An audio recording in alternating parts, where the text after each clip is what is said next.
Let's get ready to rumble. I've always wanted to say that. Sorry. I didn't tell you. I didn't warn you about that one, I'm afraid.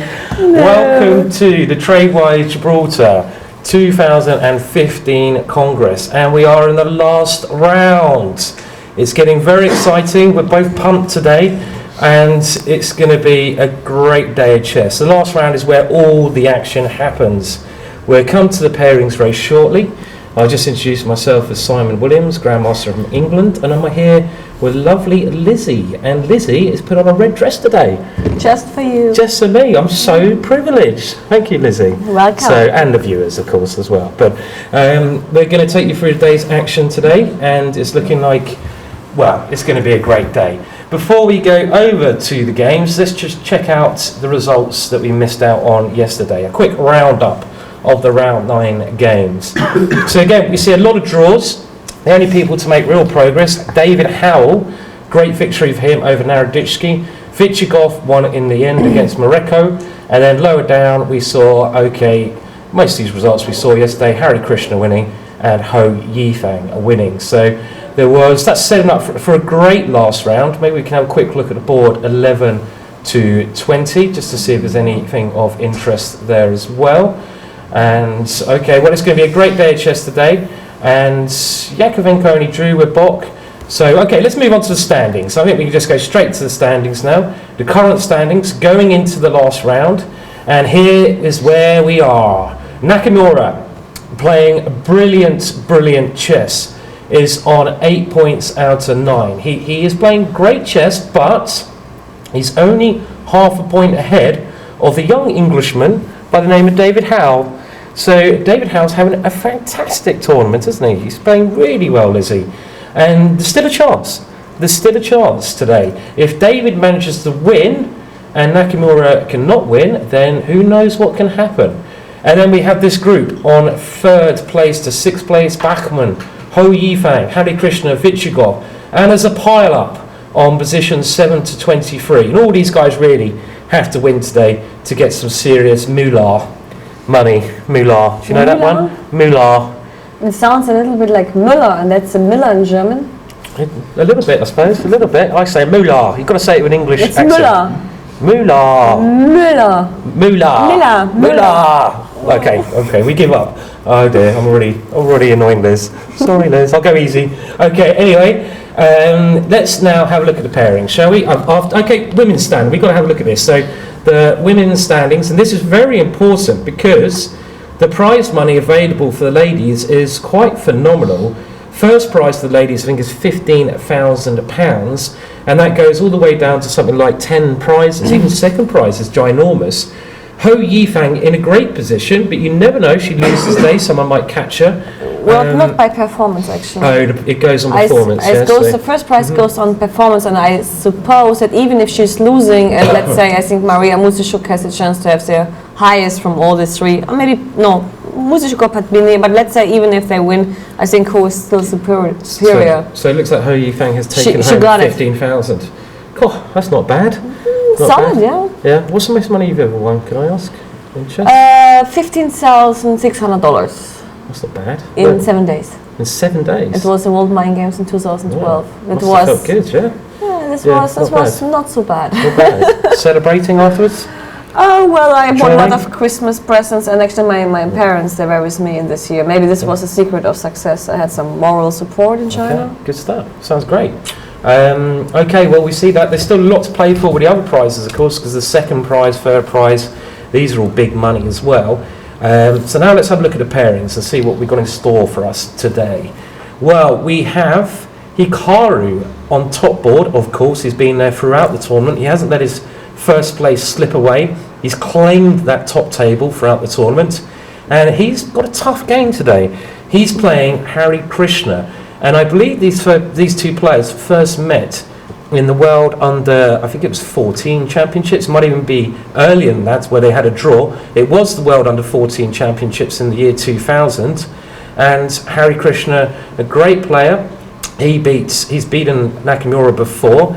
They got quite an even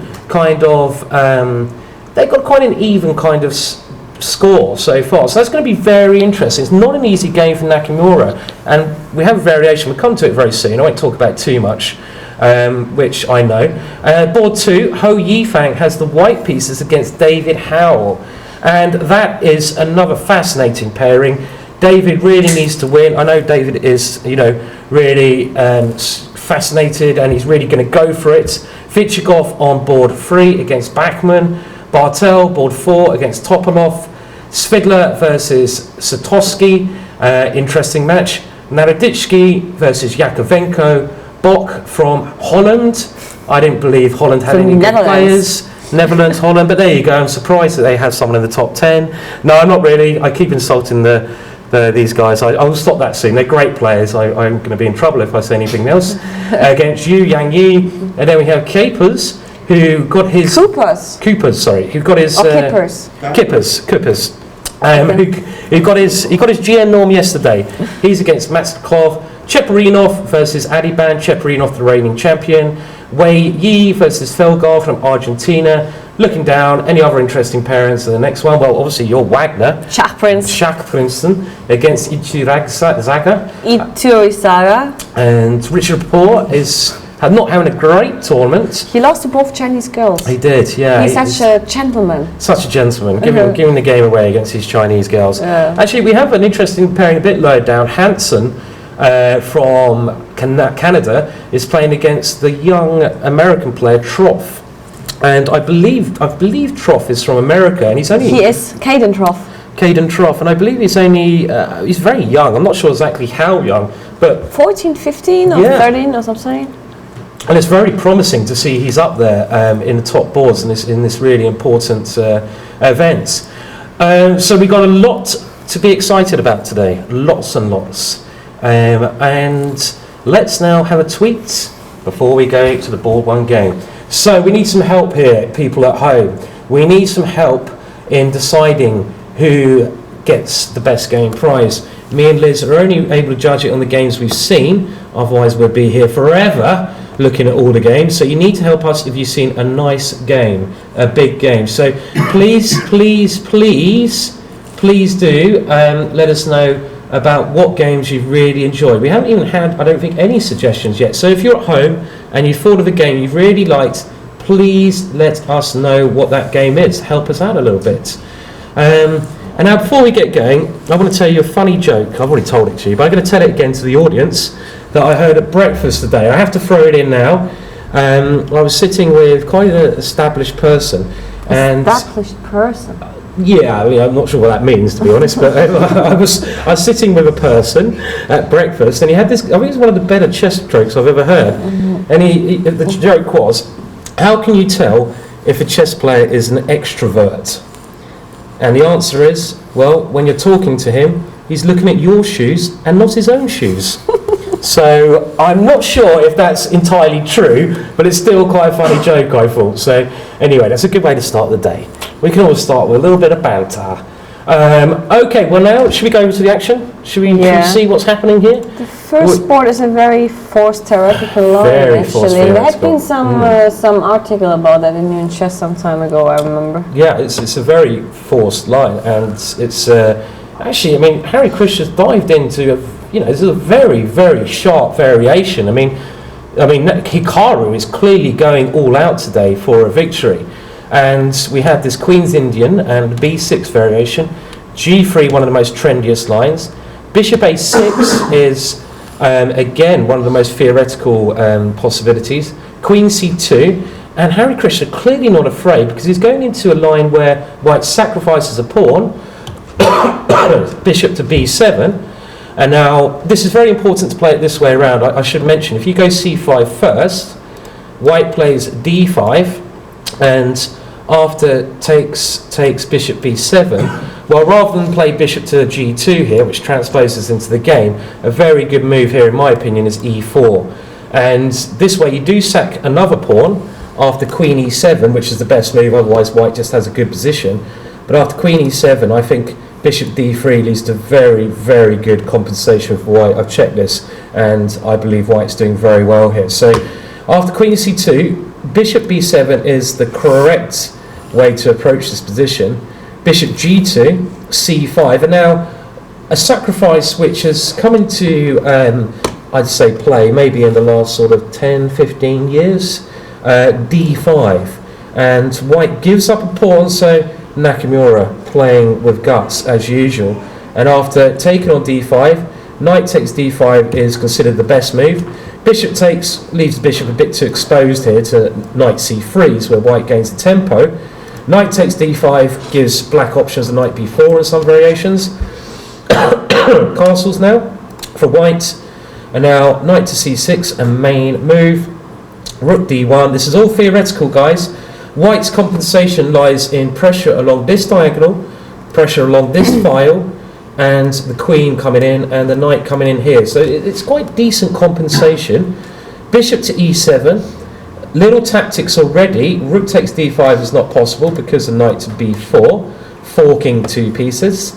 And now queen to a4, avoiding tricks with knight b4. And also the queen often comes swinging over this way.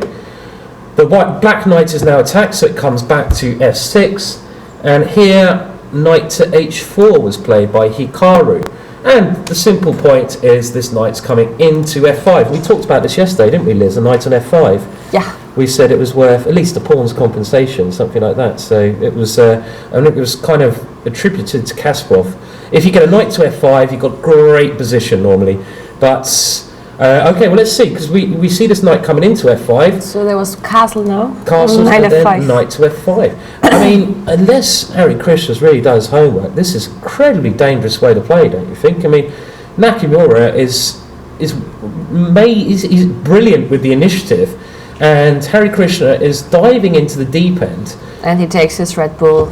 He takes and a swig crows of Red wings. Bull. Definitely. It looks like he's But going he to spit it out. doesn't. So I'm like, what is this stuff I'm drinking? Oh, no, he likes a Red Bull. He likes a Red Bull. So Red Bull is giving Nakamura wings, clearly, in this tournament. So indeed it is. Okay, what do we think about this? Do we have any snap judgment? I just think Harry Krishna is playing very bravely. He must be very well prepared here, and he is. No, He's but playing quickly. he's still into his theory, so I am not afraid. You're not afraid for your good friend Harry? No, I'm not afraid of Harry. Yeah, good old Harry. Okay. He's always making fun of me because I can't pronounce it rolling R. Can you make this? Sorry, do that again. No, this vibrating where you put the tongue in front of your teeth and then you make like some kind of. No, I can't. And it's like the Russian rolling R. Have you ever heard about the Russian rolling R? No, I don't think so. No. Don't give me that look at this time. The Russian rolling R? Yeah, I think the Dutchmen, they can do it. Really, right. They can make this kind of vibrating R. Do that again, one more time? No, you're on camera? I just can't. I don't know. Russian, okay. Oh, you also can't, so I'm relieved. I can't. So like the I two can't beginners here sitting on the I can't table. pronounce many things, but well, I mean, when I was at school, I was quite good at maths and things like this, but languages, I'm dyslexic, and I have proper problem pronouncing many words, as you may have guessed. So, yes, I'm not brilliant at other languages. I actually tried to learn Japanese once at university. Don't laugh! You're not supposed to laugh. Did you just laugh at me? God dear. You can't even handle German, you know, which is the same language group. How you could handle Japanese? Oh, onegaishimasu, arigatou gozaimasu. Well, that doesn't mean anything really. I could just be making up words. Okay, well I'm actually trying to learn shogi at the moment as well, which is Japanese chess. But let's go to the second board. Okay, I'm boring you. Okay, onwards, Christian shoulders, as they say in the song. Something like that. Okay, well, hang on. Let's just get currently here. Then should we do that? Just see a couple more, please.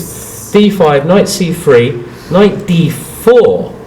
So black returning the pawn immediately. This must all be theory. This is quite surprising. Okay, Harry Krishna giving back the pawn.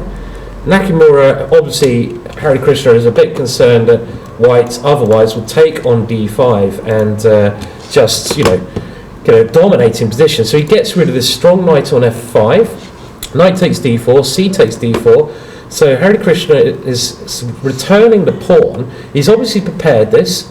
Rook takes D4. Maybe Nakamura has prepared this as well. Nakamura looking quite sort of. Look at that. Is he thinking, what is this rubbish?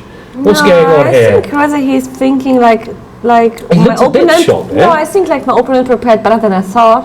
Maybe. You Maybe reckon? this is kind of look. You I don't reckon? know. I don't know. I don't know the main repertoire of Yeah, Harry actually. I mean, because he's playing a lot of lines, but Well, obviously, Harry looks quite confident still about his position, but maybe one of them is pumping out a novelty rather soon. Well, I think this is going to be interesting. We won't spend too much longer on this because I think it's going to whoever knows their theory best could get the slight edge. But this position is not so dangerous anyway. I mean now because some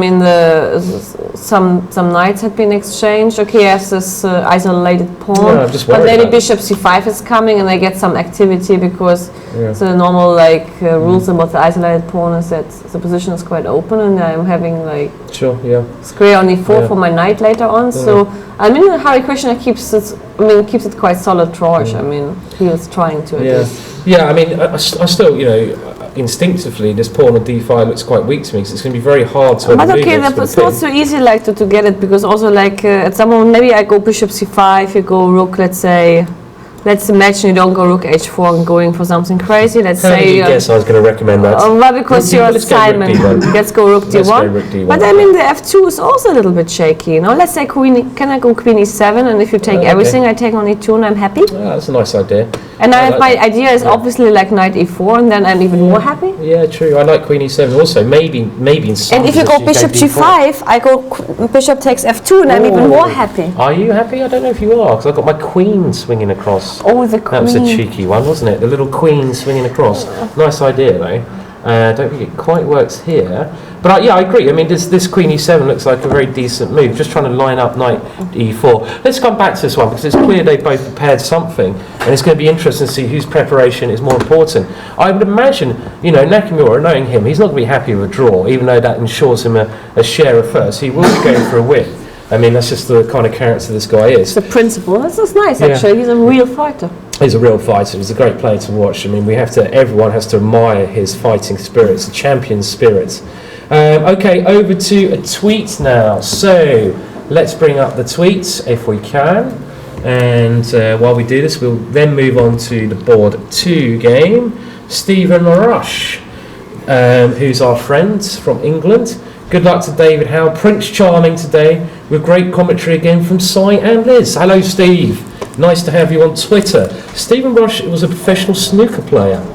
Funnily enough, at one stage he was. I'm not lying. You know snooker. You know this game. It's like billiards. It's similar to billiards. Yeah. But what's the difference between snooker and billiard? There's much more money in snooker, and it's on a bigger table.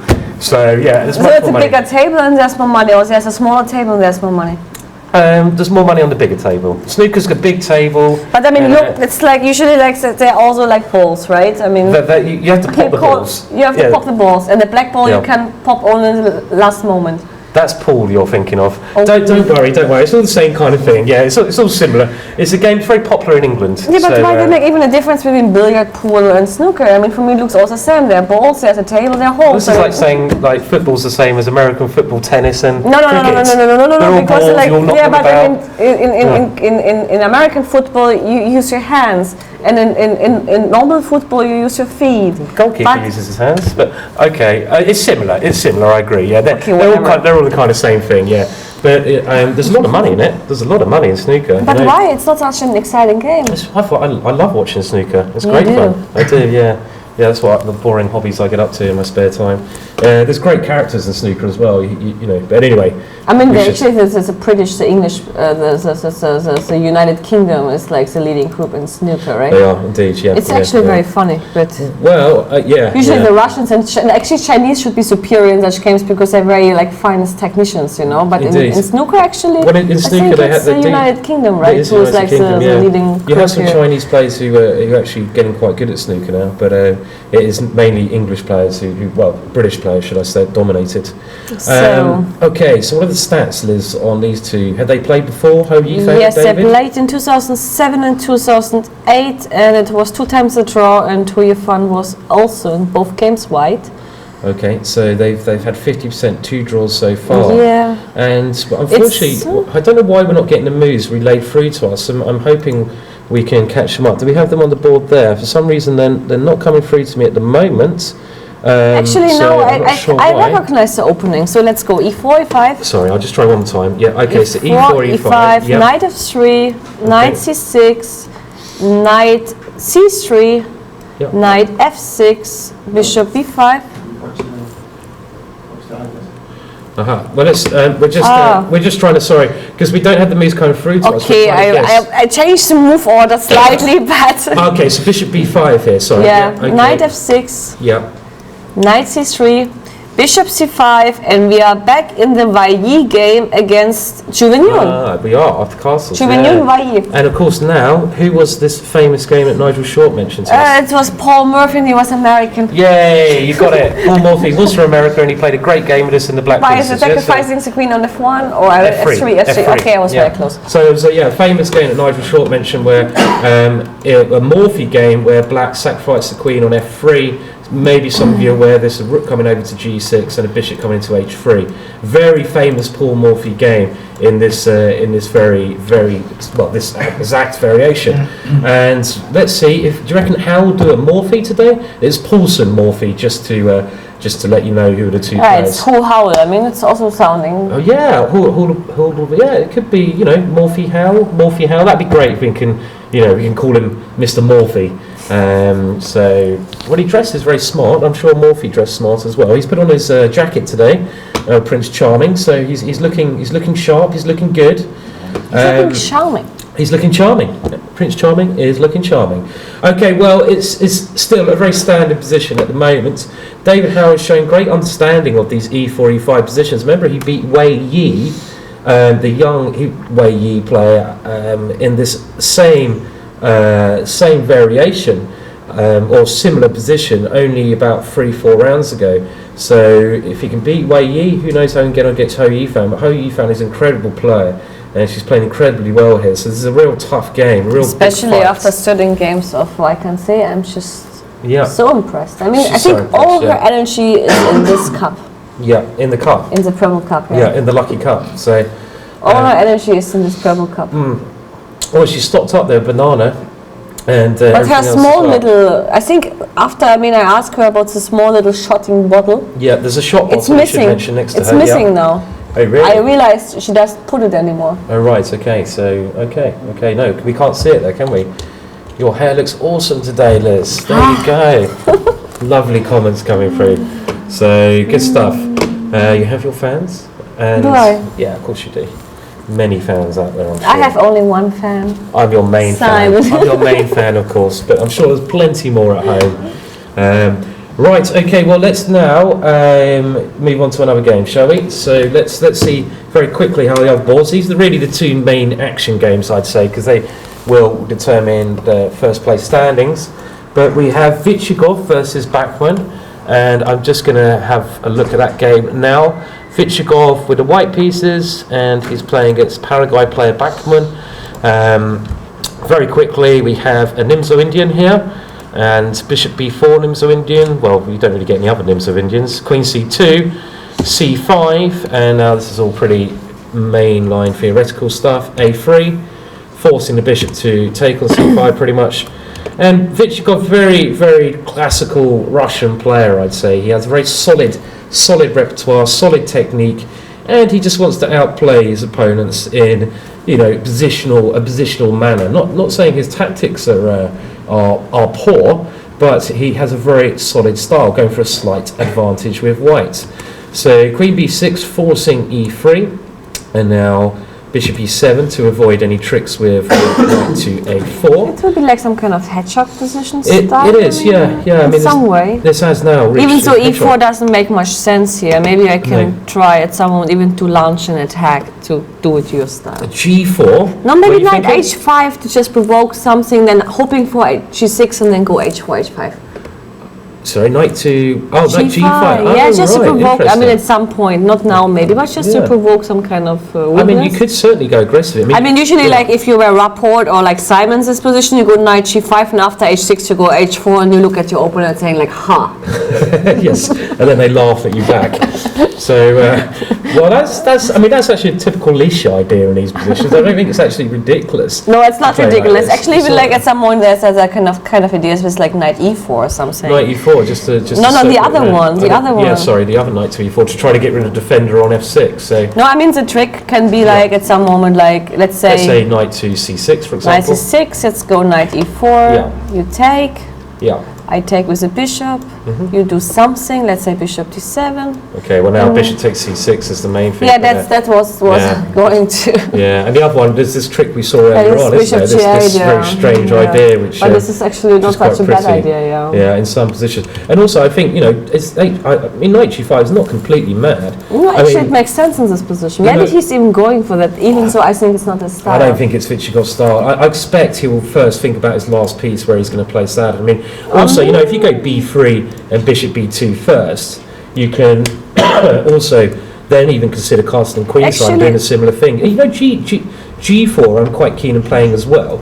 If I get my bishop to b2 and g4, I'm happy you take that pawn because I'll get attacked. Let's just see, knight c6, for example, bishop b2. Actually, we should maybe explain to the audience why b3 instead of b4, because some people may wonder why not to play b4 here, which is a quite active move, but in this position actually, from the positional point of view, wrong, because now probably we can try to play a5 and try to aim for the square on c5. Yeah. Maybe not precisely in this position, but I mean, this b4 move makes usually much more sense when the knight is already on c6. I totally agree. In general, because now if, as you just pointed out, if the pawn has to move again, you've created a big outpost of black on the square, which you can easily sink a knight into. That's why I was just suggesting this b3 very quickly. I mean, this g4 would ice castle. Well, this is so more disappointing for this is. Let me ask you some question, like to see how attentive you are. Oh dear. What is the Is there any? I mean, no. Let me put the question precisely. Okay. What has Vichigov from today and for the last days in common? You understand the question? Same hairstyle? No. Same t-shirt? No.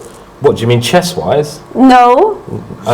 Same jacket? Yes! Okay, I got that. I'm just guessing randomly, so I got it eventually. He has this lucky green blazer, and I think he has been wearing it from the very first day. Yeah, okay. Well, this is lucky blazer, and it's he has a lucky green blazer. So, yeah. Okay, got there eventually. And what is green standing for? What is the meaning of the green color? Green. You know what this green is for? Green is envy? No, this is yellow. Is it? Okay, green, I don't know. What is green? What does green stand for in your world? I think it's for hope and neutrality. Really? Who decided that? Green is the hope. Really? Neutrality. Yeah, okay. I should at some point educate you about Carl Gustav Jung and the color theory stuff. Right, yeah. But later on. Maybe over a bottle let's make it. Let's mention again. We need the best. Yes, okay, prize, well, we did have a tweet about the best game prize, so let's see. We were asking you for your opinions at home on what you would decide as your best game of the tournament so far. So let's just see what we have. Well, Tao, it's a good name.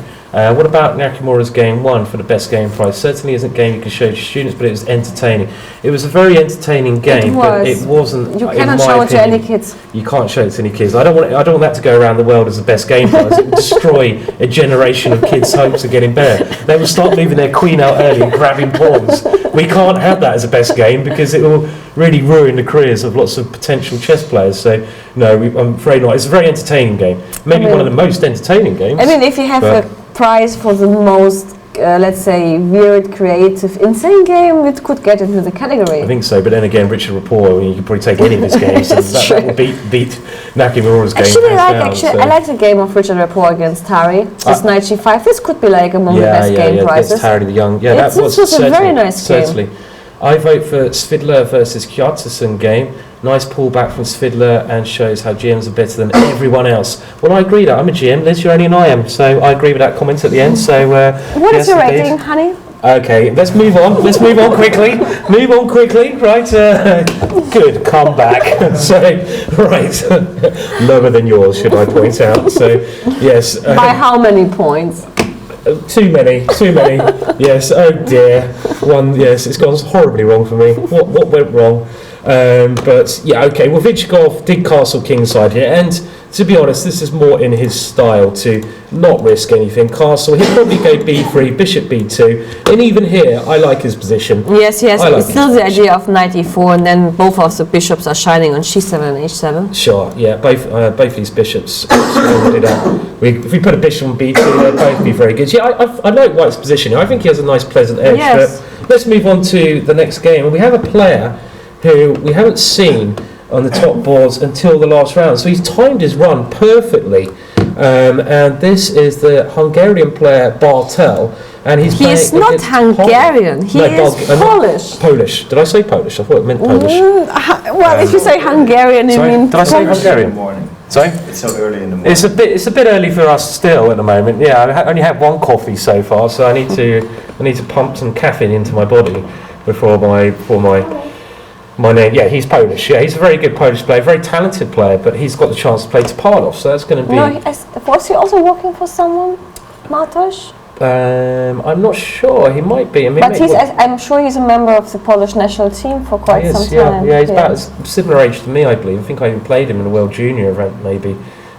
He's not similar age to you. I think he's much younger. She looks quite a lot younger.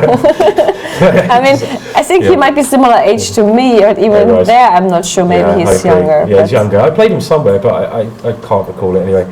Okay, well, let's have a quick look. We have now, Topalov going for the Berlin. And, well, this is, I guess, I mean, Bartel is known to be a very aggressive attacking player. And Topalov is just playing the Berlin. This is very un-Topalov in some respects, but he wants to just calm down maybe his younger opponent's attacking chances here. D3, and now this is really becoming the trend now, the anti-Berlin with D3. This is really, really becoming one of the most popular replies to the Berlin. I mean, other options going to this ending, we won't discuss them now, but this keeps more pieces on the board, and the likes of Carlsen have proved that White can still get some pressure in the ensuring positions, because often White will double pawns on c6, and I think this is actually what happens. And we saw again, my favourite game so far was Harry Krishna, and Harry Krishna also used his d3 to win a lovely game earlier on in the tournament. So let's have a look how it goes. d6, and now White does double Black's pawns, but he gives up the bishop pair. Both sides castled, knight to c4, bishop e6, queen e2, very standard moves, a5, a4. And now, an interesting idea here. I mean, one of the reasons White plays this position is the pawn structure. I mean, this kind of pawn structure you wouldn't want to have against Magnus Carlsen, in my opinion, because, this slightly weakens, let's see if I can highlight some squares, slightly weakened pawns over here can be targets of White, especially actually the a5 pawn. Sorry about the moves I'm bringing up here. So especially, if I can just get rid of the colour, the pawn here on a5 can be a real weakness later on, a real target. So Topalov has played knight d7. I'm guessing he's preparing for f5. That would be my guess. Well, White has now played bishop to d2. And Topalov bangs out his next move very quickly. Bishop takes c4, and pawn takes c4 was played, and it is now Topalov to play. So I guess he's analysed his position already.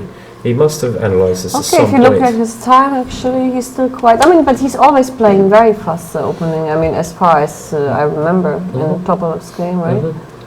He is, yeah. He does play the opening very fast and confidently. He's a very confident player. But okay, I mean, it's going to be interesting to see what's happening here. Maybe I guess his whole idea is to play f5. I mean, that's what I'm assuming. But we will wait and see when I expect White should take. Well, maybe White doesn't have to take it, but I'm assuming f5 is Topalov's plan. Well, next, let's go to Richard Rapport, who hopefully is entertaining us again. Does it lose a pawn, f5, queen e4, after it takes place, queen c6 and f5? Oh, let's have a look, yeah, so maybe, okay, well, I was just wondering about f5, and Dominic Lawson has just pointed out that maybe queen e4, which I didn't actually consider, could be a very good response, because it does hit the rook. Okay, the question is, hang on, honey, the question is do I have to take back on f5 immediately? Maybe I have time for that. because a pawn you can hardly protect. I mean, you can at some stage, but maybe I can come up, or maybe I can't. Maybe f5 is premature, actually. I missed this queen e4, and yeah, I mean, this is quite similar to a trick that Kramnik fell into, actually. Kramnik played f5 against a young player, Wei Yi. But let's say queen f6. Queen f6. You go queen e4. Yeah. I take on f5. You take on c6, and I go e4. E4. And then I will say like, ha.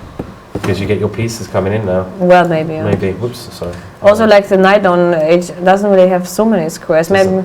It's a bit of Knight f2 is also dropping. I mean, it's not that simple. Maybe f5 is possible, and he's forced to change queens after queen takes f5. Yeah, because this. But I mean, it's not like he loses a pawn because it's very dangerous. Stuff looks like black should have great compensation around here with. Maybe more than this. With maybe. c6 and the queen is trapped. Yeah. I mean. Yes, indeed. It's a little bit more complex. I didn't even see that, trapped in the middle of the board. Well, it's morning, honey. You should have more coffee. I'd need more coffee. Yeah, where is the coffee? I will grab more coffee later on. So let's go back to Sir Richard's game. Yeah, okay. So yeah, certainly we'll come back to that one later on. So Richard Rapport is playing against Nakar. Where is Nakar from? Maybe I'm not too familiar. From Israel. From Israel. Okay. And Richard Rapport is not having a tournament, I'm sure he envisioned, but. The opening again is this French defence we saw occurred between Klaus Stephenson and Vichikov. But it's very surprising that actually Rapport goes for a boring line like e takes d5. Yeah, well maybe he's kind of he's learning that he can't play crazy stuff in every game, and occasionally he just needs to keep it simple. I mean, this is really the way you should play against a low-rated player. You're playing 24-30. And that's what Short thought when he was playing against me, but he couldn't win this position. He couldn't win this position. Nigel did take on d5 against Yes, he took it on d5 here. And it was only a draw in the end. But I mean, okay, it's the last round, which is even so, I still prefer knight c6. I don't know why everybody now is going for c6 line. I prefer c6 personally. This is, but I guess it's a matter of taste. I want to keep my bishop and put it back on d6. I want to give my bishop and get some positional compensation. I mean, I think knight c6 is perfect. Yeah, it's the main line, totally the main line. But okay, c6. Let's have a look, because it might have gone actually really badly wrong for black somewhere. h3, and I suppose this is preparing knight to f3 and not walking into the pin with bishop g4. It can be the only logical explanation. And now the other explanation is maybe at some point you want to go knight e2 and you don't want to allow the bishop at all to come out. To g4, it's not even like about knight f3. I think it's a general thing. Yeah. So yeah, indeed, and I mean, maybe black should have started getting castled here, but queen to f6 was played, and this is not, it's not so unheard of, this move, because it's very, very common to try to go knight e7 and bishop f5 to swap off bishops.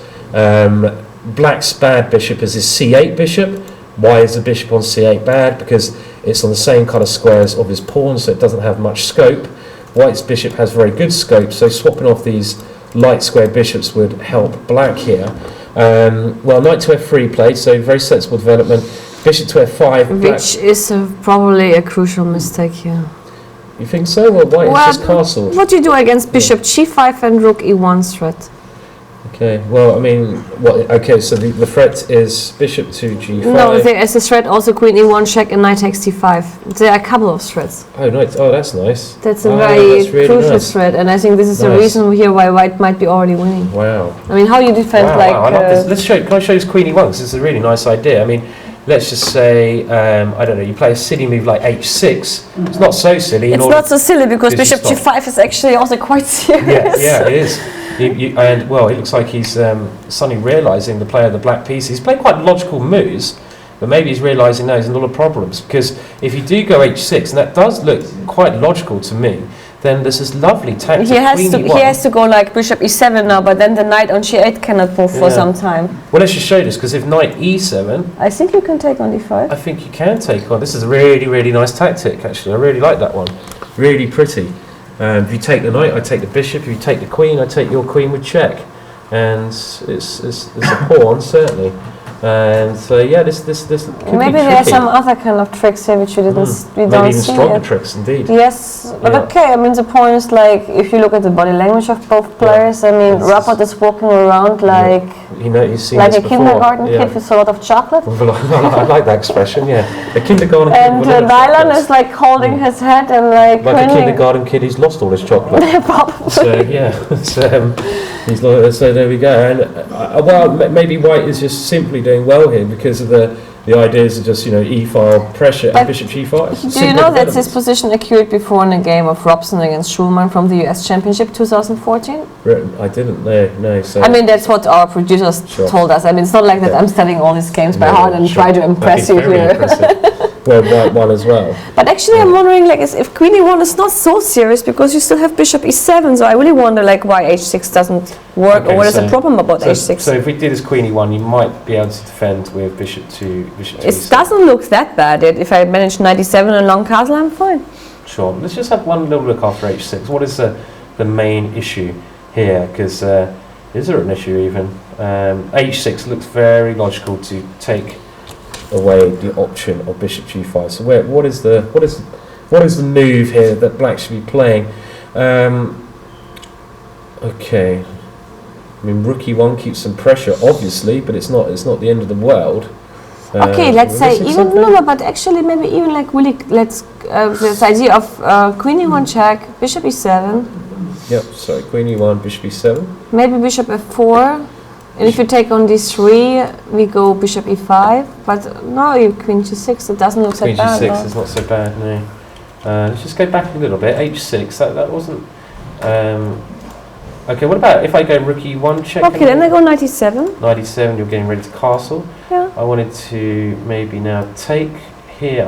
Queen But takes. you're again. I'm just wondering And if there's anything I'm missing here. Any sort of crafty. Okay, rook E5 you got. I wanted to go rook e5, but then I was thinking, well, if your queen comes back into d7, you can castle next move, and I can't see entirely how this is bad for you at all here, really. Well, you have to go back. I mean, we have to come up with something. Yeah, we have to else. come up with something. So this. I mean, this Queen is- E1 check at least makes sense, and to this extent that after Bishop E7, like. you can't develop your knight on g8 easily, so Yeah. it's still quite hard to get castled here. But This on is the other true. hand, the Queen on E1 is not such a No. great piece. And how do I move forwards here with White? How do I improve with White? It's not entirely clear what my next idea is. My queen's a little bit misplaced, and so this is actually it's not as good as maybe we first thought. So there must be something strong here. It kind of looks like a position where we could be missing something instinctively, but I don't entirely know what it is. I'll be honest. What are we missing here? Well, Simon, you tell me.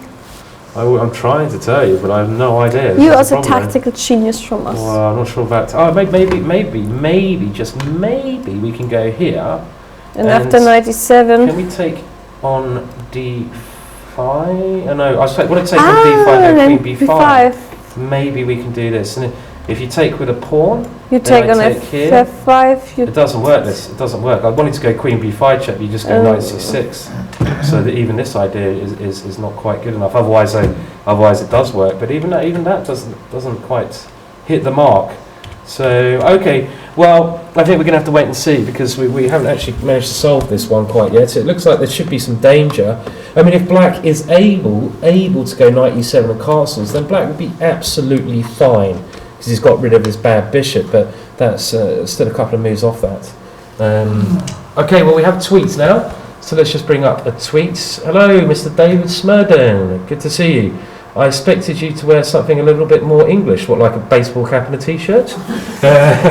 And to perhaps a little support whom? of David Howell today. Ah, it's Prince Charming. I like an English top, a football top or something. I don't think I own an English football top, unfortunately. But thank you for tuning in, David, and nice to see you here. But of course, I can't deny I want David Howell to win. As much as I appreciate Ho Yifang as an amazing chess player and what seems like a lovely personality as well, but David Howell's my mate and he's English, so what can I say? I want him to win. I want him to win everything, so let's just be honest. I'm not going to deny it, so okay. But good to see David tuning in as well. Over to Ganguly. Yo. The all You know Indian what is crash. his nickname? No, I don't. Gangs. Gangs. Gangs. Like like a gangster. It. No, but okay, his name is Ganguly, so it's gang and then gangs. Gangs. Okay, It's very nice. I like it. Okay, and well, we have a very interesting here, and this is an all Indian clash, and he's playing against Gupta. So let's just see, and this is quite an interesting game. So what do we have here? Well, we have an interesting Sicilian.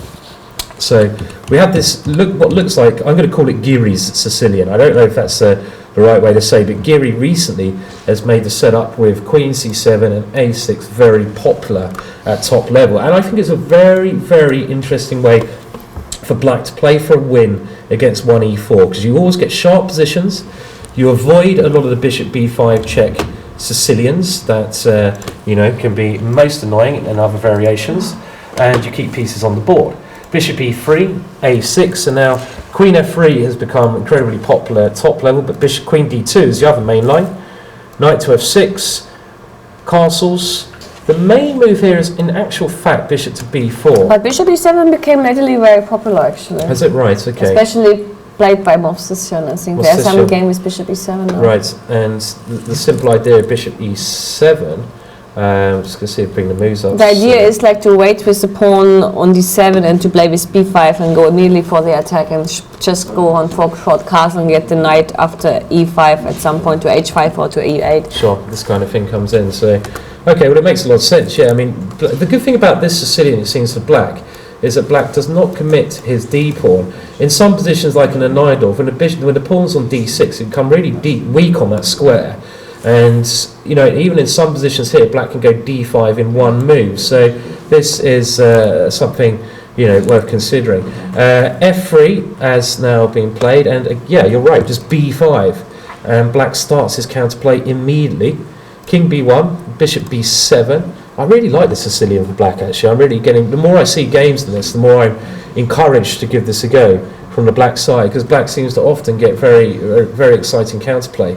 Bishop to f4, attacking the queen, and well, that's a very tactical idea here. I mean, I'm wondering if d6 was knight takes b5 a typical move that Black was lining up. Yes, I mean, this is a standard sacrifice, and maybe here, and we get 3 pawns when we take on d6. I mean, queen a5. Okay, White would have to swap the queens off probably because of the threat in a2. But even when you swap the queens off, this kind of position can be very good for White, because the bishop dominates and you have three pawns to the piece. So maybe something like that was playable. So e5 avoids that particular line. But again, e5, such a committal move.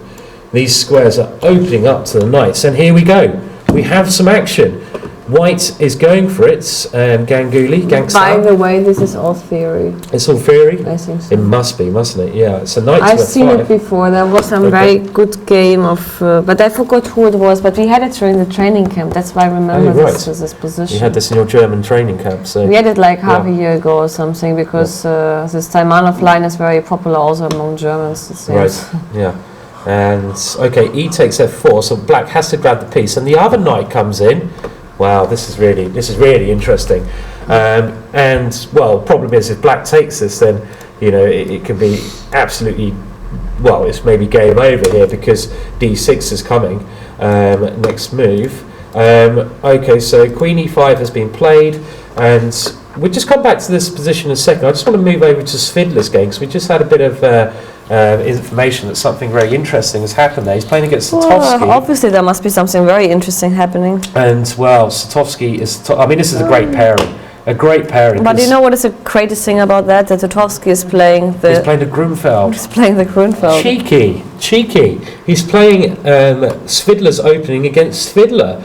So that is very cheeky of him. It'd be interesting. I always find this very exciting, though, because... To play against your own main line? Well, to find out what these experts actually play when they face their own line, because we might get some kind of inside knowledge and what the best way to play against Grunfeld is, because Peter Svidler is an expert in the Grunfeld, maybe one of the world, well, he is one of the world's leading experts, him and Maxime, and now he has to play against it. What line does he pick? What does he think is most dangerous? And he's gone for another. Is this the line that Wagner played against him? This is what Wagner played against him, just h3. So he's gone for Wagner's variation. No. The Wagner's game, I think it was here, short castle.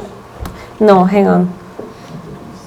There was something about bishop b5. Where was the bishop b5 move coming? That was in which move? Now bishop b5. It was a slightly different position, I think. Because the knight's still on g1. The knight's still on g1, so you take on. Now this is the point we lost the tempo.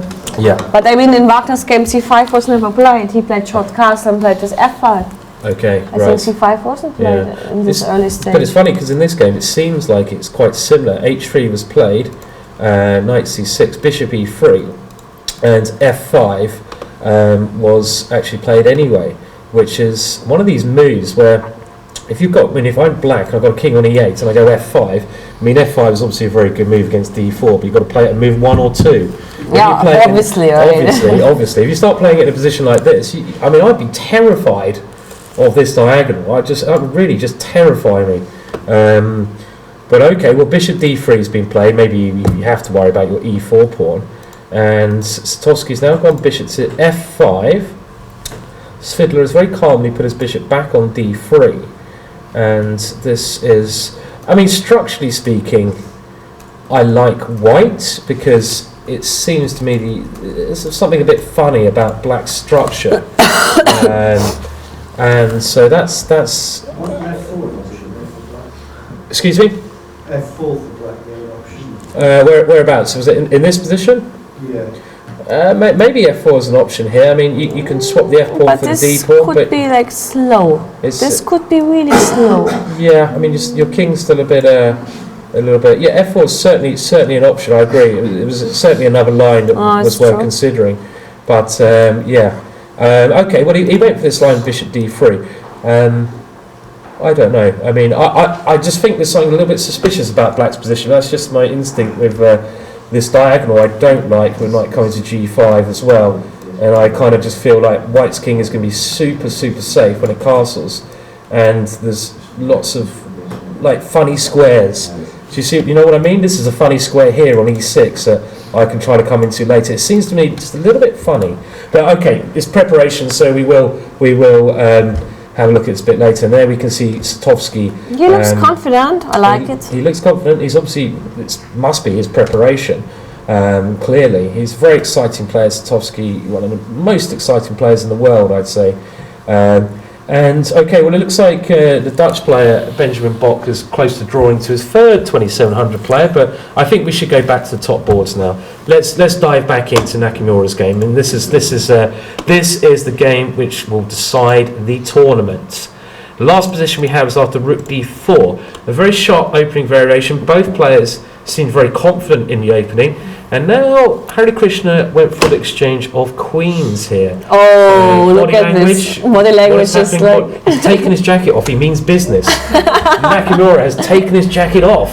Well, and he swapped to water. That's a much more sensible option. You can't drink Red Bull all your life, can you? You're... Okay, since the queens are taken from the board, it was time to change the drink.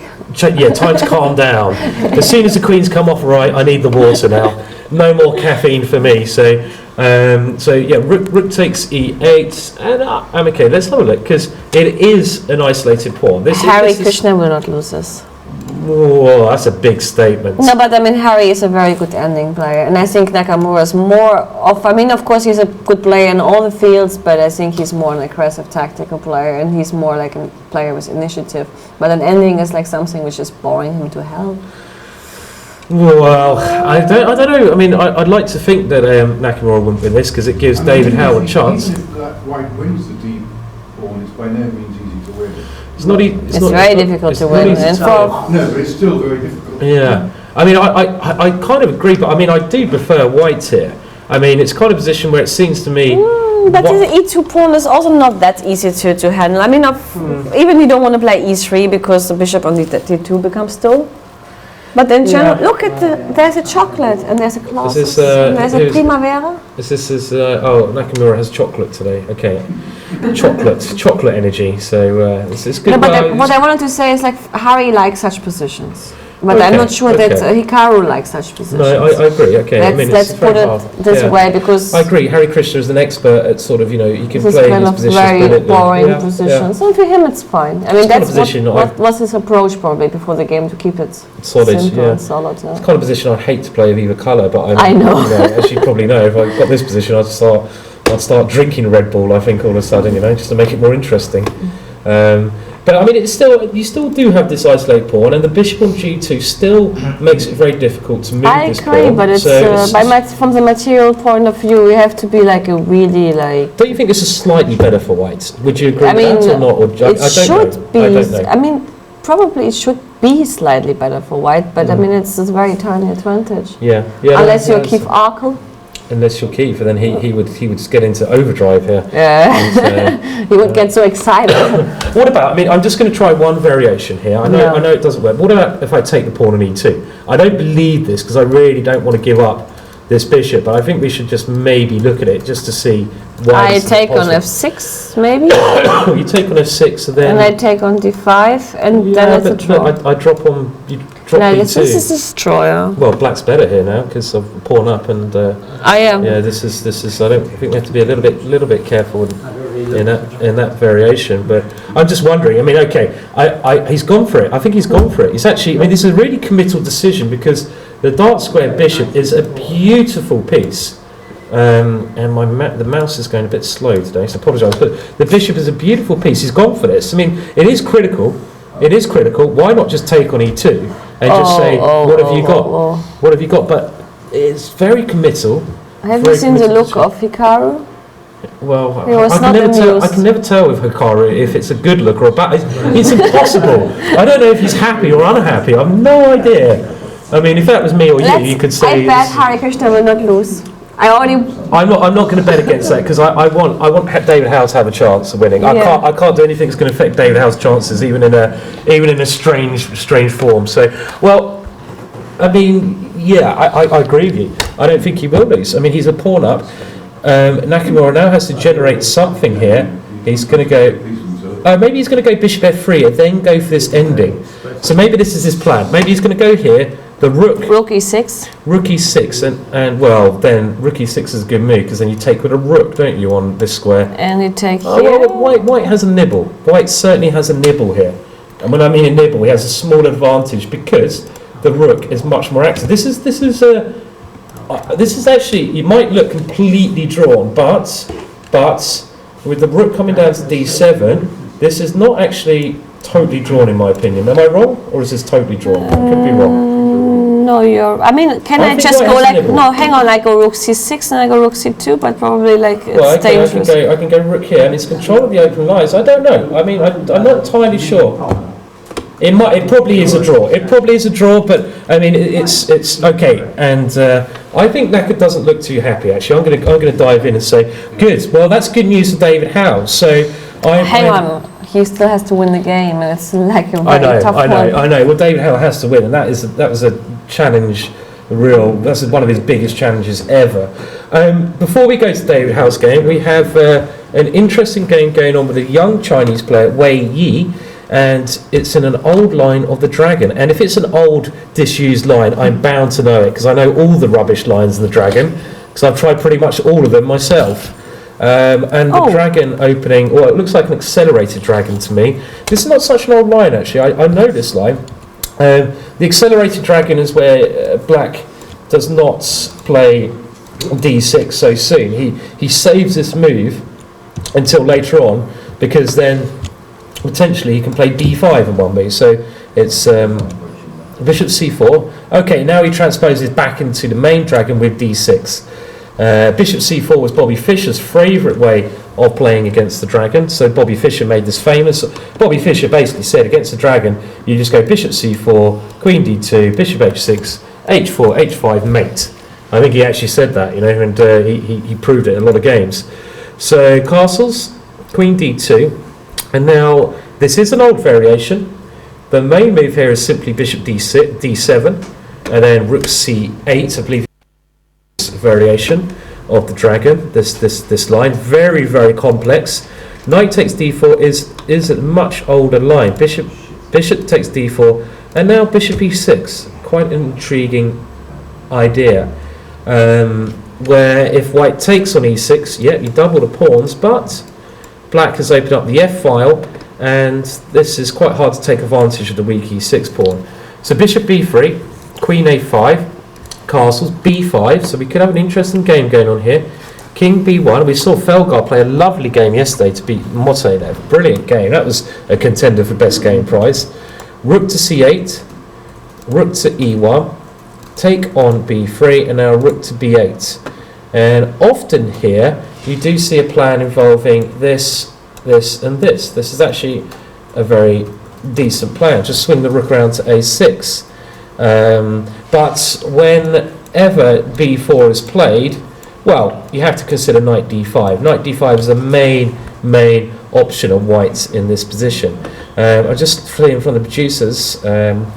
This line could well have been discussed in a New in Chess quite a long time ago, and indeed knight to d5 could be a main line. But Nakamura, there was a game actually, apparently Grischuk versus Nakamura, maybe in this line or a similar line, possibly anyway, that played. Okay, but anyway, yeah, this looks like a standard dragon, I'll be honest. I mean, knight d5 in this position would be a move to try to get some edge in the ending, but probably we just swap queens. We're not afraid of this. You probably should take back on d2. No intermezzo move works here because knight takes e7. I just go king f8. If you take the knight, I go bishop takes. So rook takes here. And actually, these kind of endings are supposed to be okay for black. But isn't there a problem on e7? No, probably not. Probably not. And something like rook b7. Black's quite solid here. The king come to f8. Even king f8 last move as well. Potentially anyway. So the game Grischuk Nakamura, what way he played, let's just have a look. He has played a move, as we can see. Oh, he's gone h4. Which is a novelty. It's a novelty. So h4 is a novelty here. It's a bit strange going h4 with a rook on e1. I mean, that's not, you don't normally play h4 when your rook's gone the other way. So that's a little bit strange, that one, just a little bit. What about b4 here then? I'd want to play b4 and just try to get Can I go on knight d5? Knight d5. Let's attempt to take this one. I take back with. If you go bishop g7, I might be able to go knight c3 check. I know that you're that cheeky. You know I'm going to play this without even thinking. Let's just show that. If you take this, I might consider this one just for. Okay, just for I mean, interest. it's even. It's dangerous. It's very dangerous, this all of a sudden. Because I have to take back. You have to take it, and then you take everything, and then b3 is very, very. Yeah, this is soft. Yeah, it's a soft weakness. That's a nice way of describing a square. Actually, I mean, b4 is certainly the move I want to play. So if I go knight somewhere else, you can go to c1, can't you? Maybe this is an idea to try to defend from c1. But I can also go to a4 if I'm so scared of the a file. Oh, you should be scared. You should be Why? terrified. Because you're Simon. Because I'm Simon. That's right. Be afraid. Be very afraid. Actually, knight a4 is a nice idea. Just to try to block up. You just got to be a little bit careful of my rook swinger, which is a. But your rook swinger doesn't bother me at all. It doesn't. It doesn't do anything here, does it? So because the knight on a4 is such a great piece. It is. It's solid. It's solid. Is the knight on the rim brings the dim, or what was it about? Knights on the rim are dim. But in this position, the knight on the rim looks quite happy. Looks like a happy knight, so it stops all the attacks. It's like the knight on the rim. Yeah. Does the gym? Goes to the gym. Knights to the rim go to the gym. In some cases, maybe, yeah. And actually, you know, the other idea of this h4 idea, in these positions, well, I don't know if it's an idea, I'm just thinking in some positions, white can even go queen g5. I've seen this kind of idea being used to try to enter into some ending. I've seen that possibility in the dragon on occasions. Okay, should we go to David Howe? I think we should update. Let's have a look at David Howe. An update on the board 2 game. So Ho Yifang versus David Howe. Up, down. Here we are. We still don't have the updated moves here, which is very annoying because every time I go into it, we're going to have to find the moves. And That's really frustrating. But Well, we can look at the current position, and we're going to get the moves come through to us, and I just have to put them on the board very quickly. but I mean, we can even like try to get this position like just by being Play. creative. Let Sure. me be creative. Okay. E4, E5, knight f3, knight c6, bishop b5, knight f6, knight c3, Have bishop the moves in front of us c5. as well now. Oh, I wanted to be creative. Mhm. Castle, Okay, if you want. Can still castle, drop a piece. d3, bishop e8, bishop g5, h6. Very solid play from Ho. I mean, here like bishop h4, I mean, for example, then maybe again I can go like bishop e7, yeah. but not sure because of e5, but okay. Very solid play from Ho Yifeng though. She's not taking any risks today. Take, maybe Nakamura told her so.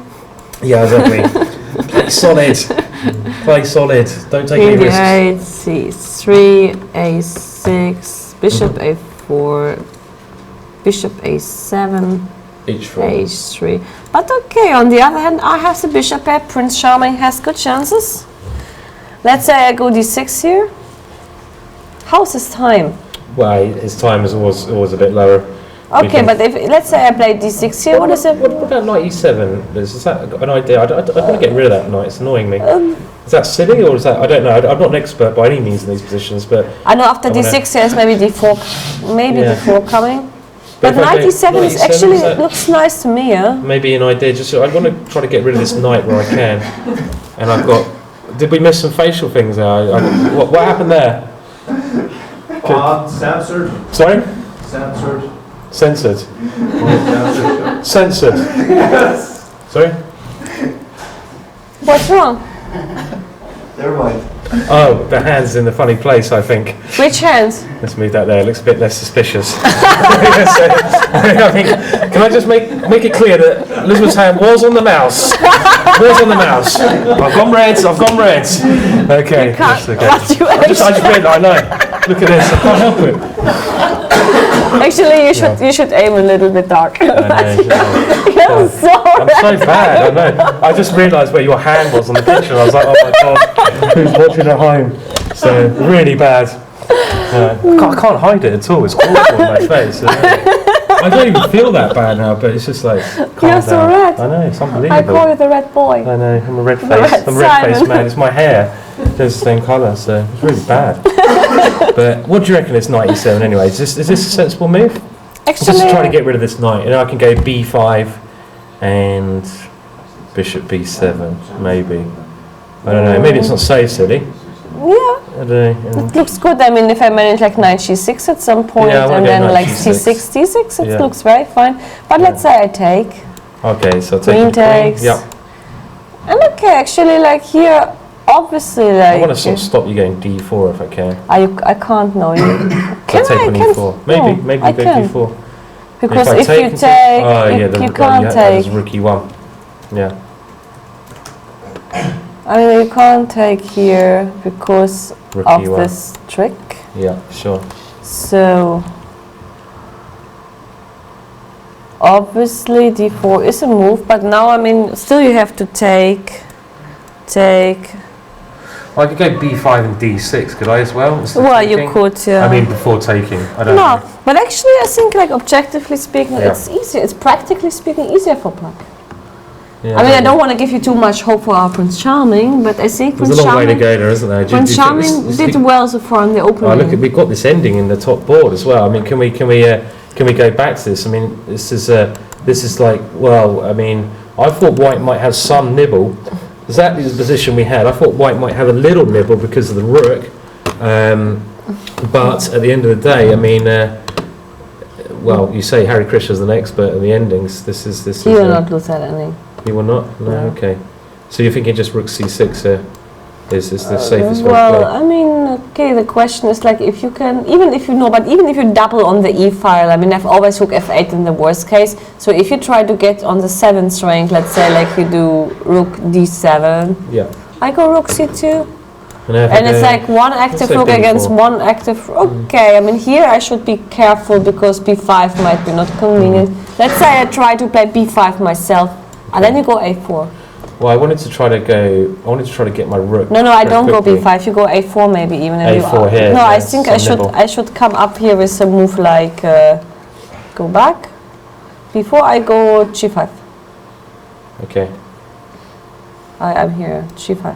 But now if I play, okay, it's not so simple. I don't But think. he's playing g6, which is also So he's played. Okay, so let's just go back. He's played g6. okay. Rook d7, let's say. Well, I'd like to now stop you playing what you want, so I want to go rook c1 and get both my rooks to these open lines. I mean, of course, it should Rook be a draw. e6. Rook e6, and if I go, do I go to the 7th now, or do I can go into the 7th with both rooks, but you can go rook Okay, f, rook e2. and then here you go Rook rook f8, f8. and now And now, I guess I have to take, you take here, yeah. and is this dead draw? Obviously white's rook is Well, slightly it's more not a active, dead. but I mean, rook b7 I can try. and I And try to take this pawn with one well, direction. someone will play rook a6. Can see. I mean, I know, like on the surface, it just looks like position. But dead even draw, but if it's you just get not- this not pawn on a2, it's probably just. I mean, if you pawn on start b6. it, no, it's like you can have at the end the position of f3's of these 3 pawns plus a pawn, but the rook will not be behind. That's sure. So it's this, So- even this is objectively draw if you know Yeah. how to play it. Yeah. Well, he went rook d1 instead, just trying to maybe swap off a pair of rooks. But it, of course, I agree. It should be a draw because I mean, again, if you're playing Harry Krishna, and Harry Krishna's ability in these positions is quite phenomenal. He's a great endgame player. He's a great technical player. It's funny. I mean, going back to this Vancouver position, it was really entertaining.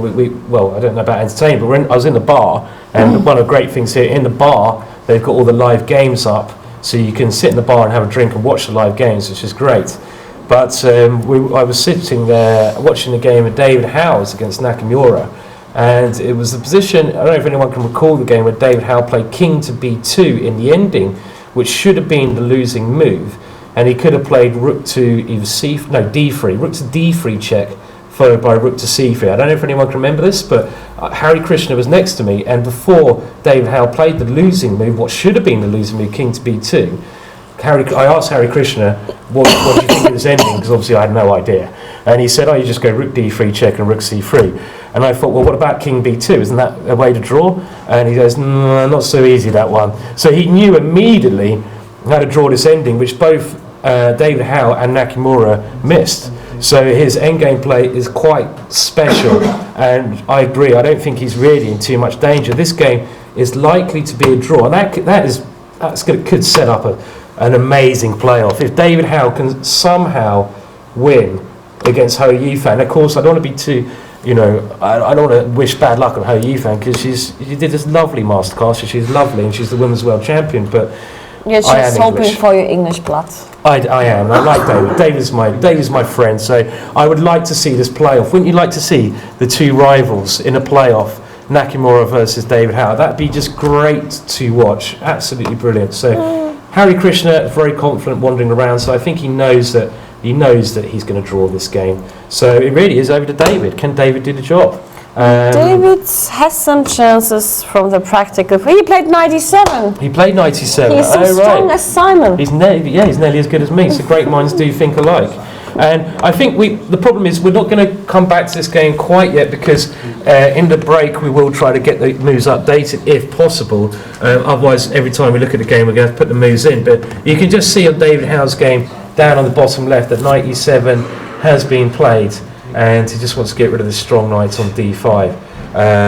Okay, so maybe before we have a break, let's just see one more game, if we can pick a game already. And we'll come back to David Howe's a bit later because, okay, we've already looked at that position. I don't think there's any point going there at the moment. Let's have a coffee.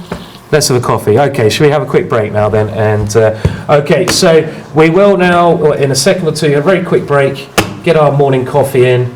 And we'll be back with this extremely exciting round, the final round of what must be, well, the best open in the world. Must be. So, okay, so we'll be back very soon. Which is? Is.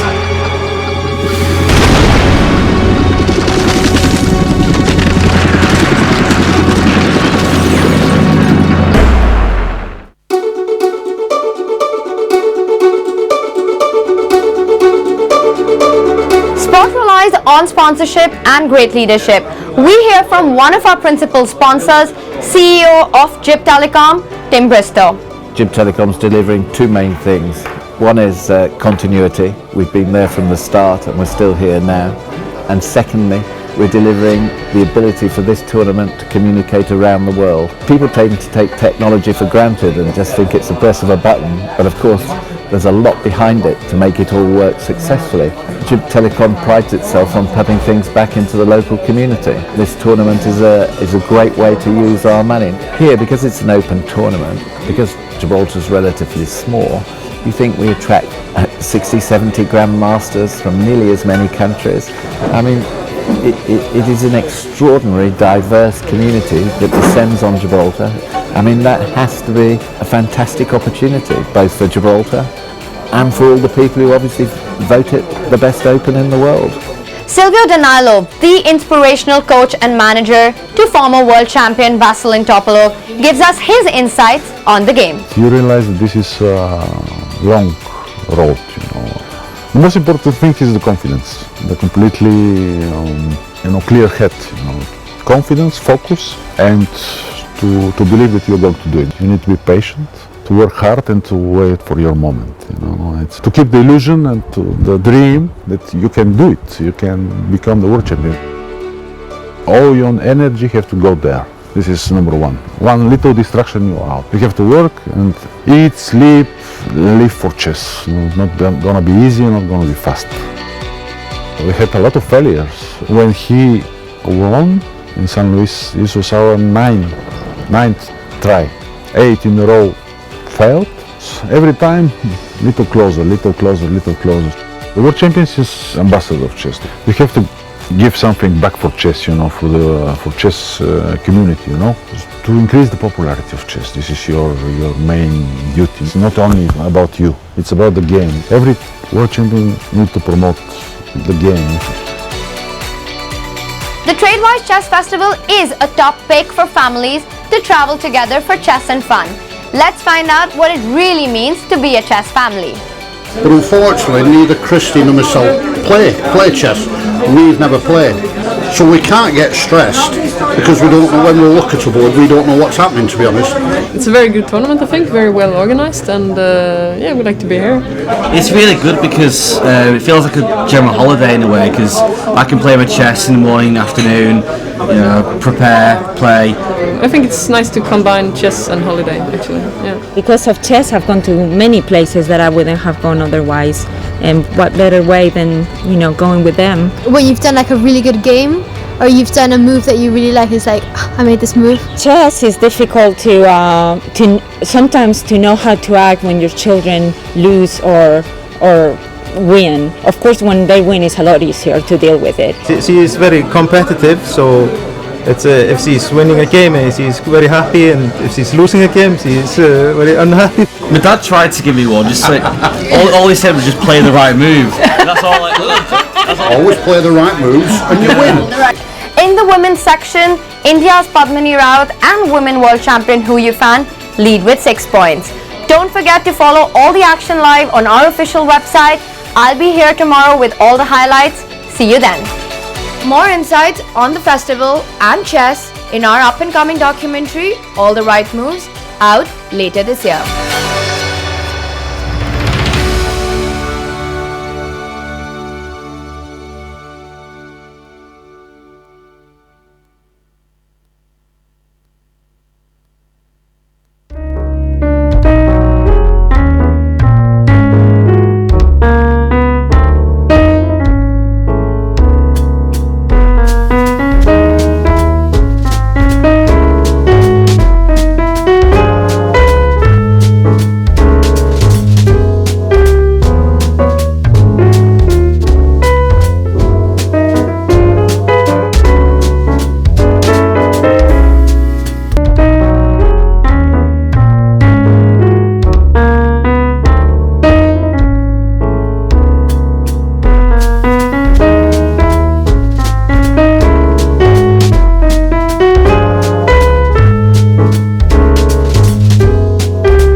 welcome back to the last round of the TradeWise Gibraltar Congress, and this is where it all happens. All the money is decided in this round.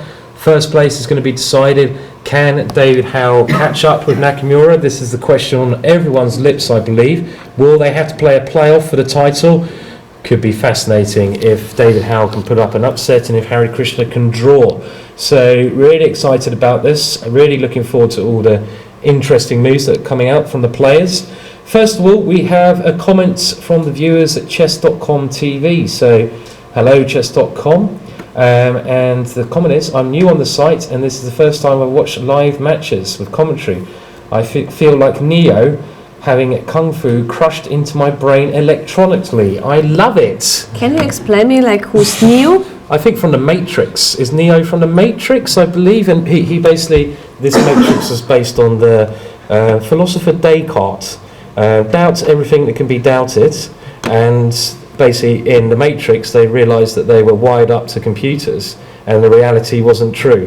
The reality was actually wired into them. They had to take the blue pill or the red pill. I won't go into it very deeply. I know the film quite well, and I actually did Descartes at university, believe it or not. No one would have ever guessed that. But yeah, and what happened with Neo, if he wanted to learn Kung Fu, he could learn it in a second, having it just going like that, and then he'd be like some ninja guy. And Neo was Keanu Reeves in that film, I believe. Something like that. Anyway, there you go. So thanks. Well, it's great to have new viewers tuning in. So, well, we're honoured, if anything. So, okay, well, we're going to go back now to the board one game. Between Topalov's game, we will... Oh, right, okay, we'll go back to Topalov's very soon. We'll just have a look at the top two, then Topalov will be next. First of all, here is Nakamura with white.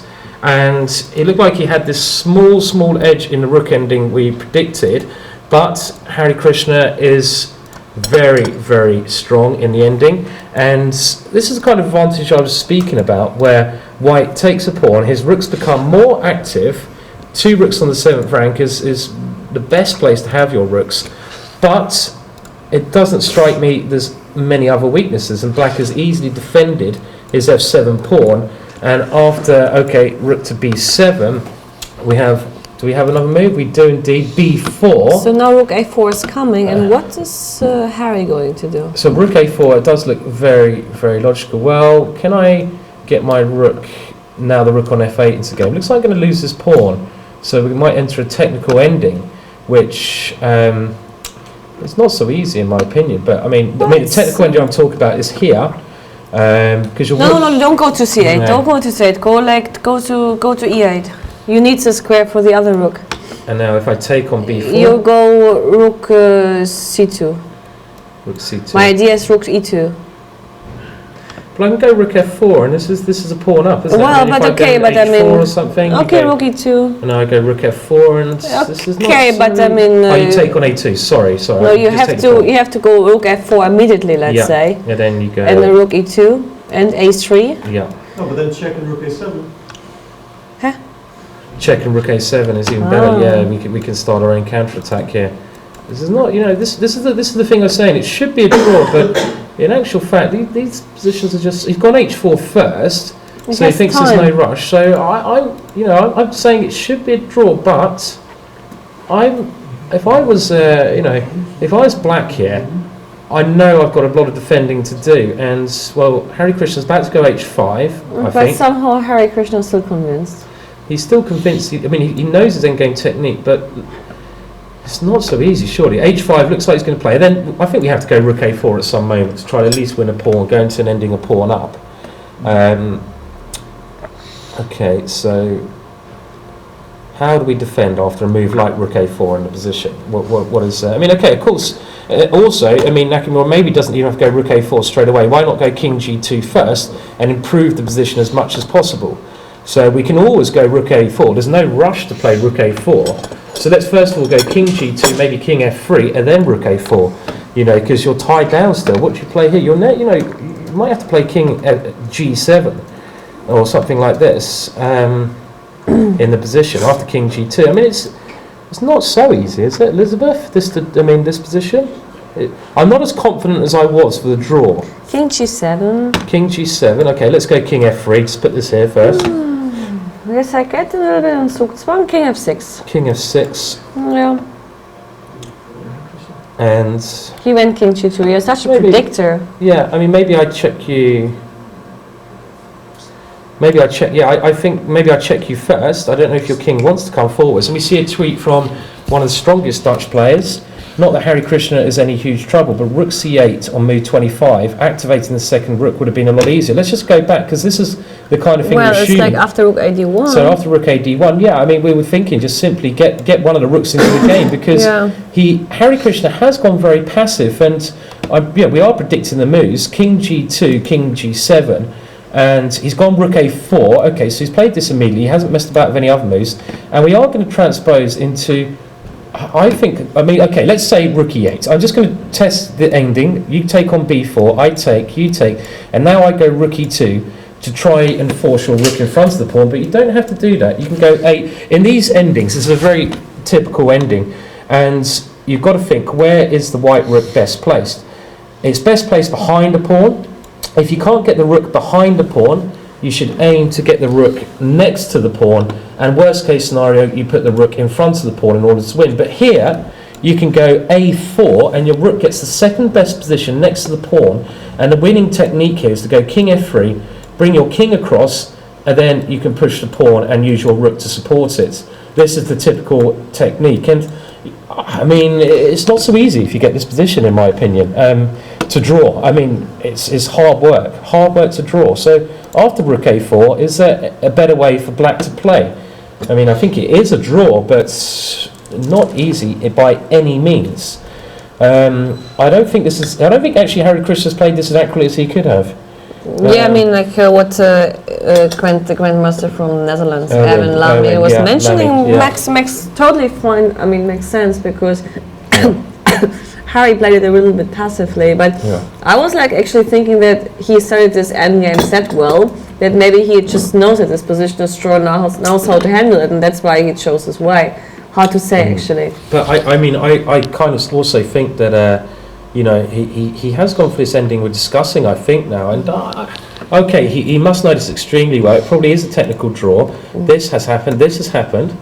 Actually, maybe you go rook c2 here. I want to make sure the white rook remains in front of the pawn in its worst case position. So I'm trying to make you take on b2 so the white rook cannot get next to the white pawn. So this might be a more accurate way of playing. And this position is a technical draw. It is. And he has this idea with f6 g5, I think. This is like the idea to try to trade pawns and then to create it. I mean, to create a weakness maybe on h4.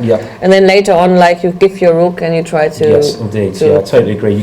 Maybe you have to give your rook later on for his pawn, but by that stage you have enough pressure against the h pawn, because the only way white can win is by rushing his king across, meaning he leaves the defense of his own pawns, which will become a target later on. But it's very important for Harry Krishna to get his rook to force, I think, white's rook in front of the pawn.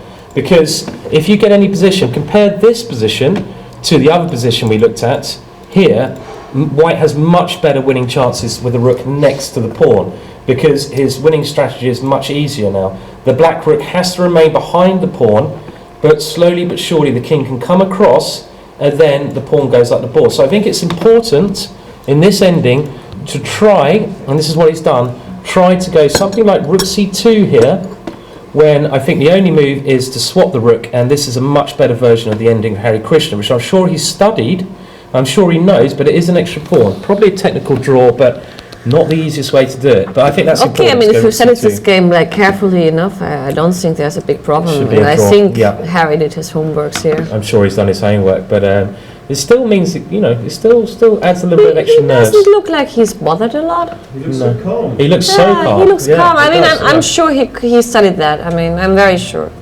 Sure. Okay. Well, I think he's going to go rook c2 to force this superior ending. This must be the way he's got to play in the position. And this ending is a draw, but actually we're going to learn some good lessons, good rook and pawn endings. Oh, we don't learn it. It depends on the result. It depends on the result. We might learn some good lessons here. So let's hope so, because rook endings. I mean, these are if you're at home and you're trying to improve your rook endings, this position here we have on the board is where you should start. You should start how to learn how you should try to win this, how you should try to draw it. The way white tries to win, he puts his rook on a8, his pawn on a6, and then he tries to bring his king to a7. Very important that white does not push his pawn all the way to a7, because then the king can't hide in front of the pawn. But, as Liz said, when the king starts coming across to do this, black creates counterplay over here. So it is a technical draw, I believe, but not as easy as maybe it could be. You predicted the moves again. I'm so proud of you. What happened to you? I'm doing well in rook endings at the moment. So yeah, my rook ending technique is improving like drastically. It is, yeah. Okay, we are predicting draw. Let's go over to David. Let's see how David's getting on. So the board 2 game, and this board 2 game, it was the control was control V. Sorry, I'm trying to bring up the board now, and it's not working. So you have to enable the moves. Oh, okay, sorry. Yeah, I see. Here, okay. So I'm going to bring up position, and there we go. Right. So knight e7. God, I didn't get. Maybe I should start playing in the morning more often. Maybe I'm a morning person. I never thought I was, but maybe I'm being proven wrong. So knight e7 was played by David, and there's an answer from Hui Fan. And now d4. Good control of centre from Ho Yifang here. So David to move now. Yeah, this is going to be very tough for David to win. I'm going to be honest. I mean, Ho Yifang's picked an incredibly solid opening, and it will be a very long game. So we're going to have to wait and see if David can generate any chances. But actually, d4 immediately is a very good move. We're only considering d4 when white exchanged knights, but I think the issue is if we get some position like this where black exchanges and exchanges here, how do you get the bishop on c8 into the game? I mean, these double pawns in the centre could actually be more of a strength than a weakness. I mean, you want to go d6, so first of all you have to push the bishop away, maybe something like b5, bishop here, but I don't know about this d6 move because the bishop's not really got any good squares to develop to, and white has this very strong pressure against c7. Okay, you can go bishop b6, but the other problem black has here positionally is the bishop on a7. How does this get into the game? It's blocked off by the pawn. You need to try to swap off this knight for the bishop to easily do that. Bishop f5, bishop e4, and we solve the issue. If we can get our bishop to e4, I agree. This is the way to go. But you know what I think as a bigger problem is the idea of queen d3 and bishop c2. Okay, so if you go d6 here, I like it. Stopping bishop f5. This is a lovely move. You stop this typical idea, and bishop c2 maybe. Okay, but let's say I go queen f6, and after bishop c2 I have g6. Okay, let's flick in a rook. Do we flick in a rook c1 or a4 is also a very standard idea here. a4 attack this pawn structure. Okay, you go bishop f5 here. I probably don't want to allow this, do I? Okay, maybe queen f6 is just about okay, just about. But I'm still saying this kind of position, David's winning chances are minimum, unfortunately, at the moment. But we do have a long game ahead. So they played twice before, these players, 2 draws in both games. We'll come back. We'll see how David is going to solve the problem that he's got after d4. He's got slightly cramped position. This is his main issue. Let's have a look at Topalov, because we had some interesting developments in the Topalov game. So I'm just going to bring that up now. And this is Bartel versus Topalov. And we're just going to go back to where we were previously, where Topalov had taken on c4. He now played queen e7. So, okay, f5 is an idea, but we don't need to rush this move yet. King h1. That's one of those moves I just failed to understand. Well, it makes some sense, I guess. The f-pawn might come to f3 or something, and it's a useful move to get out of the bishop's diagonal, so maybe it's understandable. Bishop b6, allowing the black knight to maybe come around this way somehow. Rook a3. This reminds me of this game of Carlsen against Anand, which he won. Was this the first game or second game of the World Championships? I don't know, but I mean it was like one of the first games which he won with a rook swinger. Yes, indeed. Yeah, he did. He just brought. And it was a similar kind of structure, wasn't it? Yeah, it was. So rook a3 is not such a crazy idea. Later on, it can come in very handy. Knight c5, and now knight g5. peculiar moves from White. I mean, I'm going to be honest. White is actually, now it's obvious, White is the one going for f4 and going for the attack, but this is very peculiar chess from Bartel. Very unique way to play. Well, h6 is obvious. Now the knight comes back to h3. Well, maybe g4, g5 is on the cards. How about that for an idea? Ta-da! Okay, well, let's have a look. f5, yeah, why not? I'd go f5 in a blink, try to get the rook in the game. Take on f5, and now... We found the Polish Simon. We got it in. G4. We got the Polish Simon. Oh, yes, The Polish Simon. G4. He's played g4. The Polish Simon, I like it, yeah, so he is. My favourite move, g4, comes out the woodworks. The rook comes back, and here comes Gary the G-pawn, g5, and now White's play does not look so silly. I mean, if the rook can ever get down here, he'd be laughing. Like, look, laughing, after laughing. Gary the G-pawn, there is Hans the H-pawn. Hans Moves to H5. Hans, h5 from Hans. And everything seems fine because Hans is a very solid guy. He's a very solid guy, but I might whip Hans off the board, you know? Can I just whip him off? Let's give Hans a bit of a whipping there, shall we? There goes Hans, whipped off the... Hang a minute, what? I mean, that combined with the idea of g6 looks like a...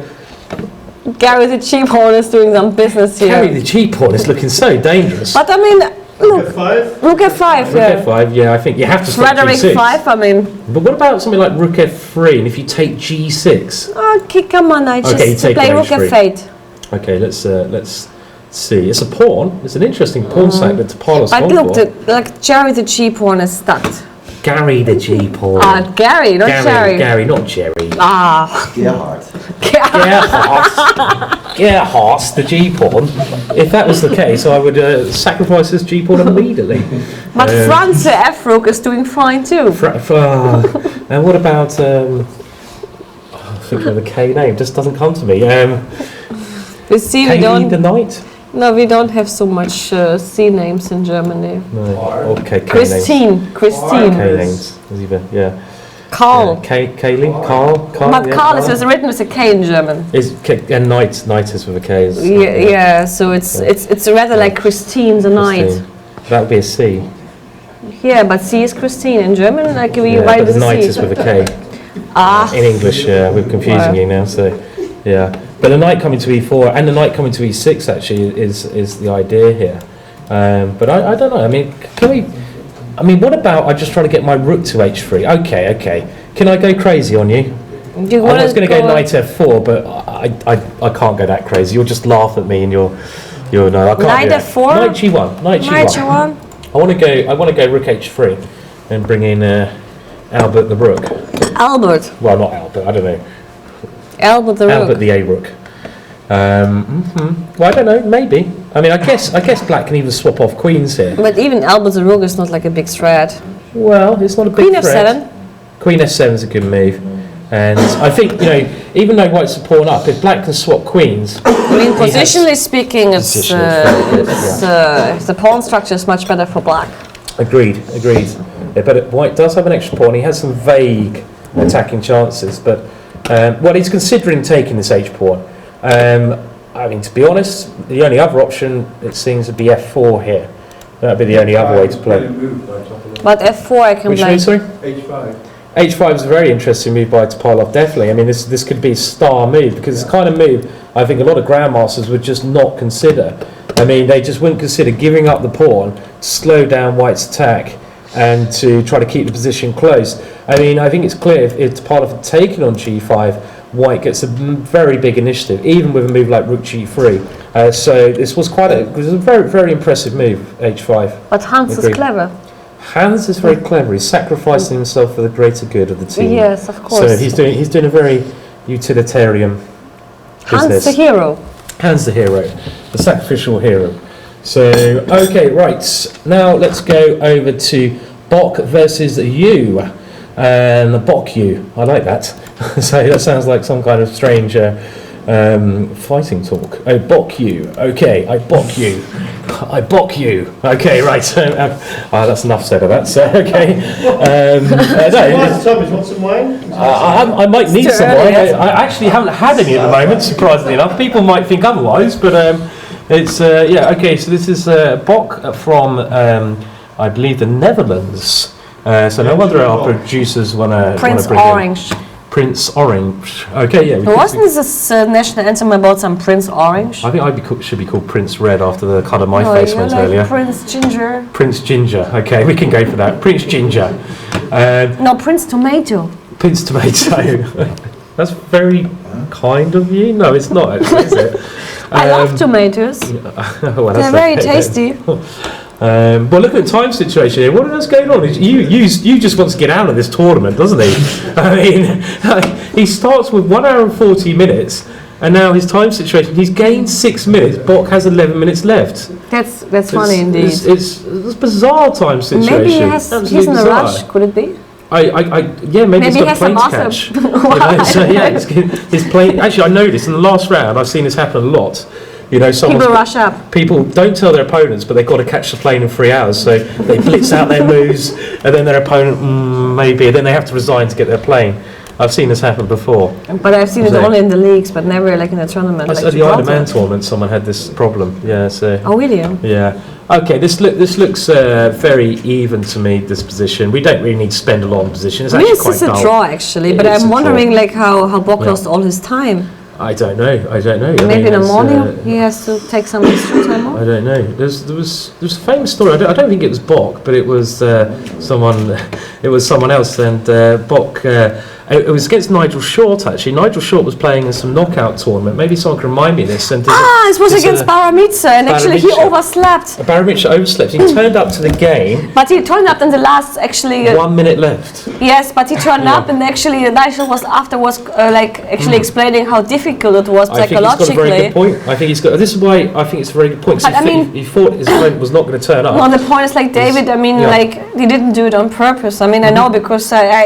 I even heard about this when it actually happened. Yeah. But the point is like David, when once he's sleeping, you really have to Yeah. Wake him up. push. Yeah, I mean, David, Yeah. if he sleeps like the sleep of a just. All right. Okay. Yeah. It's like Yeah. impossible to wake him up. I mean, Sure. you really need like. Sounds like you have a lot of experience with. I mean, he's David not. sleeping. No, he's in my team, and he's always like when we have the Sunday games in the morning. Yeah. He's. You're right. Okay. You have to push him out of bed. Well, not me. Yeah. I mean, his Yeah. roommate, obviously. But Sure. I mean, still, it's not so easy. Yeah. But I mean, this game we're mentioning, Nigel was playing against this Baramitska. Baramitsa. Okay, and and he was playing, but he turned up with 1 minute left. Nigel already thought that the game was basically past its default point, so Nigel had an hour and 40 minutes playing against David with 1 minute left, and it's really psychologically incredibly difficult to adjust. You get time each move, and actually Nigel lost the game in the end. But I think they Was it a tie-break match or was it a real match? I'm not sure. It was some I think it was. knockout competition. I think it was like in the World Championship. Might well have been. And it very was a important. rapid game actually. Yeah, it was it was. not. I mean, they bet 1-1 in the Classical, Yeah. and in the rapid Yeah. game actually Nigel lost. It was very difficult situation, I think, to play. But also winning with 1 minute against Nigel was quite impressive as well. I mean, Well, David, I mean, the Georgian players should never underestimate. sure. Okay, well, can we maybe just even bring up the norm situation now, if we have it ready? We just want to see who's in the chance for a norm today, because Alan. you know, Alan Walton, Alan our friend wins, Alan. he still makes a norm, I So believe. we're hoping Alan Walton can win today. Alan Walton from England, who will be a pleasure to get him into the commentary room so Liz can interview him. So there we go. We can see it very quickly in front of us there. Norms needed. Mishchuk If she wins, she gets a norm. Okay, she's obviously strong enough to be a GM anyway.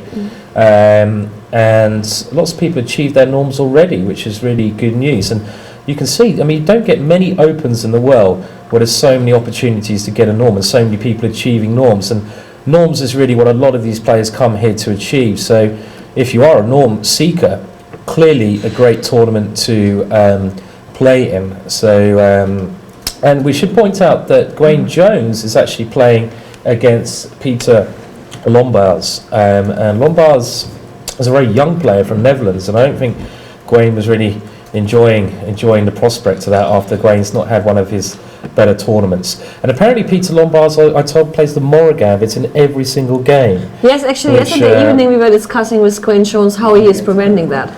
Yeah, I think by playing the Karakani. No, it's like E4, C5, D4, takes on d4, c3 and queen a5. That was the latest idea we had. Okay, can I guess this is after maybe a couple of jars of alcohol?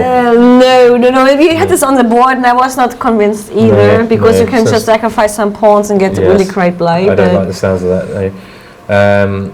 And we have this guy, Gal Mandach, who beat Motiljov in the first game with first move d3. I mean, just you have to remember, like, if you play against someone tactician like against you, play one d3. First d3 against you, I think would be like awfully threatful. d3 he plays. d3. He plays d3 and e4. But the game against Motilev. But you know what you would do? d5, e4, and just play Motilev. But you know what you would do against me when I start with d3, you go d5, and after e4 you go e6, and you trick me. You're protecting the French. I'd probably just go 1 e5 to be honest. d3, e5, and just. I go f4. Well, then I start laughing. So yeah. Can we call 1 d3 the Mongolian? We can. We called it the Mongolian. we call it the Mongolian variation. Yeah, and it is actually the Mongolian line. Yeah. So. Interesting. Anyway, so other nons. Maybe in Mongolian chess the pawns only move one square. Well, he moved it 2 on the next move, but yeah, the one move sort of. Yeah. Have you ever played shogi, Stuart Conquest? You haven't. Okay, I'm trying to pick it up at the moment. So. Chess is hard enough though, isn't it? Leila Chavakishvili, if she beats Edouard, who had been actually also quite a gentleman this tournament, he lost to Stefanova, he drew to Mutsishuk, so I mean he could prove his gentleman-like by losing again. So. Yeah. And who's Stefanova playing today? Oh, actually this is very funny because actually I do have an opponent with whom you have like a really high minus score. Right, do I? Do you have? Yes, too many. I mean, where do I want to start? I mean, do you have someone like where you have minus 10? Minus 10? I have minus 10 against Stefanova, which is a funny part. I have played like 11 games against her. I have 1 draw, 10 losses, and from all these games I had only 1 time white. Right. Now the funny part comes. Yeah. Stefanova plays my father today. Indeed, yeah. One improvement for the statistics, my father is white, so this is the second white game in my family against her. Right, okay. So I mean, I skip classic. I skip rabbits and blitz games, of course, because these I don't count. Yeah. And these are much better, like by score against her, actually. Sure. But and if he doesn't lose, he's improving statistics, and according to the statistics, he should actually win. Because white normally wins. No, because actually after I lost like 10 games against her, it's time that at some moment there should be some win. Some win, okay, right. Oh, there he is. There he is, but we can see the position there. So it looks like a very boring position indeed. It does, yeah, okay.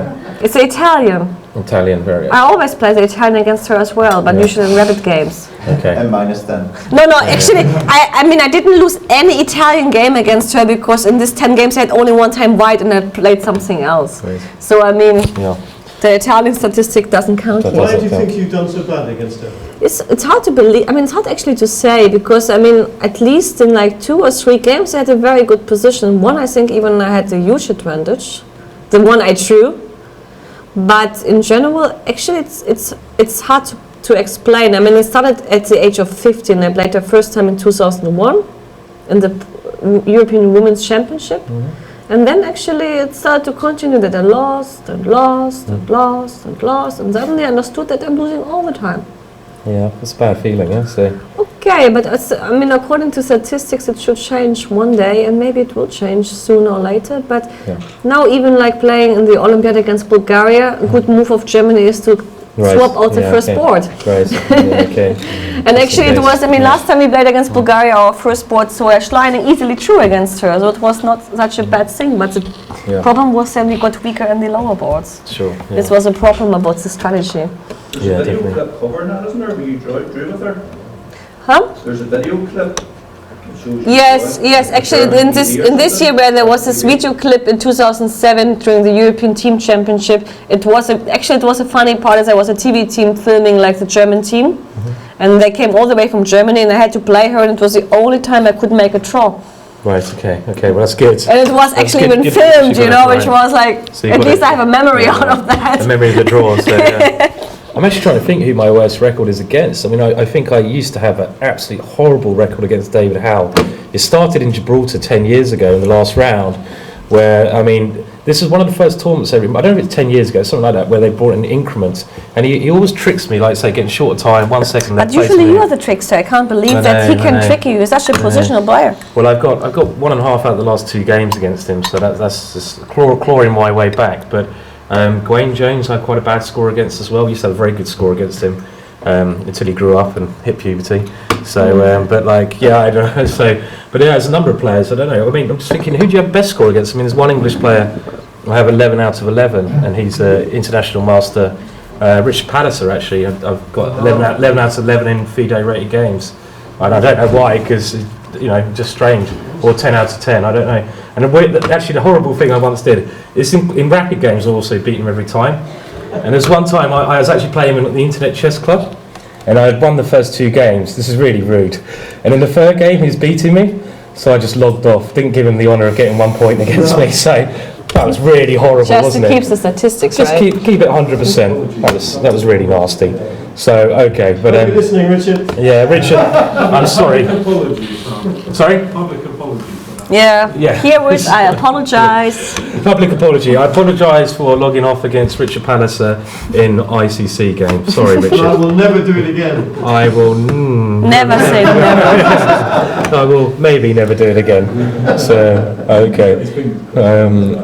All right. What game should we go to now? How about Svidler? Let's have a look at Ganguly. Ganguly looks interested. Gangs. So the gangs. So over to Ganguly. Time for a look at some of these games, some of the top games. And Ganguly against Deep Sangupta. This was the interesting piece sacrifice that we moved away from. So just to go over this piece sacrifice again. This position, White plays Bishop F4, instigating a piece sacrifice. A very standard idea though, because in the Sicilian you often sack a piece to get your horses, that's the first time I've ever said that, I had to say it once, your knights into these 2 big squares. So very standard sacrificial idea. And here comes one knight.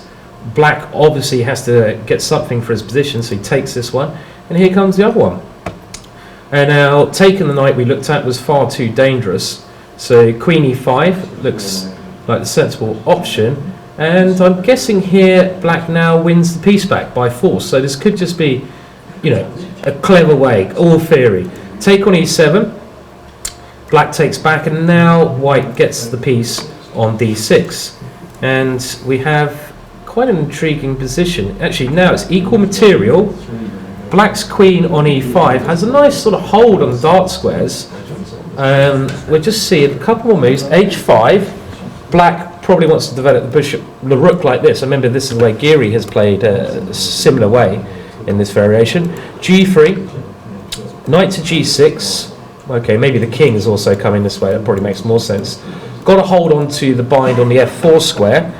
Rook G1, H4. Quite intriguing position. I don't know. I'm not sure. I don't know how to judge this one. It seems like White has a very nice file to play along and a nice square for knight on D6. But Black, on the other hand, has good control of dart squares. So quite balanced. What do you think, Liz? Who would you prefer to be here? Would you prefer to be White or Black? White. You prefer to be White. My king looks safer. I mean, even if I play G4 here, I think. Yeah. Okay, I mean, my bishop on E2, I mean, on F1 at some point right now doesn't look too strong, but maybe at some moment I can play C4, and if you trade, then my bishop is back to life, and if you don't trade, you play B4, I can play C5, and I wake up my bishop anyway.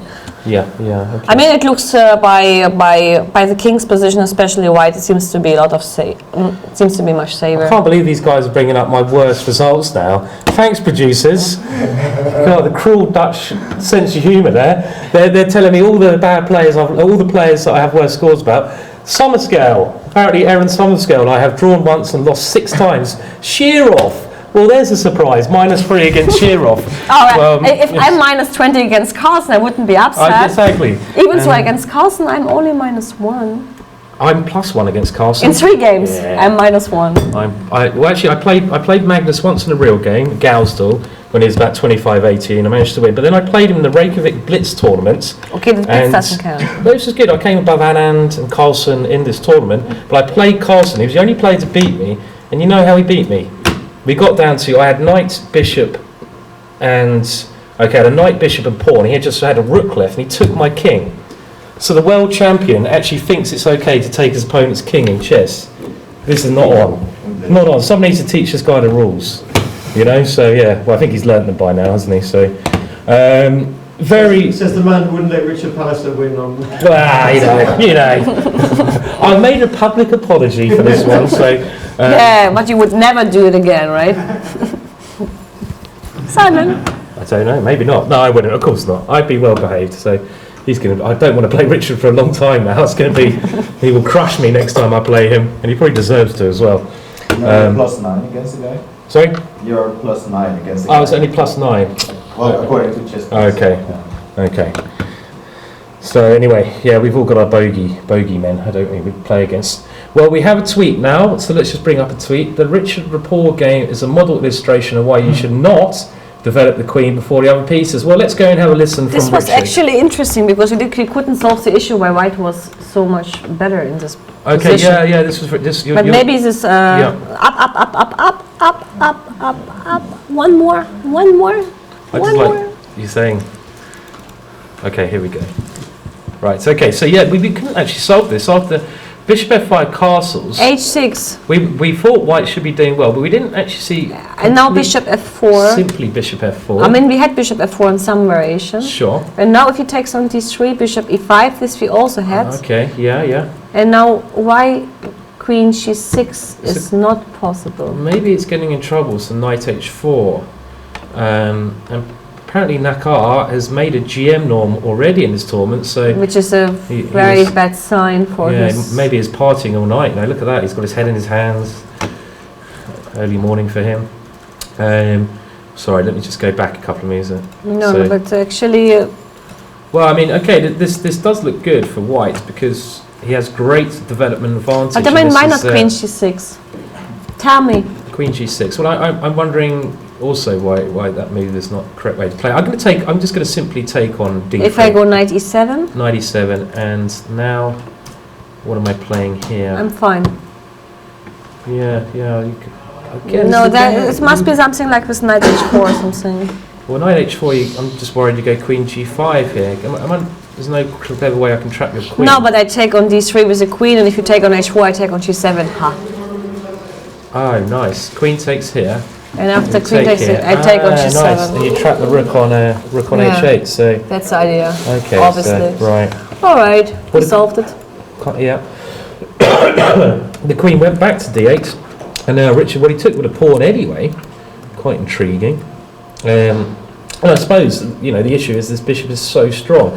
I mean, what about knight f6? I mean, he went f6. I want to get castled at any cost. So, what about this move? There's no tricks on d5, is there? Like bishop takes knight, and knight takes d5. No. But maybe there's just knight h4 and knight f5 coming. I don't know. This is a nice maneuver. Just put the knight on this good square, and the queen coming to f3 with incredible pressure here. Still, I mean, I still want to get castled if I was black because f6 was played, and now, well, it looks a bit ugly now, doesn't it?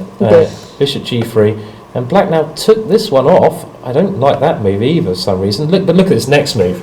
Oh, lovely jubbly, as Del Boy would say in Only Fools and Horses. Do you know this phrase? No. Can we hear you say it? Lovely jubbly. Go on, give it a go. Lovely jubbly. Jubbly. That's it. Lovely jubbly. Now you've got to say it with... What is jubbly about? Now you've got to say it with an English accent. Lovely jubbly. Lovely Simon. No, lovely jubbly. Lovely jubbly. It's a famous Del Boy saying, I believe. But it looks there's a queen on h5 now. Lovely queenie. Lovely jubbly. Lovely jubbly queen. This is a lovely jubbly move. I mean, the normal move here would just be to take the piece back, and I think any normal grandmaster would play that. But Richard is not a normal grandmaster. He's Super Richard, and he goes knight h4, and he just wants to really punish white now with a queen coming in. G5 played. Wow. So obviously the queen comes flowing into the attack. Check. Black's king goes to f8 here. This is looking disgusting for black. Knight to g6 check. King g7. I guess we just take this one, do we? We have to. I mean, I don't actually have to. I could also, in this position, take on c3. But I mean, then I have queen e8, and then I'm in trouble. So I think you have to take on h8. And now, okay, if you go king takes h8, I simply it was take even the bishop. played. This is He went king takes But h8. I mean, no, he didn't went king takes h8, but he went knight takes h8. Okay, and I think the only option here would seem to be bishop takes d4. This is, I mean, it looks like black is busted by all considerations, but this is the only way to try to complicate matters. Bishop takes But actually, d4. it's not. It doesn't look too clear to me because the knight on h8 is not in the best shape. I have knight g6, and after queen e8, I have knight f4 though. So you can't. But do even this. no, Then but you get no. the pawns, yeah? Look, like knight g8, queen e8, knight f4. I take and I bury king g6, and I'm still and I can take on b8 and have g4. But then you get another pawn. I mean, even here. Yeah, I mean that's what I meant. It's not. It's absolutely unclear. I mean, unless Richie is up for something else we don't know Let's yet. just see if he's got some after bishop takes d4, which looks false. Let's see if he's got something else planned here. I know you can play queen f7, queen takes b7 maybe. Excuse me. Go queen f7. Queen here. You take, but even then I have knight e7 take, queen b7, knight e7, take on c6. But still, it's not enough. Well, he's got two pieces now for the rook, so it's not, okay, it's but not tidy over. It's not clear. Knight e7, and the game. Oh, he's only, it's actually who's better here. I'm not sure. I mean, this is not entirely clear. Should we just see if there's something? It looks like there should be some strong idea. If I get another piece, what about just simply rook e1?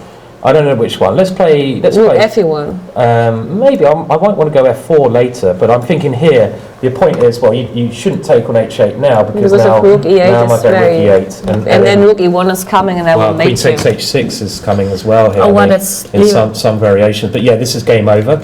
So I think you have to stop rook e8. So knight d7 now, and now in this position knight d7, trying to hang a minute. Sorry, board's gone a bit wonky. So we're looking at bishop takes d4. Rook e1. I'm not sure which rook, but knight d7 and. But now I can. But now I can go knight g6. Or even knight f7. Knight f7 is better. Knight F7. I want to aim to d6, and you have no queen e8 anymore. This is the important point. Okay. Take away queen e8. White's winning. White's winning. Totally winning. So okay, so that's the point of Richard's game. So nicely played. Obviously, Nakara's already got his GM norm, so it follows the principle. When you get your GM norm, you lose the next game. Also, look at the time. Yeah, he's. Well, okay, he's had a good tournament, but he's running to Richard Rapport today. Over to a game, Zhu versus Rodstein from Israel, China versus Israel here. And let's just go to... Wow. Well, maybe we won't go to current position. Let's start around here, in what looks like quite a solid position. And now, what happens? Well, black starts this big attack on the king side, white goes on the queen side. And now f4, b5, knight takes d4. Hello, what's happening there? Hello. You can't just give up a knight for a piece, can you? Pawn? Obviously you can. Wow, I mean this guy's very... You just got knight takes d4, really? Yeah. Okay, well let's see the idea. I mean the point is... Okay, the idea is if the queen takes, you have bishop g7, and we can at least get some material back. Plus I still have some attack on the h5. Sure. And if the pawn takes, we take on g3, and if you take back, then the d4 is still a little hanging. It's a nice idea, isn't it? So we went pawn takes, and we can see the two players here.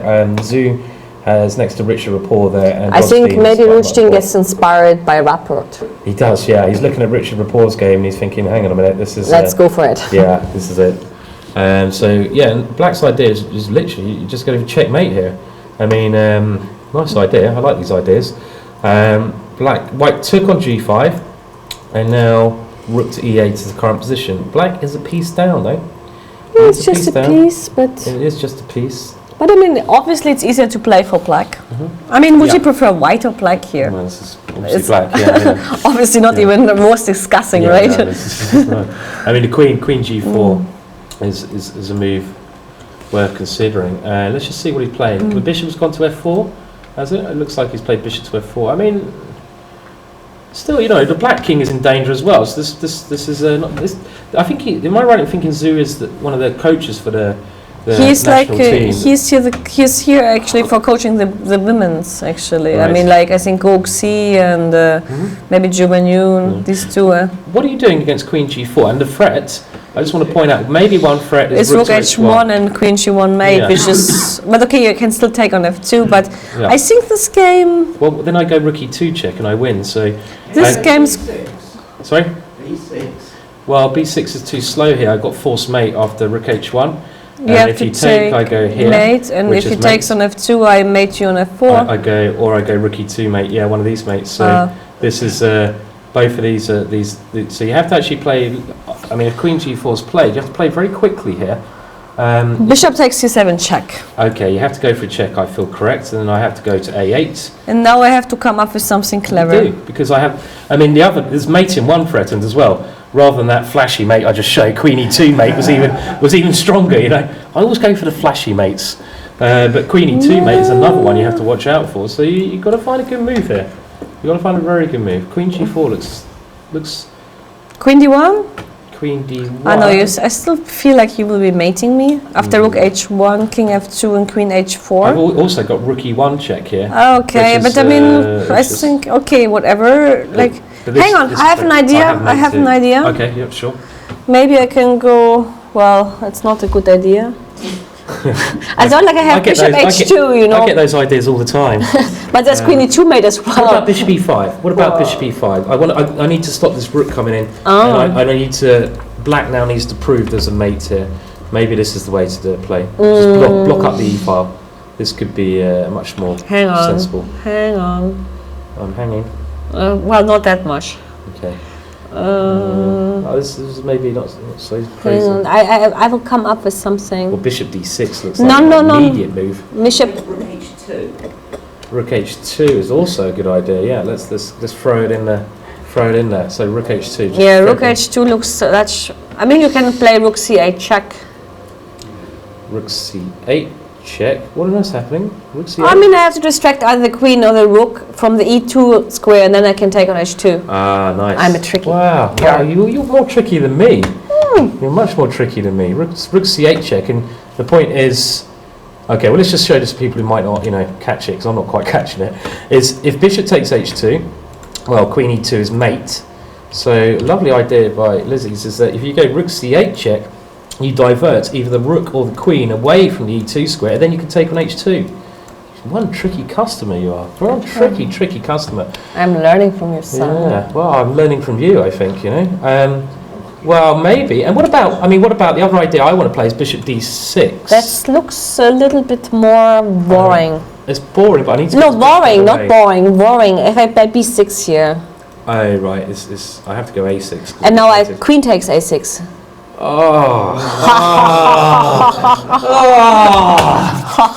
are the trickster number one.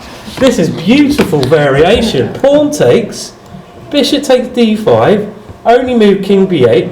Why are you not a GM, Lizzie? Well, I don't know. You should be a super GM. This is you've proven this point. This is amazing.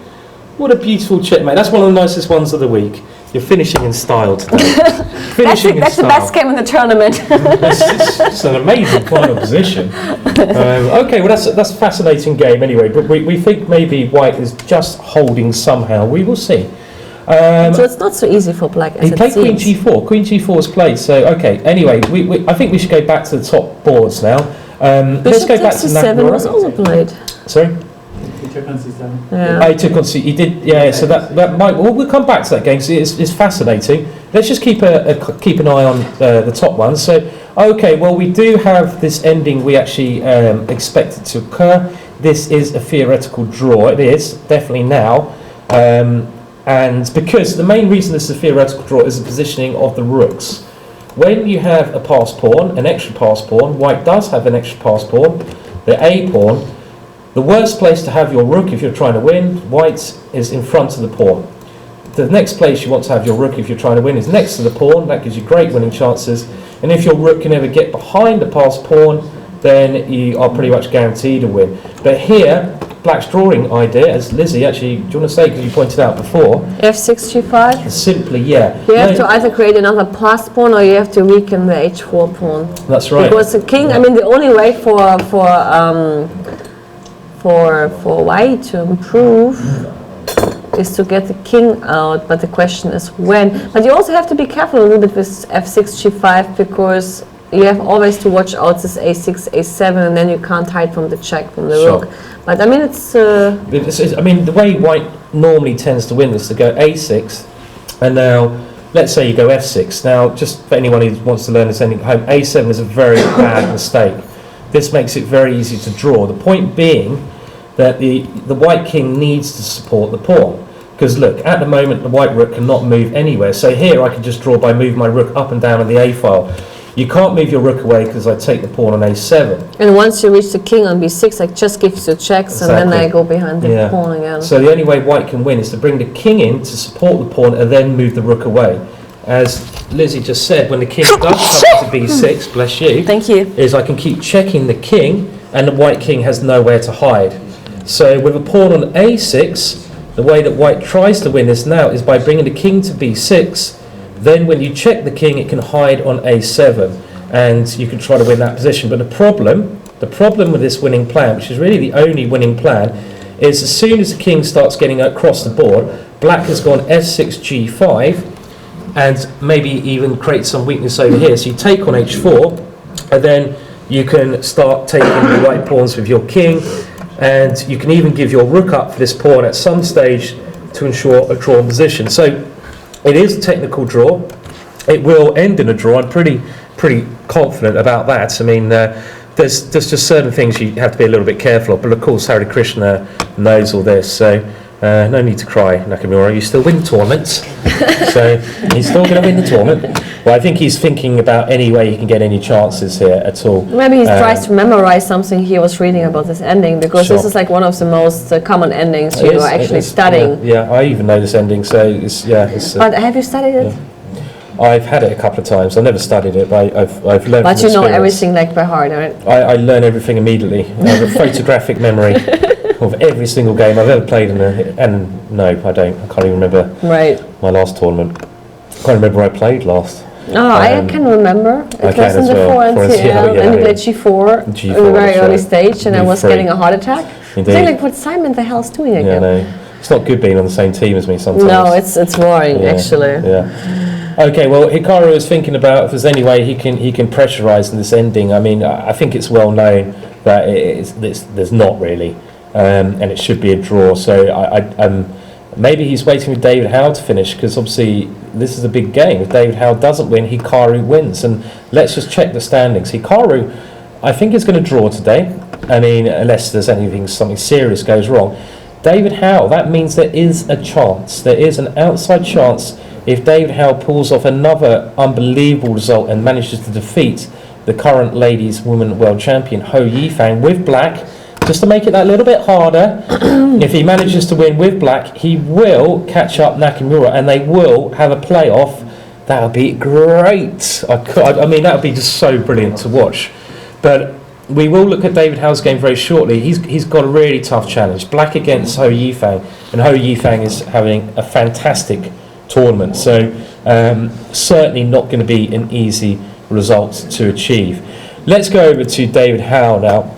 And we will try to get the moves updated. And okay, you go enable and you go. Yeah. So the moves that happened: knight e7. This was we got an update on the moves. Let's get the current position. D4. Knight did take on D5, and did take on D4. Now instead of pawn takes, which looked a possibility, knight takes actually a much more logical move. B5, bishop C2.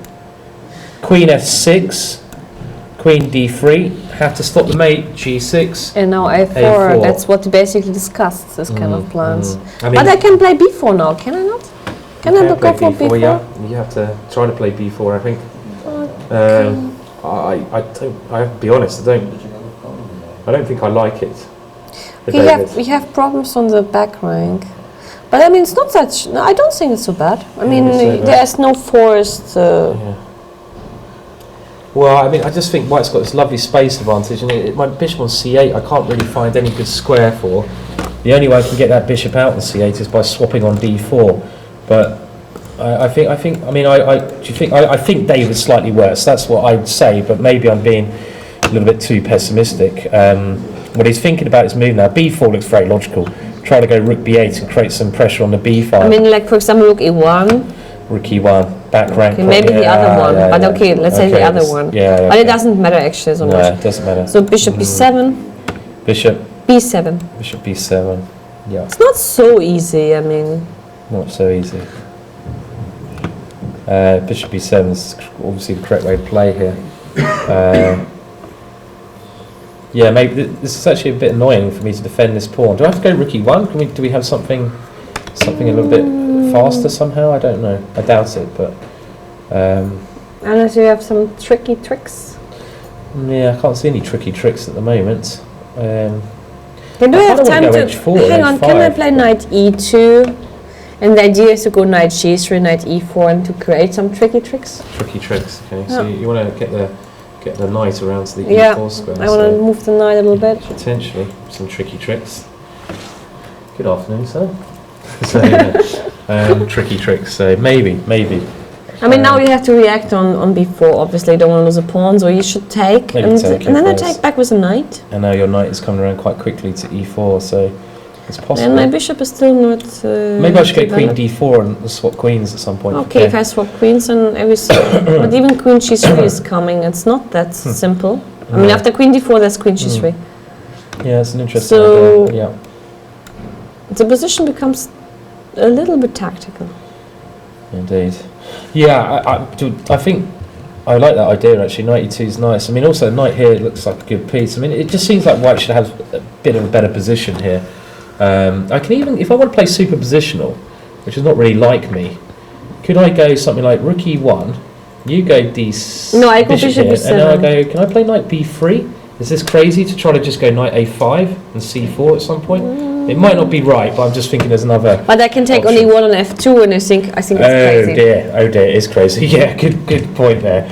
Okay, this is just an idea. So it's not so simple because f7 is actually f2 is always a little bit hanging. Time situation: Ho Yifang, 41 minutes left, and they have half an hour left. But that's almost the same. I kind of feel that Ho Yifang should just be a bit better here, but anything. Maybe can let's say it's easier for her to play. Yeah, but she has to be careful because she's playing against the bishop here.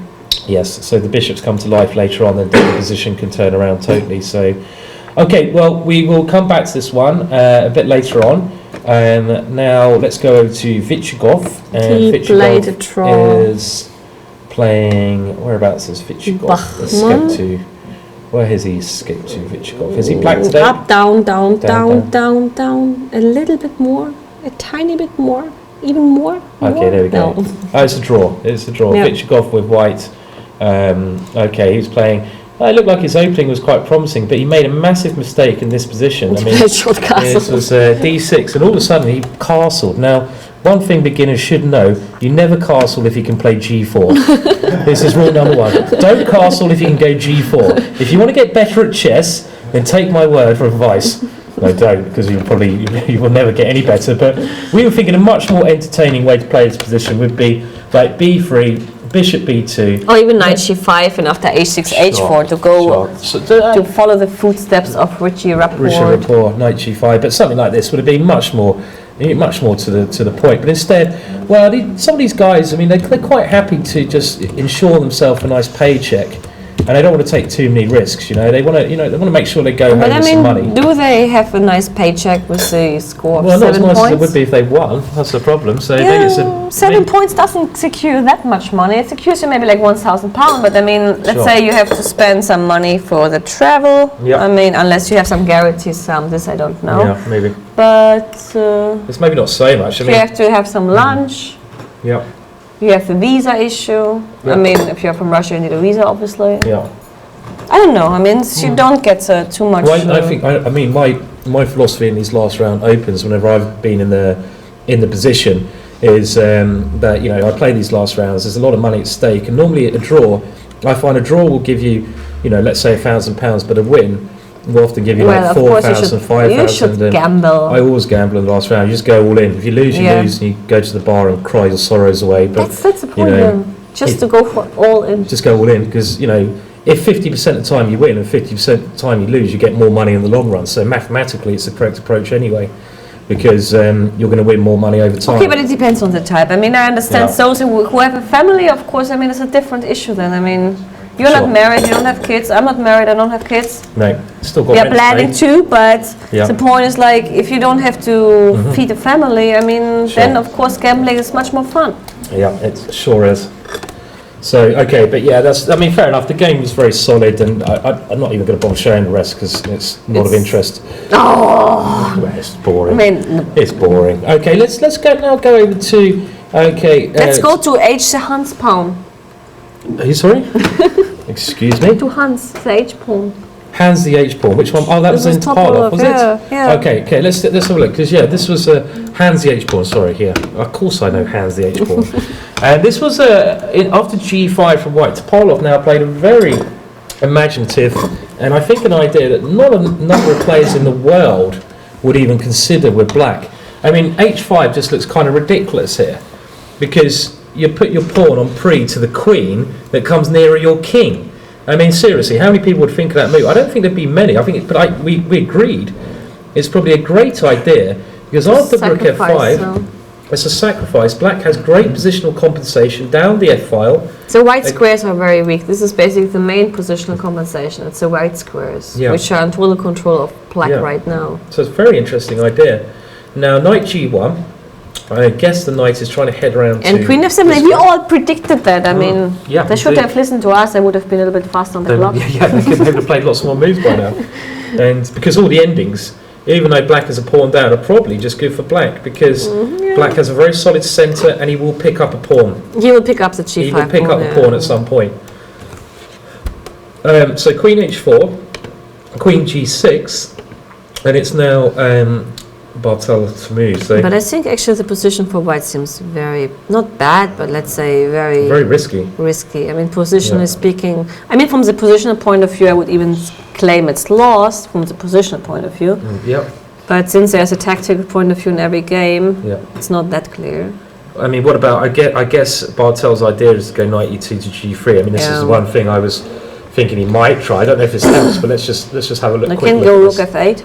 Rook F8, and I can't go Knight G3, you take on F2. Maybe Bishop E3, I don't, but then my Rook is looking a bit funny.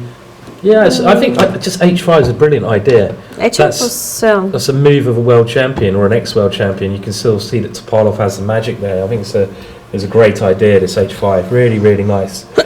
I think we'll take a short break quite soon, but before we do take a short break, let's just have a look at the current position in David Howe's game, because we have a couple more moves there, and am I feeling happier? I'm not sure. Okay, with third board draw, now if Ho Yifan wins, she pockets a call, £31,000, that's just greedy. £31,000, that's a good wage in England, sole second and best woman, more than first place. That is, I mean, God, that's a lovely pay packet. I mean, so yeah, if she £31,000. Look, its beauty has its price. True, yeah, but not £31,000, surely. That's a lot of money. No, okay, she's a great player. She obviously deserves to make a good living from chess, but that just shows you how big this game is. I mean, you're playing for serious bucks. Serious bucks. Whereabouts is this game then? Down. So, down, up. Okay, so let me just have a look. Okay, we've got the moves now. But I mean, she's far away from winning, let's say. She's far away from winning, but I mean, also it's a massive game for David. If David wins the game, he can still win the tournament. So this is like a real high pressure game. C5 actually is also a very nice move. Yeah, I saw David at breakfast, and he was a little bit nervous, understandably, and he was like, I think he looked quite pumped. So I don't know if that's good or bad, but he was definitely quite pumped for the game. It's a very expensive game actually for him. But even if he makes a draw, he has really nice money actually. He takes second outright, I believe. So yeah, if he draws. Okay, but maybe shared second. It depends on the 7-point score. Sure. Yeah. I think he will take second outright actually. If David draws, he gets second outright, and that. How much is second? 16,000 or something. Something like 16,000. It's not that bad. Definitely going to catch him in the bar later. Definitely. He's such a good guy to catch in the bar if he gets a draw or a win. I'm hanging on to him like a bad flu. Be my sponsor tonight. Sorry. I actually borrowed £20 off him the other day as well, so I will pay him back. So either you hang around with David Howe or with Ho Yifan? Yeah, either David or Ho Yifan. One of them's going to be my best friend tonight. So, but yeah, well, David's a friend as well. Okay, well, he's played now C5. Can I just ask, is this in sexes? Yep. Do you think the second place person should get more than the winner of the overall event? Do I think the second place finisher should get more than the winner of the whole event? I mean, which Ho Yifan could get if she wins. Well, I think the good thing about this tournament is, I mean, just having so many female lady players here is great. It's one of the only tournaments in the world, one of the only opens in the world where you get this mix of the top ladies and the top men. And I think to encourage that to happen, I think, you know, you need to make it attractive to them in a financial sense. So I mean, without this kind of prize money, you just wouldn't have the same kind of players here, and that's one of the attractions of the tournament, I think. So I think it is fair. I mean, it's debatable, but I mean, you know, A bit like the female. Well, let's say it's totally fair in my opinion, because in all the other tournaments in the world, the women always take not even 50% of what the what the men's prizes are. If you compare in all other, I mean, for example, Women's World Championship in comparison to Men's World Championship, I think the World Cup, let's say, first prize is 300,000, the women's tournament is 60,000. Just compare that. It's not even 50%. But is it the Men's World Champion or the Open World Championship? That's the question. It's the Open. The women so can women take part. can still take part in it. It's true, but men can't take part in the Ladies World Championship. Well, beauty has its price. Well, it certainly does by the sounds of it, yeah. So there is, I don't know, there is this debate that is I mean, a question. I understand, but I mean, look, either, I mean, they should totally divide this too, and women can only play in the women and men can only in the men. Yeah. Or if they mix it up. I don't know. Well, I think it's great. I think the most important thing is this. One of the reasons this tournament attracts so many great players is the prize fund. And at the end of the day, these guys have got to make a living. They deserve to make a good living because they entertain all of us, and their games are great to watch, and they deserve to take home a nice bit of money. So with so much money at stake in the last round, it really, you can feel the pressure, and it makes it just much more interesting from even a point of view of potential sponsorship for television. You need to have this high level of pressure. So I think it's, you know, I think the money prizes are really, they're important, you know, to encourage players to play in general. So I think it's a positive. And actually, this is an open tournament with, I mean, okay, also like the Millionaires Chess has like huge money prizes. Chess is brilliant as well. Great idea. I mean, this concept having $1 million But I mean, they are like hardly such. I mean, like if you count the opens where with such a high price fund, I can count Gibraltar, I can count the Millionaires Chess event, and then actually, okay, Qatar Masters, which was new. Qatar Masters was a brilliant event as well. But I mean, then if I already think about more open tournaments, it's getting tougher to count such huge prizes, especially in the women's section, but also in the category section, actually. Well, I think they should be encouraged. I mean, like the Millionaire Tournament as well, it should definitely be encouraged. Okay, well, let's just get to the current position, because Raymond King from Times has commentated on the current position, and David's played a very clever move, c5. Now, when you have the two bishops, it's a move we did not consider. You need to open up the position. c5 does that. So now there's a double capture on c6, and then on b5, and all of a sudden, hang on a minute, this I can see Raymond's point of view. If these bishops get into the game, it might be time to party. C5 is a very clever idea. Very clever idea by David. And the current position is now, I mean, if David can get two more moves in, bishop b7 and something like rook b8. Yeah, it's a game. He's game on. Actually, the position already now seems to be nice in a way that it's difficult for you. And look if you look at her face, I mean, she understands that there is some danger in this position. Certainly. So actually, this is the game that David can still play. It'll be a long game. Do not get it. Yeah, it will go on and on and on. And David's gonna go for a win, even though a draw he knows will get money. He is such a brave player. And I remember a great story about David. He was playing the last round of the British Championships 2 or 3 years ago, and a draw in the last round would have ensured him outright first. Okay, and he was playing with black. He needed a draw. He was playing Gary Lane from England, Australia, should I say? Now lives in Australia. And Gary Lane thought, well, obviously he's going to take a draw because it gives him outright first at the British Championships. He offered a draw to David Howe after 10 moves. David said no. In an equal position, he just said no.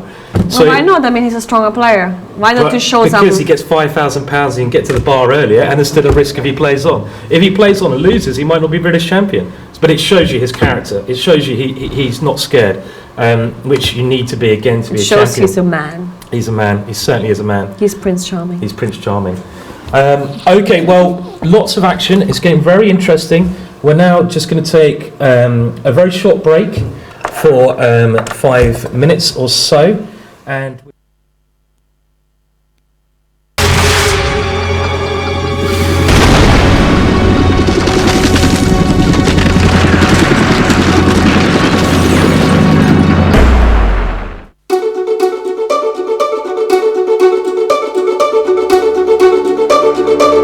Sport relies on sponsorship and great leadership.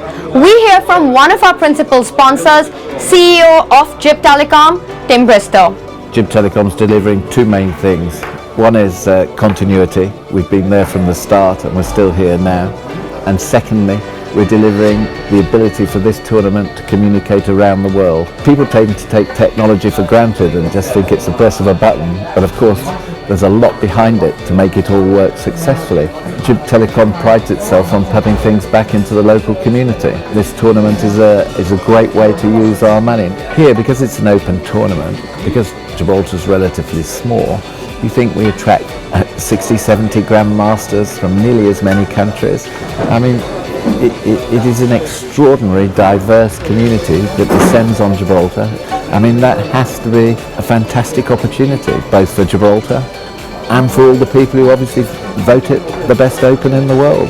Silvio Danilo, the inspirational coach and manager to former world champion Vasilin Topalov, gives us his insights on the game. You realize that this is a long road, you know. The most important thing is the confidence, the completely, clear head, you know. Confidence, focus, and to believe that you're going to do it. You need to be patient, to work hard and to wait for your moment, you know. It's to keep the illusion and the dream that you can do it, you can become the world champion. All your energy have to go there. This is number one. One little distraction, you're out. You have to work and eat, sleep, live for chess. It's not gonna be easy, not gonna be fast. We had a lot of failures. When he won in San Luis, this was our ninth try. 8 in a row failed. Every time, little closer, little closer, little closer. The world champions is ambassador of chess. We have to give something back for chess, you know, for chess community, you know, to increase the popularity of chess. This is your main duty. It's not only about you, it's about the game. Every world champion needs to promote the game. The Tradewise Chess Festival is a top pick for families to travel together for chess and fun. Let's find out what it really means to be a chess family. But unfortunately, neither Christine nor myself play chess. We've never played. So we can't get stressed because we don't know when we look at a board, we don't know what's happening, to be honest. It's a very good tournament, I think, very well organized, and yeah, we'd like to be here. It's really good because it feels like a German holiday in a way, because I can play my chess in the morning, afternoon, you know, prepare, play. I think it's nice to combine chess and holiday, actually. Yeah. Because of chess, I've gone to many places that I wouldn't have gone otherwise. And what better way than, you know, going with them. When you've done like a really good game, or you've done a move that you really like, it's like, "Oh, I made this move." Chess is difficult to sometimes to know how to act when your children lose or win. Of course, when they win, it's a lot easier to deal with it. She is very competitive, so it's if she's winning a game, she's very happy, and if she's losing a game, she's very unhappy. My dad tried to give me one, just like all he said was just play the right move. That's all. Always play the right moves, and you win. In the women's section, India's Padmini Raut and women world champion Hu Yifan lead with 6 points. Don't forget to follow all the action live on our official website. I'll be here tomorrow with all the highlights. See you then. More insights on the festival and chess in our up-and-coming documentary, All the Right Moves, out later this year.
welcome back to the last round of the Gibraltar Congress 2015, and it's just getting too exciting.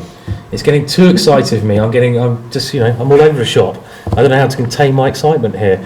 We could have a position. Looks like Nakamura will draw, and if David Howe manages to win, if Mr. David, the Goliath, David versus Goliath, well, if he manages to do it, he can have a playoff with Nakamura for first prize, and I think for the excitement value, and because I'm English, I'd like to see him do that. So it's going to be interesting to see if David can pull off the miracle, which we're hoping he can do. We see him there. Look at that! A little glance at board one. He's obviously keeping an eye on it. He wants to make sure he's still got a chance. But okay, well, that's going to be exciting. Now, before we do go into the action, I'd just like to mention the tournament you see here. If you're a parent, if you're a junior watching this, then this tournament in August, 20th of August, at the Coletta Hotel in Gibraltar is an event you really want to get yourselves over to. It's a great chance for your kids to improve their chess. There will be grandmaster coaching going on. There will be talks going on here, master classes. It's held at the Coletta, very nice hotel. It's in the middle of summer, so if you're a parent, you can have a nice holiday. It's FIDE rated. What more do you want in life? It's a perfect tournament to take your kids. So you can see the flyer there. So keep that in the diary. Put it in the diary now. I wish I was 15 again so I could play. I wouldn't be able to drink wine then either, would I? So, well, actually, I was drinking wine when I was 15. But anyway, there we go. So, yes. But anyway, we're now going to go over and just see the end of Richard Rapport's game against the young Israeli player who got his GM Norm in the last round. And he was basically winning this very nicely, but the end was very pretty, very pretty. We saw some problems in this position. Bishop takes d4, and the problem with this move is you take away control of the e1 square. So here, white could get a rook to e1, which is pretty much game over. Black instead tried to keep his bishop on the e1 square, but now a lovely little tactic, b4, and this is a really, really pretty move. Again, the idea, if the bishop retreats somewhere, we go rook e1, and we have gained control of this square. So black took on b4, and now after queen f7 and queen takes b7, the point of this move is shown. We have a double attack, and the rest is very easy for Richard. He takes on a6. He has too much material here, and okay, it's quite straightforward. He just grabbed as many pawns as he could, and the black king is also too weak to survive. Nice little tactic there, and that was the end of the game. So I believe we have a tweet now, so let's just bring up the tweet. Stuart Conquest, and he's talking about this Mongolian player who beat Motilev in the first round, and he also tied for first. He's playing in the Challengers.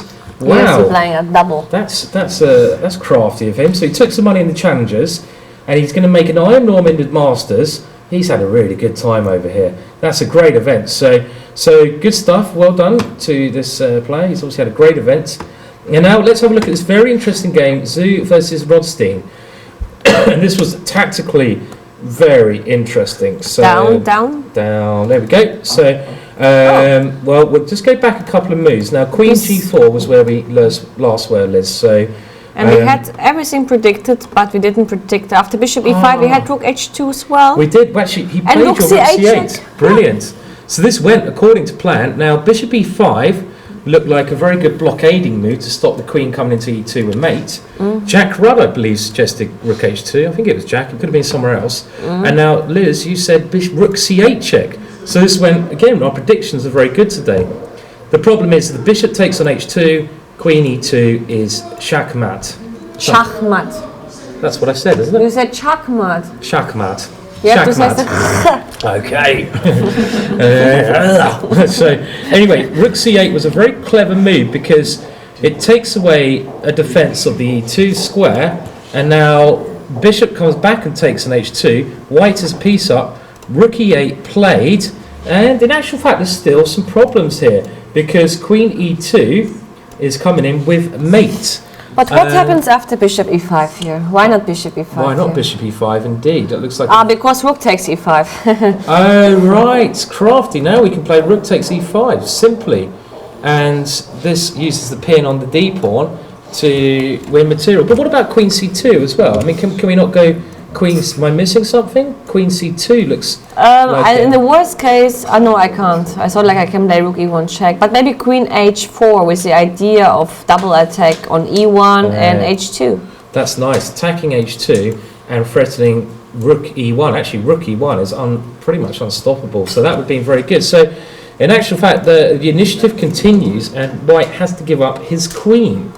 After rook e1, we get a very strange position where, well, it's probably just a winning position for black, to be honest, where white only has a rook and a bishop for the queen. But it's not so easy because the king on a8 is quite weak. It's not like you win this automatically. No, I mean, and the bishop on f8 cannot really find a good square. I mean, we should try to trade this bishop at some point. Yeah. Maybe bishop b4 we should start, and then we try to play a6 or something. But it's not so easy because rook e5 is also coming. Rook e5, yeah. Actually, I don't think the position is so clear, to be honest. So maybe bishop g7 is a better move, just to prevent rook e5, because we should really like control the square. The square, yeah. Yeah. This is maybe better, and then a6 is coming. Okay, maybe. Maybe black is still winning. Black should be doing well here, I think. I mean, it's been a very exciting game so far. Topalov. So let's see how Topalov's getting on, who played this clever h5 move, and we thought he had great compensation for the pawn he had sacrificed. Well, we had queen g6, this kind of thing. Rook did come to h3. Look at everything according to prediction. Yep, knight came to e2 with the idea of knight g3s. Knight came back to e6 and opens the bishop, and the knight has some great squares to move into. Queen e4, pinning the rook. d5, another sacrifice on Topalov. Well, he's well known for his sacrifices, and after c takes, d5 was played. Now the obvious question is, what happens? Rook d8. Oh, just rook d8. So queen takes d5, just simply rook d8, and the bishop on d2 is dropping. This actually could be a contender in some way for the best game prize. I mean, it's not spectacular as such, but the h5 move is such a brilliant... Hands 5, pawn to hands 5 was such a great move that, I mean, I think he's taken complete control now. His centre is overwhelming, and he has all of his pieces ready to crack the white position. So, in actual fact, this is a really, really brilliant game for Topalov, and I think he's going to go on to win this one, but in some style. I mean, his next move as well is going to be rook takes f2. I mean, rook takes f2 is coming, and everything is dropping. So this is a really, really good game. I guess he will be winning this game. I think so. Yeah, I think he's going to be winning this one quite easily here. Over to Prince Charming, David Howe. Ho Yifang versus David Howe, and this is one of the biggest games in this round. To be fair, one of the biggest games of the whole tournament. Let's put this into perspective. We see a tweet here, people hoping for David Howe in some respects to bring it to a tie break. If it does go to tie break, it means that Nakamura needs to draw and David Howe needs to win. If it goes to a tie break and we do get that situation, they do play, I believe, 2 rapid play games. I've got to get this right, and it will keep going until someone wins. So it's a very important game, a very important game for everything. David Howe could become champion of Gibraltar, and that will be his best ever result in his history, and also, I'd imagine, his biggest ever payday. So that's another thing he can really, he's going for. So, and Ho Yifang, let's put this into perspective. If Ho Yifang draws or wins, Ho Yifang will win £31,000 because she wins. Not when she draws, but when she wins. If she wins, sorry, she has to win because she will then take the ladies' prize and she will take also second prize outright. So which will not be your biggest payday. Which will not be her biggest payday. It's nice when you can say that. I win £31,000, but I've had bigger paydays. So, which is, I mean, you can't say that often. So, okay, well, let's see. Let's get up to position. Rook e1. The rooks come off. Black's bishops. This is what Raymond Queen. Did I say Queen? I don't think he'd be very happy if I called him Raymond Queen. Raymond Keane stated that he thought Black was better because of these bishops, and they do look rather tasty. Bishop to b3 played, and now rook d8, and this is a structure we mentioned. We thought in this structure, Black has mobilised. His bishops now look better than White's knights, and also there's this very annoying pin on the knights on d4. The simple idea at some point is just to win the pawn. I don't think it's that bad for Ho Yifan. I don't even know if David's better. I'd imagine you could claim he's slightly better. Looks like Nakamura is... he's not even sitting on his chair properly. What's he doing there? Maybe trying to change his shoes. Maybe trying to change his shoes. Yeah, maybe he's just turning his back on the world. You know. But yeah, okay. Well, that's an interesting pose there. I think we'll come to that game in a second. But first of all, what about this position, Liz? What do we think? Does Prince Charming have any chances here to win? Obviously, yeah. Yeah. Because now, I mean, I'm just dreading to take a pawn. Maybe first I go king g7, since there are no tricks because my rook on d8 is protected. And then at some moment I can just take the knight on d4 and just have a pawn up. You have to be careful. I think the ending, if you take the queen, could be a bit suspicious. No, there's rook e8 and rook e7 check. That's why king g7 is a good prophylactic move. Sure. So you want to go king g7 and then simply take here. And if White goes passively, I mean, rook d1 is the kind of move that you want to avoid playing, because it means you suddenly go into sort of passive defense. Well, even here, I can go queen g5, can't I? And this bishop on b7, White is threatened with checkmate. And the kind of move you want to avoid playing with White is either f3 or g3, because both of these moves seriously weaken your king's position. So even queen g5 is a very strong possibility here. So I think David is actually a little bit better. I quite like his position. Time situation, 20 minutes left each. I can only imagine what they're feeling, the emotions they're going through now. They must have a mixture of being terrified, excited, thinking about the money. I mean, look, why should Ho Yifan be terrified? I mean, even with her 7 out of 11, 7 out of 10, if she loses, hypothetically speaking, she's still plus £15,000. It's not that bad. It's not a bad week. I mean, it's not like that she is like terrified of losing this game. I mean, she should still be happy. I mean, she's playing 2 tournaments in a row, and even with 7 out of 10, she's playing, I think, above her performance, or at least equal to her performance. So I don't think it's a big deal. No, I don't. A big deal for her. But for David, it's a much bigger deal. I mean, from the objective point of view. I mean, if David wins this tournament for some miracle, I'm not saying it's not possible. If David somehow manages to win Gibraltar Congress, that really could be his ascent, the start of his ascent into chess stardom. Because you win a tournament like this, you start getting invited to bigger tournaments, even like Waken's EA group is a possibility. You can really people notice you, and people say, I want that guy in my tournament.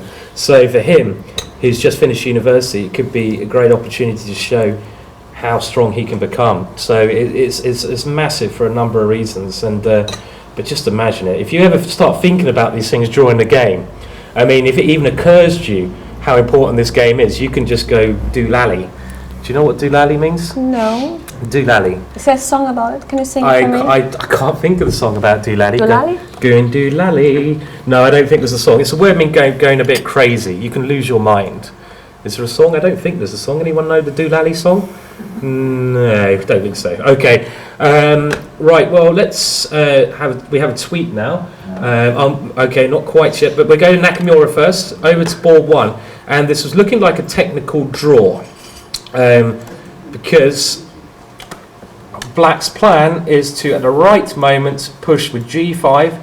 The only way White can win is by bringing his king to b6. If White does not bring his king to b6 to support the pawn, he can't make progress. Because at the moment, the rook on a7, this is why, you can see now why, it's the worst place to have a rook in the ending. It has not so many squares it can go to. It can only go to these 2 squares. It can't go across because you lose your pawn. So it's very, very passive. So the only way you can win is by trying to bring your king around like this, and then trying to advance your pawn. But this takes so many moves As soon as the white king starts coming around, black just creates counterplay over here. It's a technical draw. Agree? Do we agree this is a technical draw? I mean, this position is a technical draw, but I mean, you have to prove it still. You have to prove it. But I think, I mean, according to the time, Hari Krishnan knows how to prove it. I suppose. He does, yeah. I think he's going to be very confident. Hari Krishna's end game technique is quite phenomenal. Okay, well, let's bring up a tweet now, and we will just see the tweet here. I'm not going to try to pronounce that surname, if that's okay. Interesting what happened 5 moves ago in this game. Game was in White's favour according to commentators. I don't know if we agreed it was. We never even said that White was better. Never ever. No, I don't think so. We just said like G5. You said like Cherry 5, and I said like Hans 5. Exactly. Yeah, Gary 5, I think. And I was getting excited when the G pawn went up, but the problem was that. And then Hans pumped out. The hands move was brilliant. Yeah. This B5. H5 move. Let's just go back. This H5 move to me is one of the moves of the tournament. In this position, White had just gone G5. Now, a normal human might consider taking this or going King H7, but to Parlov's H5 here was for me one of the moves of the tournament, because he gives up the pawn, so he gives up a whole pawn. But after Rook F5, he actually closes the position on the king side. He gains control of the F file, and little by little, his pieces just start to flow in. And the current last position we looked at was after D5. He's controlling the centre, the F file, everything. Queen G4, he gets his pawn back with bishop takes F2, and to be honest, it's completely winning for him.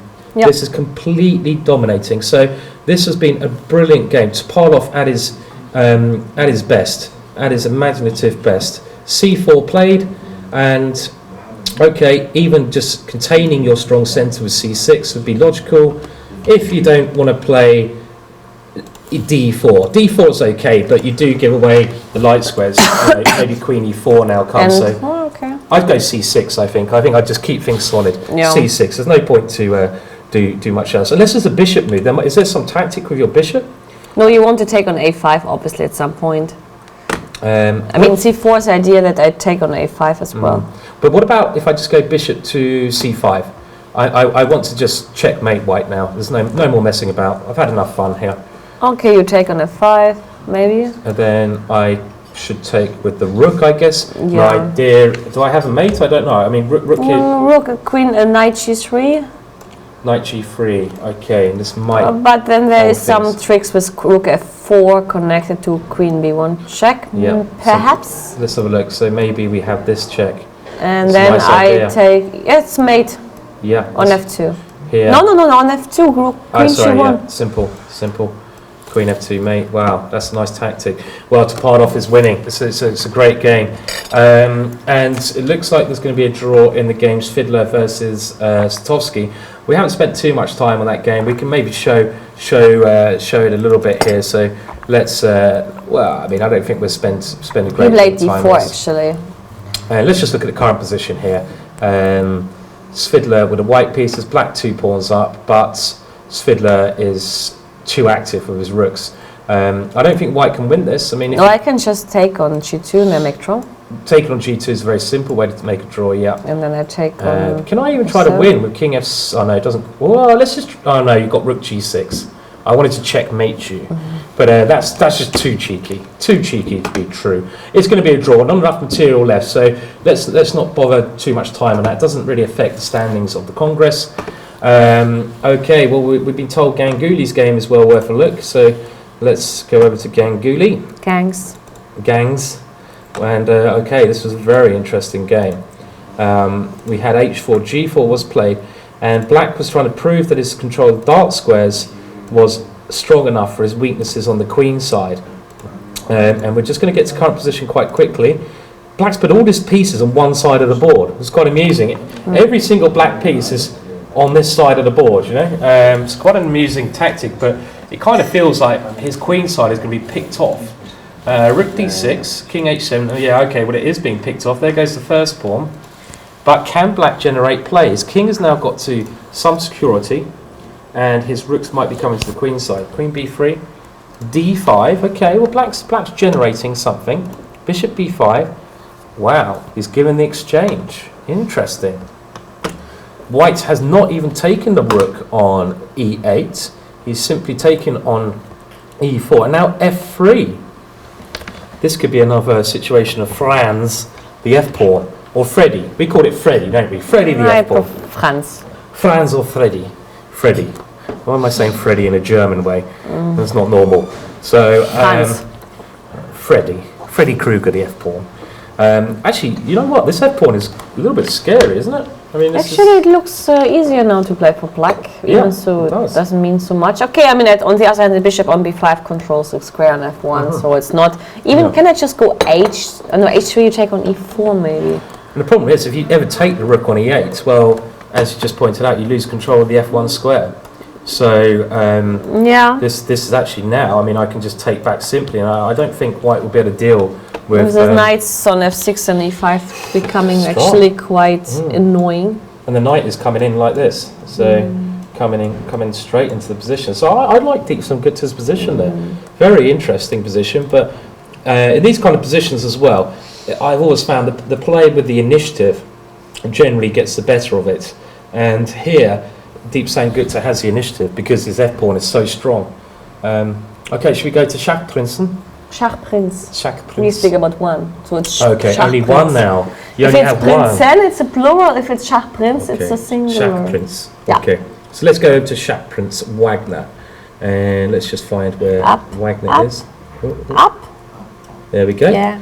And let's just look at the current position here. He's got another one of these positions where he has two bishops to the two knights. Remember, he lost a game earlier where he had two bishops for his opponent's two knights, and he went on to lose. And he's got the same situation here. He gets this very tricky player, Eduardo from Venezuela, who's a very, very tricky and good player. Okay, I can go Queen c2 here. Is that a bad? Queen c2. Is it so bad? Well, it looks like maybe your piece is a little bit distressed here. It looks a little bit easier to play for black. I agree.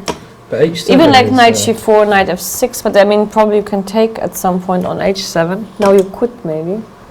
Take here, and now maybe king h8. What's happening here? Hard to say actually. It's hard to say, yeah. I mean, the knight on b6, if this can get into the game like this, great.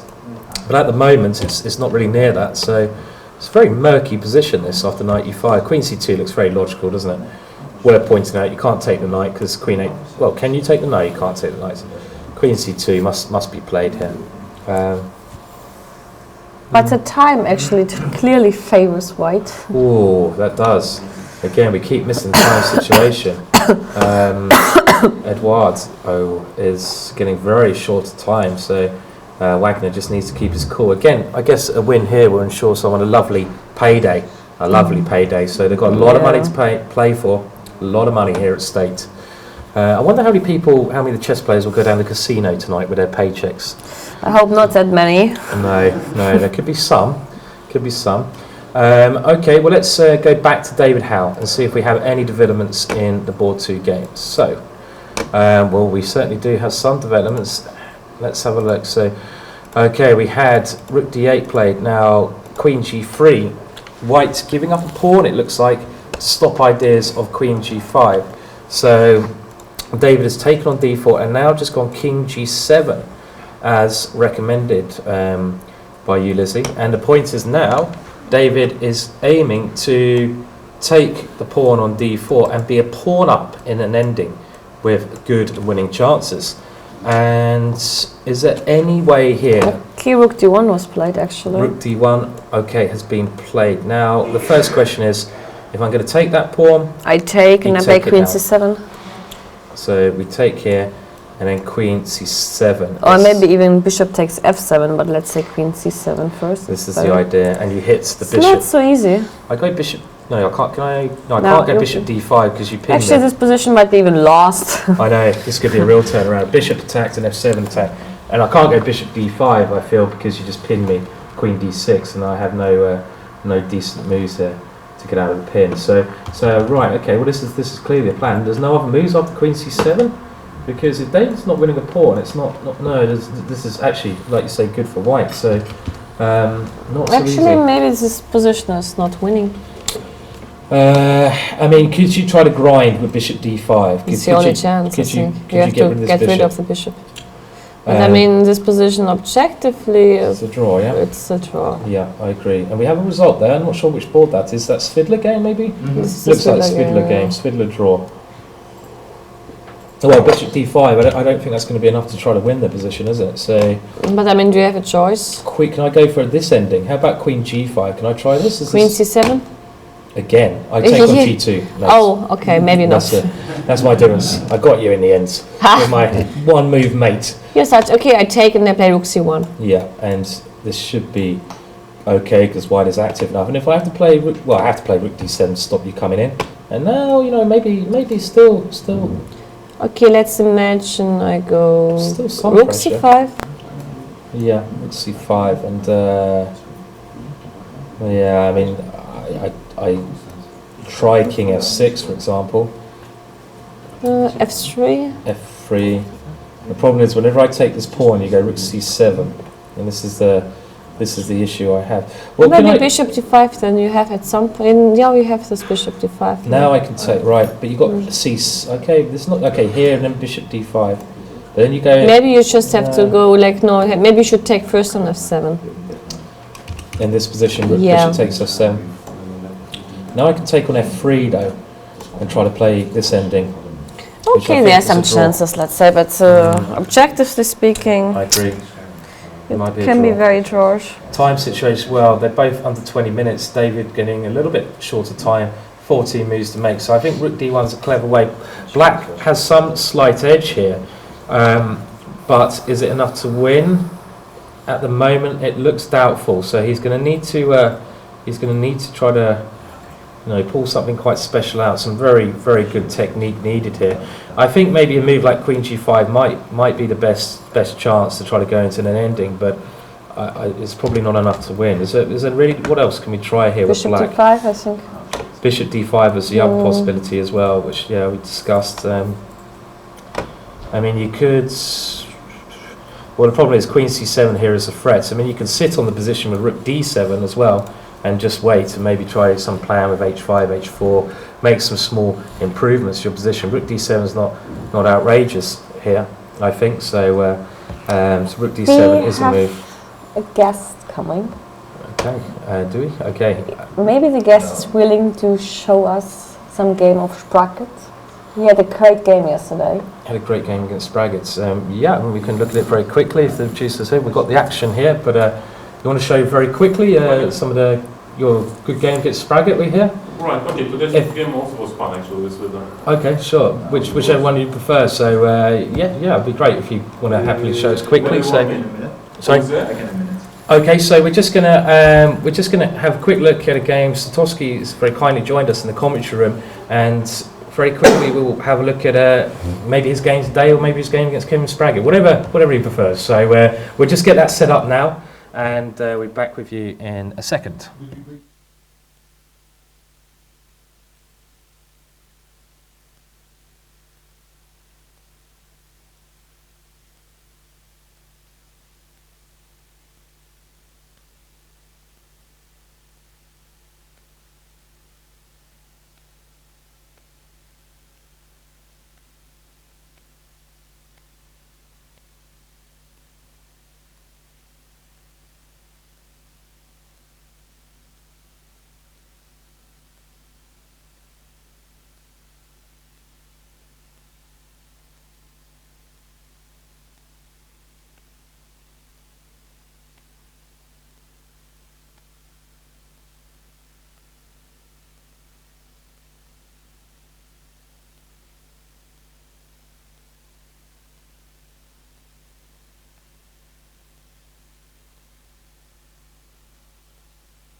Hi, we are very honored to have a special guest here with us who just finished his game against Peter Swiedler, Emil Satrovsky from Israel. Hi, Elizabeth.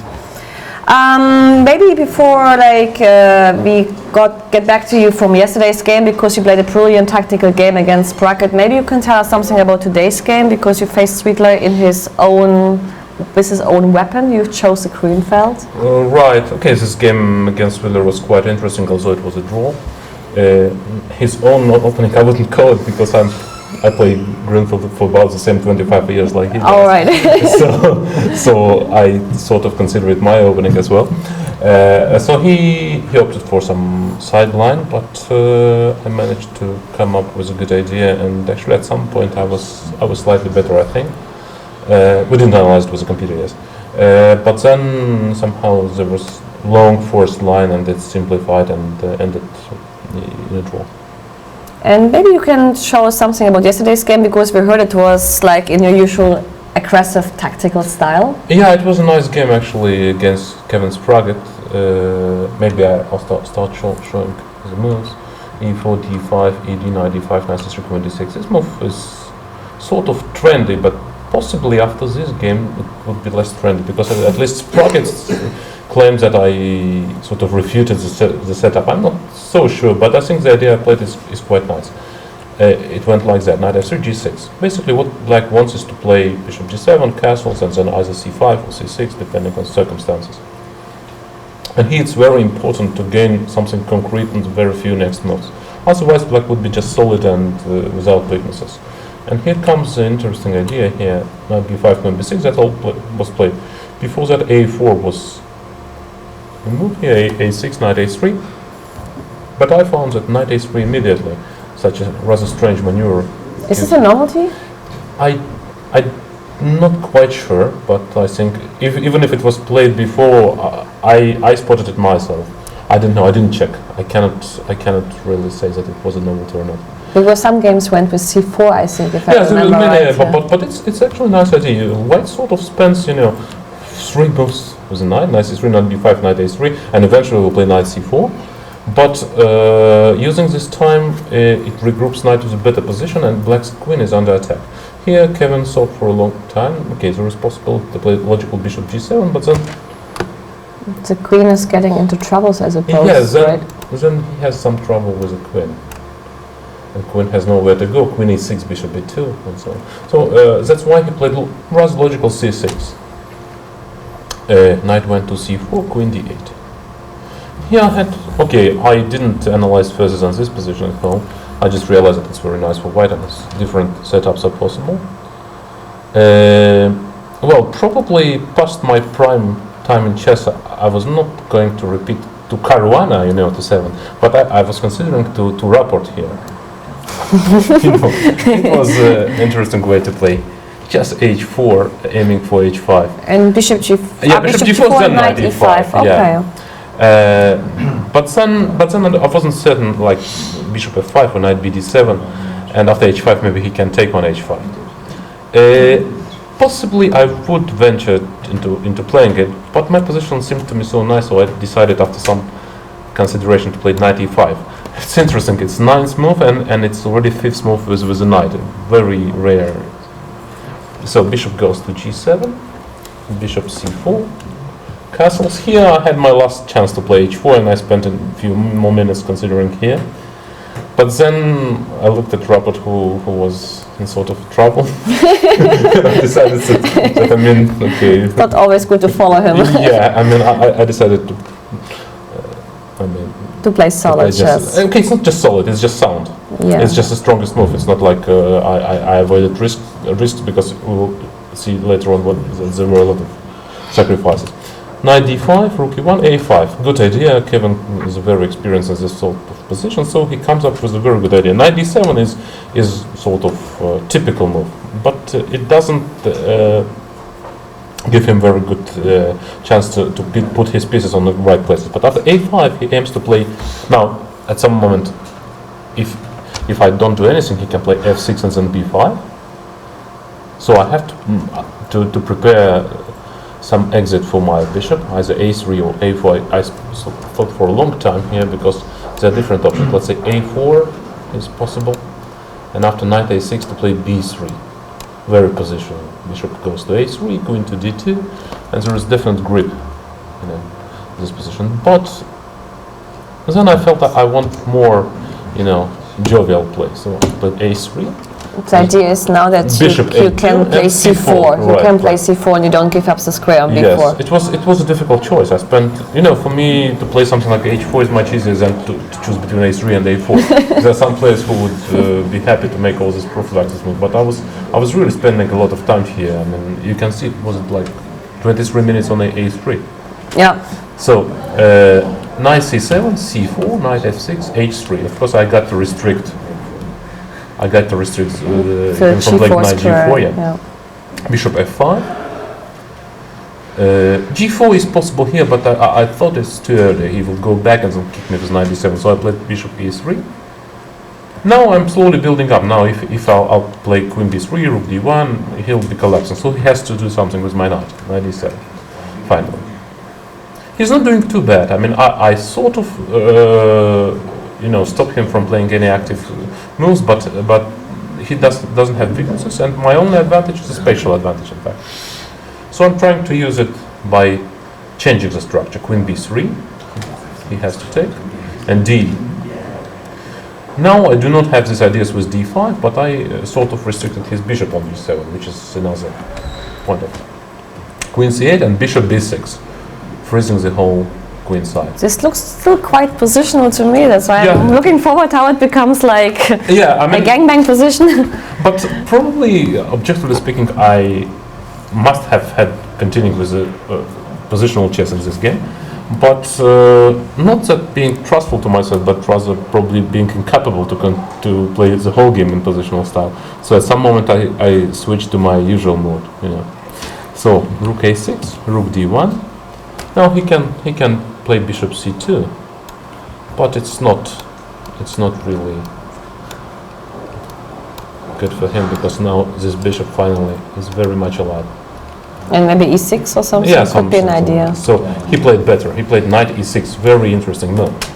The point is that if I go g4, he does not play bishop c2 because it's still better. But he has knight f4, very cunning move. Gf, queen f5, and suddenly he has a lot of stress, and always this rook takes b6. Always in the area. So, and at this point I decided that I'm tired of playing positional chess, and I went for something really sharp, which is objectively not the strongest, but very interesting actually. c5, knight f4 is forced, because otherwise he got nothing to play for, and knight g5. Queen a4 was the best according to engines, but I saw this. But after, let's say, bishop e6 and taking on a6, it would be still a long way to make a progress. Or also bishop h6 is possible. What I calculated is a positional exchange sacrifice. So far it's a positional one. The tactical one will come later on. This one was a positional because knight g5. Now he has no other option but to play knight d5, because e6 would restrict his bishop and he will lose it after g4. So knight d5 and rook d5. CD, queen d5. So my idea was simple. e6, as he played in the game, is not so good, and we will see why. But there was an interesting move, h6, which I saw, and he also saw, but he sort of rejected it. And now e6. Knight takes e6. And here, huge complications start. I can go to queen c4. I'll just point out that here g4 is also possible for white. But I was going to play for something really wild, because I saw a spectacular line here. Unfortunately, later on when I checked the computer, it is not exactly working. Queen d6, rook takes f7, g4. Now if I'll grab back and exchange, I will be totally winning. Rook d7. You say also bishop f8? Yes, bishop f8 is a refutation of the line. Yeah. Oh, okay. Sorry. but okay, it's not so simple then. I go queen d2, but he'll get an exchange from. But that was my idea, gf, rook d6 and e d6. Nice one, yeah. And now I have just one bishop for a queen. But you have two I'm almost winning pawns here. Because it's not clear what he can do. Rook takes b6, I just play fe. And now I have, I saw this slide. I mean, that's fantastic one. Here, now e7 doesn't give much, but I start with d7. And now And then you're march it queen. with a pawn, you know. So one of the pawns become a queen. Or maybe e7 checks also. So these were some fascinating lines I had in mind. Of course, g4 was possible, or also queen goes to c4, let's say. And after taking g4. To keep it more simple. Yes, not more simple, I mean more sensible. But anyways, Kevin was in serious time trouble, and he opted for e6, avoiding these tactical lines. But here I had another idea in mind. It worked actually. I mean, this one I liked a lot. Queen d6, very important to come here. Why? Because if I go down along the file, then he can sacrifice on b6 and play rook d8. Now after rook b6, I will play queen b6, and his queen still will be off. So he plays rook e8. Now to kick me with the bishop. I play g4. Now if he plays bishop f8, I play queen d2.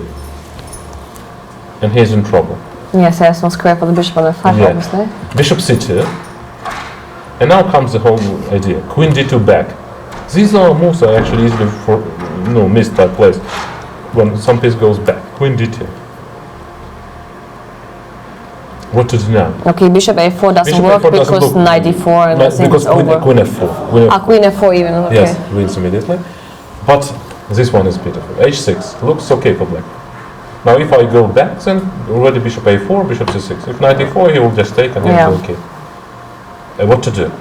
Well, you went for the a step, you should go for the b step. Yeah, but now that was very important to see it when I played the whole line, because that's the whole point of last 5 or 6 moves. Knight f7, king f7, queen c2. It looks like a blunder, the whole. And now the tiny move bishop b1. Nice one.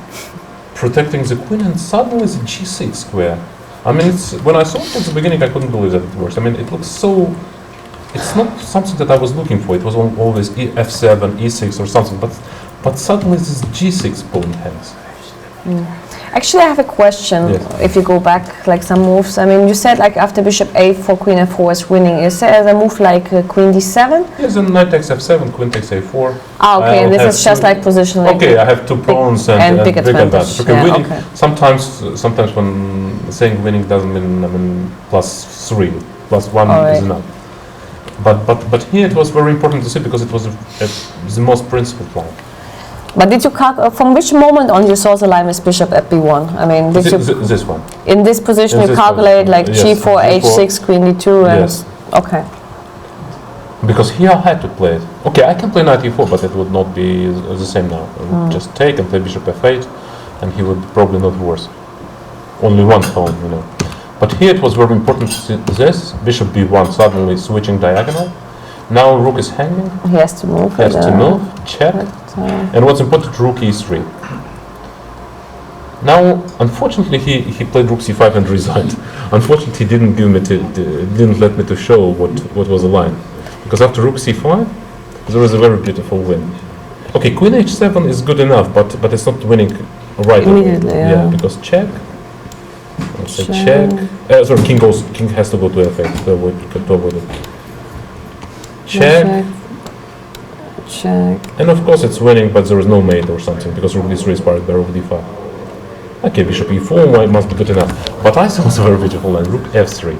First. Now I threaten mate in 1. And can we just write check and take on You have b1? to check and go. And there's rook f7.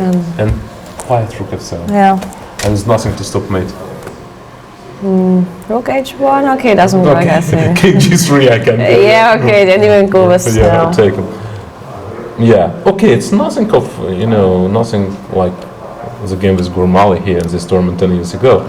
But I'm also haven't become younger, so... No, but you were always quite known by players for your tactical, brutal, like aggressive chess style. Right, but it was easier at 25, 27 rather than 37. Still. You think like you changed your style by age? No, Was a bit more like cautious or something? No. I just played it worse.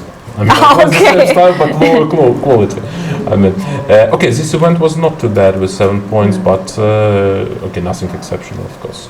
Still a couple of really good games there, and I'm happy to play it. I also played a nice game against the Indian guy, Dash, yeah. Yes, yes. But that was pretty much positional. So this game could even like compete for the best prize game in this tournament, I suppose. It could be a candidate, let's say. I think so. I mean, it combines some nice things. I mean, Bishop E1 I like really novel much. opening approach. It's important to have this new opening ideas, and then some positional chess, and then finally switching gears to go for a tactical one. Once again, not probably but sure, the objective way to play this position was Queen A4. Well, yeah. But I was going for real some because when you see the line like this one, the one I show you with H6 and sacrificing, you cannot really stop yourself from playing something. Of course, okay, here bishop. Sorry, here bishop A6 is also possible. I mean, look at this position. Only one bishop for a queen. Yeah, it's quite unique indeed. So. Okay, so that was a game, but okay, today's game was less spectacular, but I think it was rather high quality, and draw with black with Swidler, you can't complain of it. We thank you very much for joining us here, because we don't have so much opportunities to get always like such great and tactical players with us. I can't wish you any more good luck for the tournament, because it's unfortunately over. You can wish for the next one. For the next one, I wish you good luck, and yes, thanks for joining us. Thank you.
Okay, back with the action on the top boards, and it looks like board one will be a draw, so it really all comes down to this game we are watching now. Ho Yifang with the white pieces, ever persistent, great player, against England's finest, David Howe. Not finest. Don't mix it up, please. Charming, Prince Charming, sorry. It's been a long tournament, but it's the only way that we're going to get a playoff is if David Howe somehow wins the current position. So let's just go to the current position and see if there are any chances at all.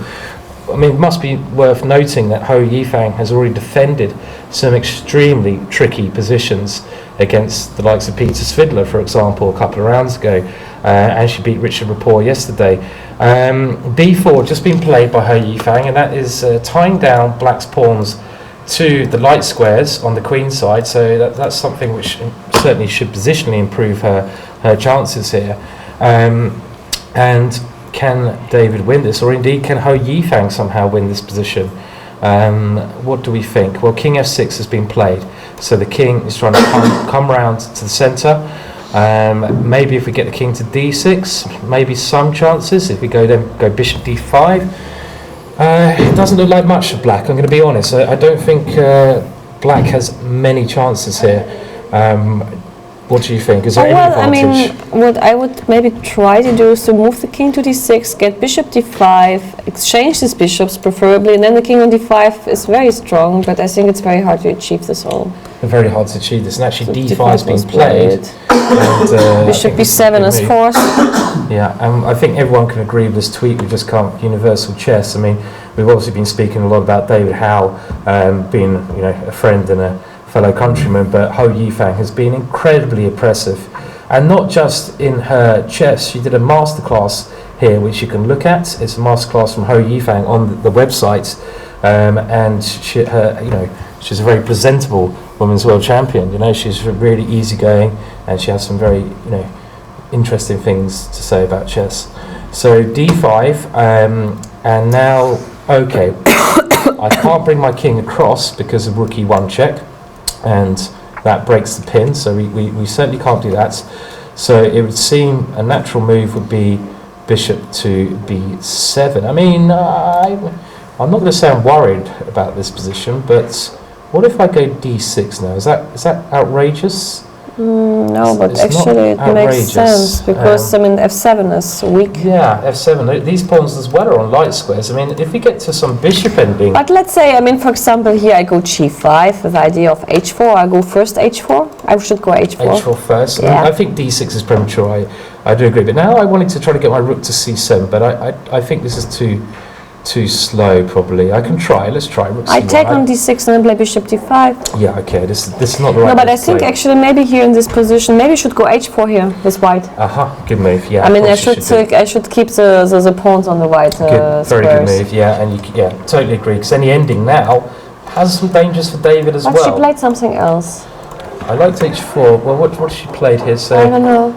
Okay, we'll just try to get to the current move. So d5. David's. What did David play here? Well, he hasn't actually moved his bishop yet. I think we're still awaiting David's move here. Actually, okay. So it's not totally clear yet. I mean, bishop b7 looks natural, and I think h4 will certainly come here. Okay, king e5, but then d6. Maybe now d6. Maybe now d6 because of the pawns and light squares, and you managed to block these ones down. I don't think Hou Yifan can lose this. No, she doesn't. She didn't play h4. She played f4. Okay, so it's a similar-ish idea. It stops king e5. Can I be outrageous and say Hou Yifan could be better? Could I say this? If the king gets to d4, of course she can be better. I mean, if the king suddenly comes towards here, and the pawns are on light What squares. happens after king f5? So king f5. Okay, so now again, I don't know why. I don't think I should be playing d6. It looks kind of wrong in this position. I mean, I can consider it. I think this is after king premature. takes f4, you have bishop takes f7. Small trick. Yeah, or rook f1 immediately as well. But bishop f7 could be even stronger. Yeah, and I'm trying to that's maybe winning for white all of a sudden this position. It's tricky. You know what? Actually, I'm a bit worried all of a sudden. I'm a little bit worried. I mean, I think David's advantage has disappeared here. Did he have to take on d4? Did David have to take on d4? So He got two nice bishops. let's quickly just jump back to this question. So Raymond Queen has asked if David had to take on d4. So in this position, did David have to take on d4? Well, maybe not. Maybe king g7 first. I know there are some tricks maybe involved with look, king g7, rook e7 is a problem. Rook e7, nice tactic. Nice So tactic. I mean, this position is maybe a little bit more tricky it's than you actually- think. Yeah, definitely. I mean, I think queen g3 from Hou Yifan was a star move. This is a great move because you have to calculate the possibilities of what happens if black does take on d4. But all of a sudden, this idea, these tricks with rook to e7 come in. So I don't know if there's another option here. And also queen c7 is most annoying in these positions. The white queen coming to c7 attacks a lot of the loose pieces that black has on the queen side. So I'm not sure if David needed to, but unless there's another good move here, it may well have been. I mean, bishop d5, but then again the queen can come into c7. I mean, I don't know. I mean, let's just try to stick with the current position after f4, and we will just okay. The king has come back to e7, and this must be the way to play. Now, question is, how strong is d6 now? This is the main question. If white does not play d6, black will blockade with a king on d6, and then black can activate the rook. So d6 clearly a critical junction in the game. 8 minutes against 2 minutes. Oh dear, David, you got to move quick. d6 critical. What is this like? Well, I suppose the king can come very. Do we take? Let's have a look. Takes, king takes, bishop takes here. f7, bishop e4. Bishop e4, and the black king is very active here. Yes, so it should be King f2 and h4. Maybe g3. g3 first. Or maybe g4. To stop. I want to try to keep the pawns on the board. Actually, the black king cannot enter into the position. If the black king can somehow enter in, then it would be fine. But it can't. I mean, you can come over here and go a5. Maybe this is the correct approach. Try to get a past pawn quickly on the queen side. Something like king f2. King b6, but now the white king comes very quickly in. Bishop b1. Bishop f5. Bishop f5 even. It's a draw. It's a draw, but okay. She's played d6, so she has played d6. Okay, I mean, but who do you think's trying to push here? I don't think. I mean, if the king moves in this position, It's also possible, actually. well, King but of 6 then, is also then, kind then of black's running out of moves. After, I mean, let's say I go g3 first, so I stop you going. Well, I don't know if I stop you, but I try to hold this up for a little bit, and my king now comes in maybe somehow. I don't know.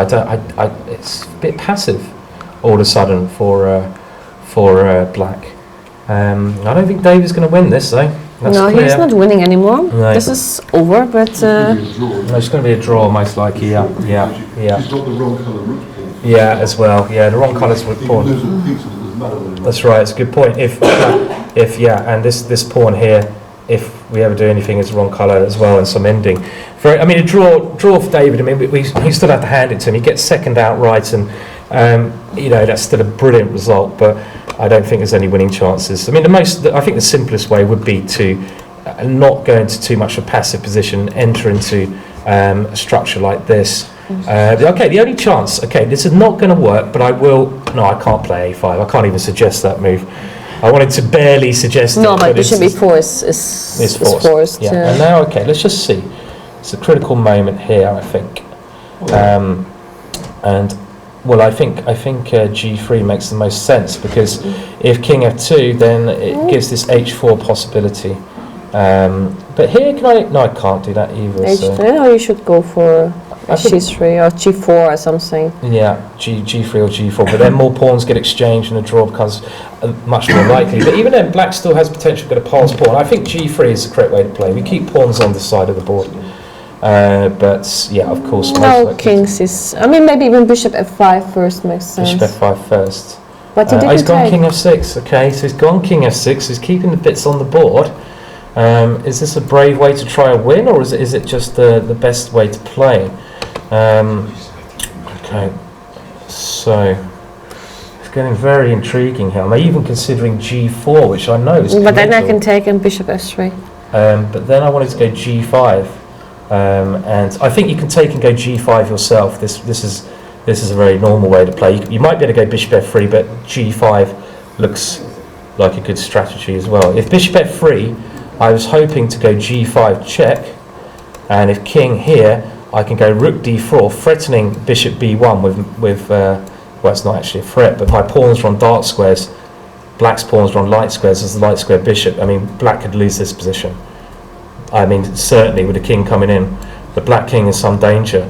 But I believe instead of bishop f3, g5, turning your light squared pawns into dark square What you pawns. can maybe take on f7.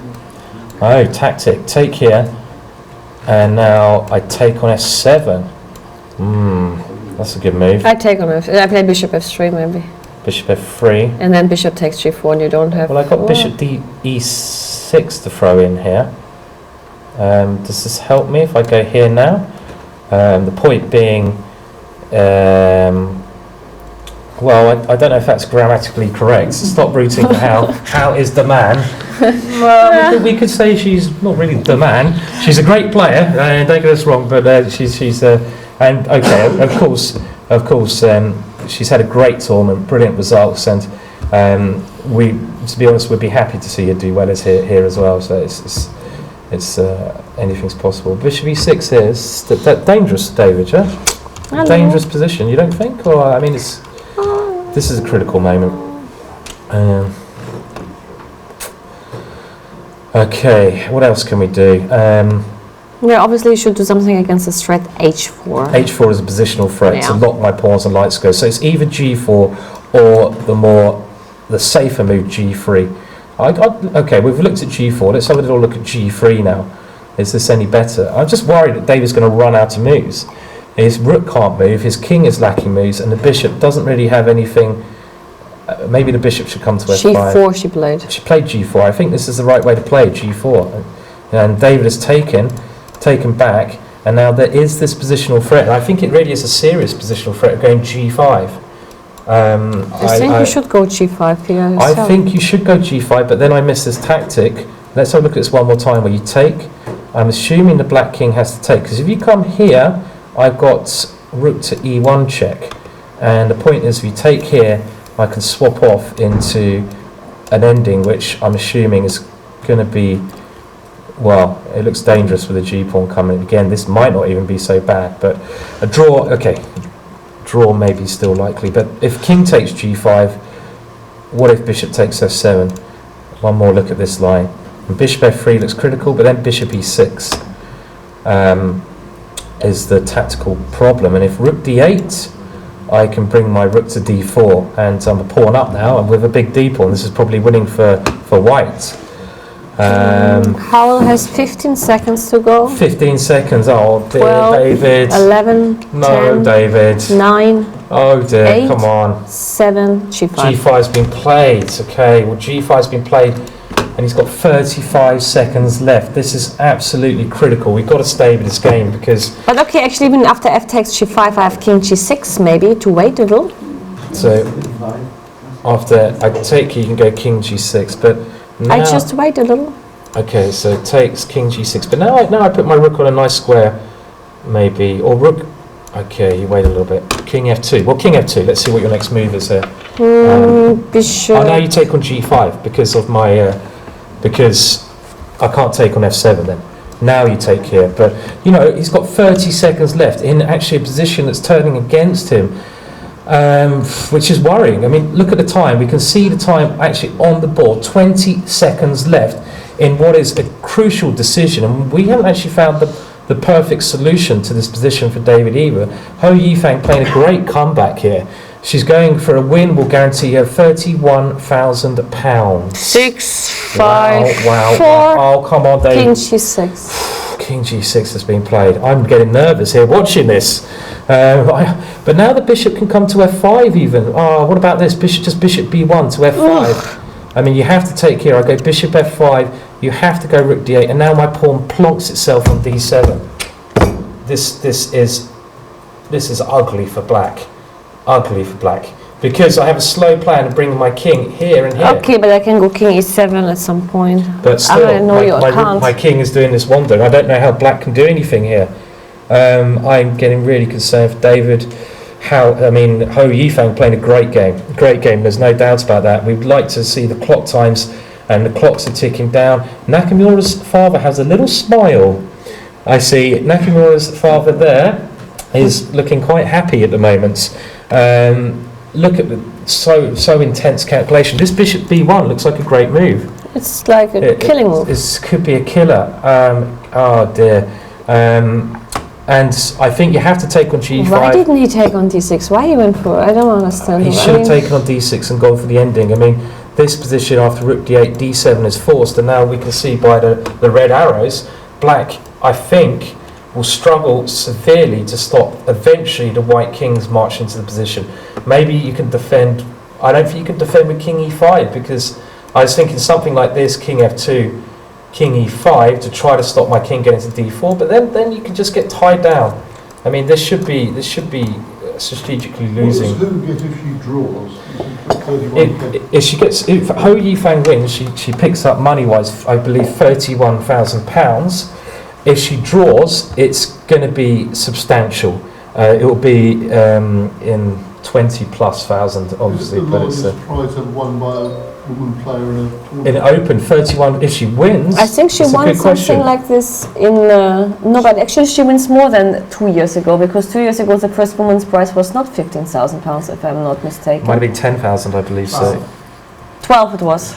12. Yeah. Well, I mean, it certainly could be a record. If she wins the day, she could win the biggest ever purse won by a lady ever in a competition. But I think it's a world record. It could be a record. Yeah, it seems like a record. I mean, bishop to b1 check. This looks like the move to me that will. I mean, is there any chances here for black? I like putting the bishop on f5. It just looks so. Ho Yifang won £22,000 in 2012 in this competition here. Brian, who one of the organisers, it seems like Gibraltar funds Ho Yifang very well, but she deserves it. Had 2 very good visits to this tournament. She's had 2 very. I mean, she excels in this tournament, and she deserves every penny. Let's get it right. She deserves every penny. She's beaten Richard Rapport. She drew with Svidler, and she's playing here like a complete gladiator. This is gladiator chess. So she deserves every penny. But bishop, I'm sure she's considering bishop to b1. So let's look at it one more time, see if we can find any line. Bishop to f5, rook to d8, and then just simply d7. And I even want to play moves like rook d6 and rook b6. Even this might be just immediately winning. King f6, I check. I mean, we don't have to play this way, but this is also horrible because a6 is dropping. And the bishop on f5 can't be budged. The pawn on d7 is a beast. Okay, well, I think we will quickly go to the board 1 game because we have a lot of inquiries about board 1 as well, and this is in Hikaru's game against Hare Krishna. So the computer apparently is judging this position after king to f6 as +2. Maybe it's time for your classes. My glasses. Oh, I need my endgame glasses, do I? Yes. So the computer gives it as +2. Oh, hello. So, well, I don't believe it. It is a theoretical draw, yeah. I mean, the computers just don't understand this position. They might say it's +2, but they don't understand the technique. So maybe you should explain it to us. Okay, I can explain. I can explain this one actually. I believe that the problem is the only way White can win, as we just explained before, is to support the pawn on a6 with the king, because in this position the White rook cannot get active. It has to stay here. So White has to win by first, I believe, coming over to b2 at the right time. Then the Black rook should stay on the a pawn. So it has to stay on the a file unless you can grab some pawns quickly. Then when the king has come over to b2, it will force the rook away from the third rank because the Black rook has to stay defending this a pawn. As soon as it moves across, you can grab one, can't you? You can grab one, yeah. As soon as the king comes across, you can grab on f3. So somehow, first of all, Hikaru has got to arrange his pawns here to stop the Black rook attacking it, which is nearly impossible to do. So even that's one problem. Even if the White king does get here and does come forwards, by this stage, Black will have made some poor moves here, and at some point the Black rook can sacrifice itself. It's basically a technical draw. It's a technical draw because for White to make progress, the king has to come across. It's very hard to achieve this. So it must be a draw. Okay, well back to board 2. Let's go back to Ho Yifeng. Has she played bishop to b1? She hasn't played. Oh, she has. She's played it. She's played it. She's gone for it. She's gone.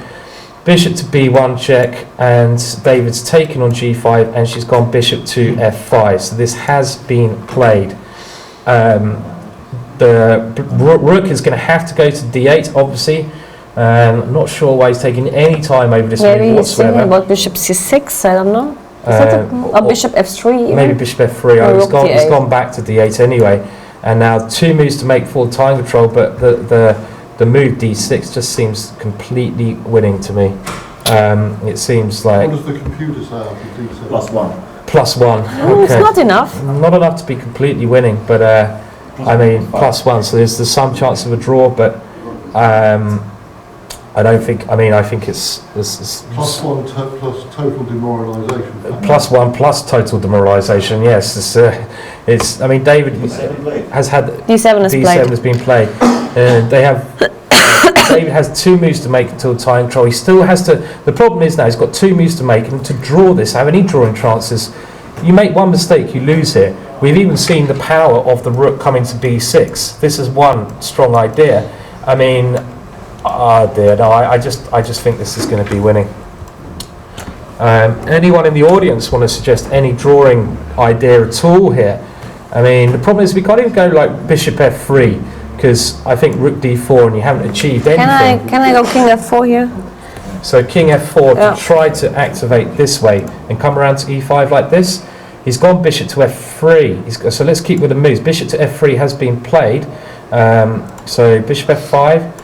Rook d8, d7, bishop f3, and I'm assuming now simply rook d4. And now even the king comes in with tempo to f2, and it comes into here. This king is heading for c7 eventually. So there's one more move to be made. Bishop to f3. Okay, one more move each to be made, and then we will look at the results and get an update on the standing so far. Well, I think it's getting to that situation where we can basically claim that Nakamura is going to be the tournament is going to winner. be to the tournament outright tournament winner. Rook d4 being played. I mean, there's Did no. you see the way she played it? Like this. She played it quickly, yeah. Not so much quickly, but With a air of total confidence. Total confidence, yeah. Well, the position's totally changed. that. Yeah. I mean, she now Hou Yifang's walked away from the board, and King f6, I think, was David's last move. Tire control has been met. Well, first of all, Rook d6 wins a pawn. That's the first thing we can say. That's it. I can go King g5 back. King g5. Okay. I mean, probably you should just go King f2 here. Just to kick the bishop away. I was thinking now maybe David's idea is to put the king on e5. Yeah, maybe. And try to put the bishop on d5 d5. and bishop e6 and I make it. Yes. So you have to play maybe like a little bit more subtle, this is true. Yeah, so this is just, I think this is quite clever actually. You get your bishop to d5 and your king to e5. This is one way to block up the files. Rook d4. Okay, so is there some clever way to play now for white? So I wouldn't be surprised there is a clever technique here. So just a little bit care needed. You're nearly in time to check and allow black to take on g4 and get your king around, because you might win these queenside pawns at the ending. Let's have a look. So my idea is to check. You go king g5, I go king here, you take here, I exchange and I go king here. And my point is, my king will come here. I probably have to give my rook up for the f pawn, but in the ending, I might be able to. My king might be quickly to win your pawns. I don't believe this, but it's a strategy. For example, if you go f5, I was just thinking something like this: king comes in, king here, and now this is maybe winning for white. This position, because my king will take these two pawns in time. This is just an idea. I mean, so. I mean, it's one of these ideas you can calculate out if you have enough time. So let's have a look. King f2, black has to take on g4. We take, and now king e3. This is very risky because I'm giving up a pawn, and I'm sure this is unless it wins outright, it's not the way to play. But you know, it's consideration here. I mean, is this crazy? Is this a really crazy way to play? You can calculate probably. Sorry? It's not so difficult probably to calculate. That's the thing. It's actually this is a position you can actually calculate out. It's because there's only so many variations to consider here. So maybe this is just a good way to play to force the issue. I mean, if we look at that line where black tries to push the pawn, which I don't think the black king can get around in time. So if you do push the pawn, king d4, well, you have to keep pushing now. My king comes to d5 even, might be better for some slight possibilities. You might as well push the pawn, f3, and now my king, let's say, comes to here. You go something like f2, I put my rook behind the pawn, your king comes up. You have to give your rook for this pawn. No, but maybe first I move the rook. So move the rook to get my king slightly worse, but then I queen. And my idea was in this position, after king here, I just go king c7, and in the ensuring ending, king to b6 is winning because my king is nearer to your pawn. So that was the idea. One. Sorry? Both players are having maybe a well-deserved bathroom break there, you know. So to out-calculate the variation. Yeah, calculate. I mean, that looks like you know, that's like, would you go for Dutch things in the game if you're not entirely sure? It's the first thing I look at, and if I'd make sure I spent half an hour calculating the lines, and I double check, triple check, quadruple check, and then if hang on, can you go back to this variation? I want to check something. Sure. I mean, go back to the end variation, like where you give like this. Sorry, so this. One more. Yeah. More. Take this, take. I know I don't manage to play here a5. I know I was just not in time anyway. No, because my pawn always queens before yours. Yeah. Okay. So this is actually a winning ending. So to be fair, it's actually not that difficult to calculate for these players. because it's pretty much all forcing this position here. But do I have to take on G4? Can I do the passive defense? If you go passive, then can I go? No, king F4 not work. But now passive defense is, I think, going to lose now. Your king is actually too bad. My king comes to b6, So yeah, I mean this is something that was going to be devastating for David, but obviously Yifang has played exceptionally well in the game. Okay, so let's jump over to board 1 and see. It does look like Hikaru Nakamura is trying to reinvent the theory of this rook ending. So he's trying to make his own theory here. After hundreds of years of Russian grandmasters playing this one out, he wants to prove them wrong.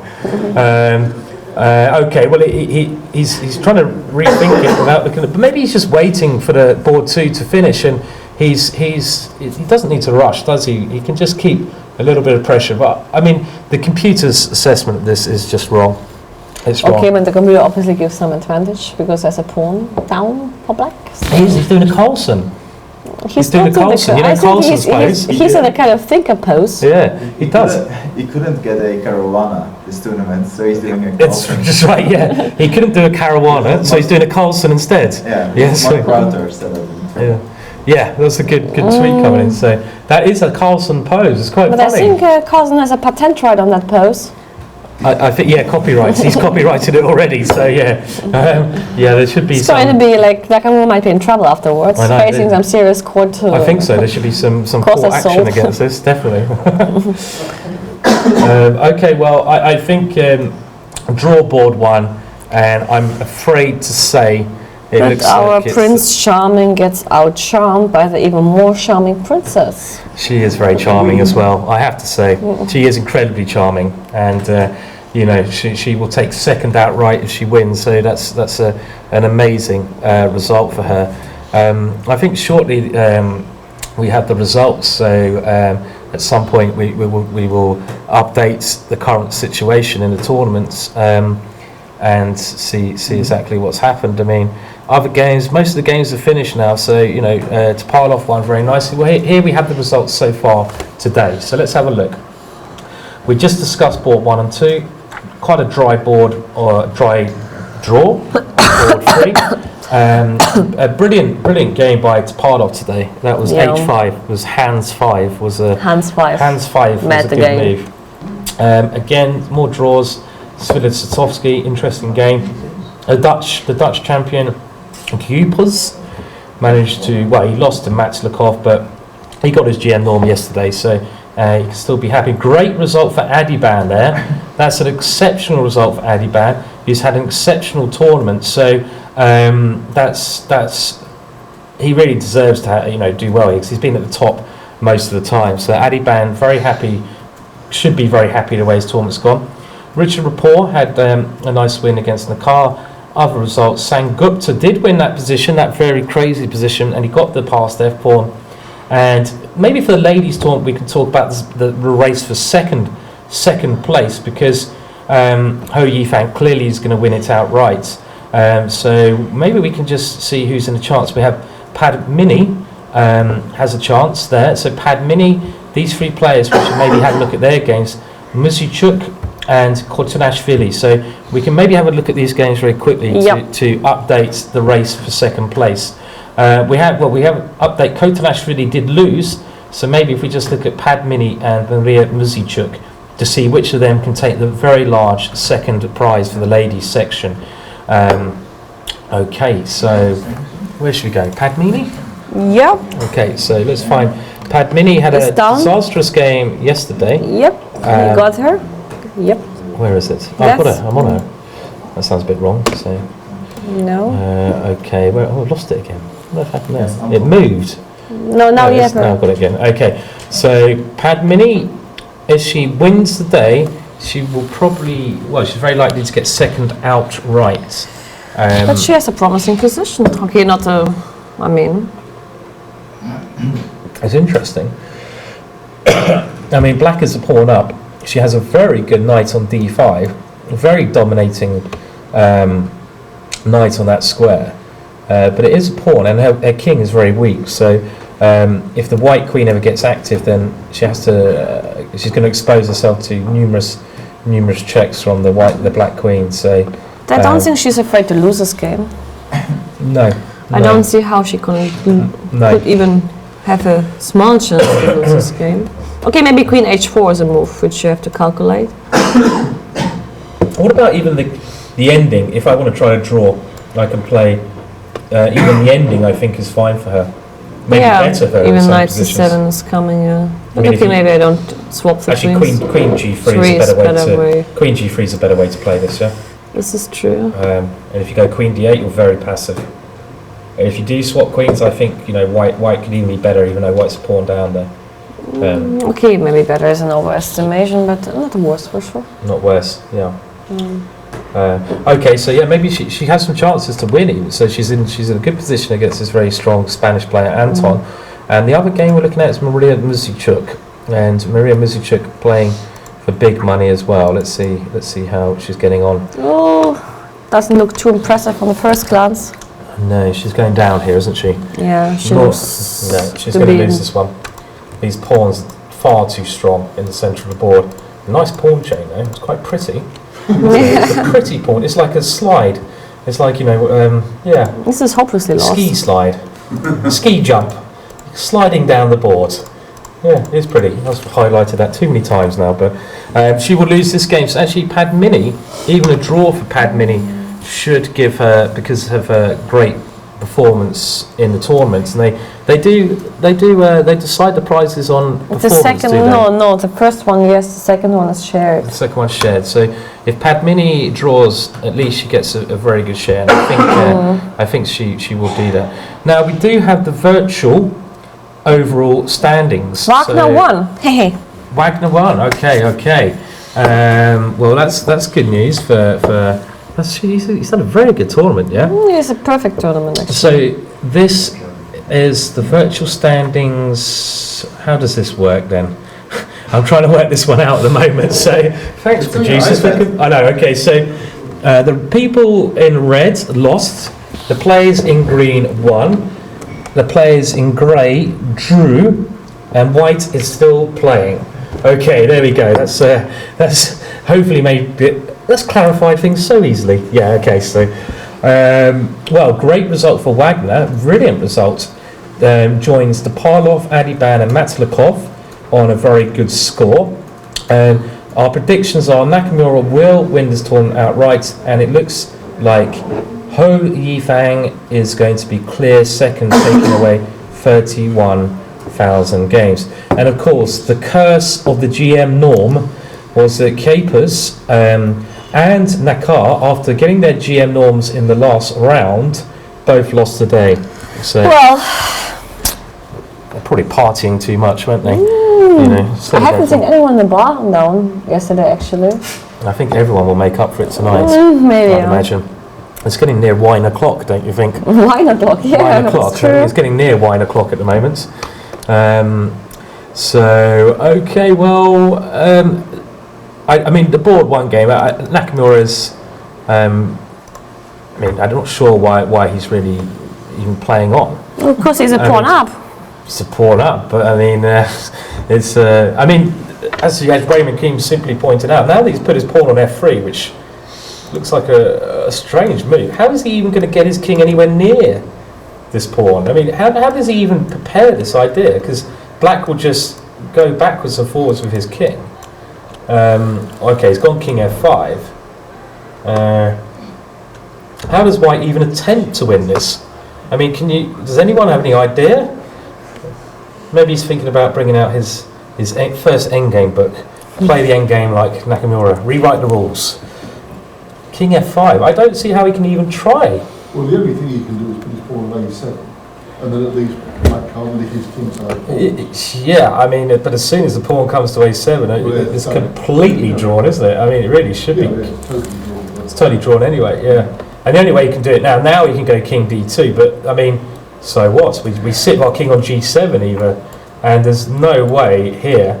The point being, you cannot take the pawn in any of these positions because the rook moves now. But we demonstrated this point a while back. The black rook just keeps on the pawn. as soon as the king comes up, we have checks all over the place, and the king can no longer hide on the a7 square, which it couldn't do before. This is easy draw. Okay, well let's just have a look at 2 wins from, well, a great result from Adiban, and Adiban is I think this Indian player is going to be very strong. Adiban from India.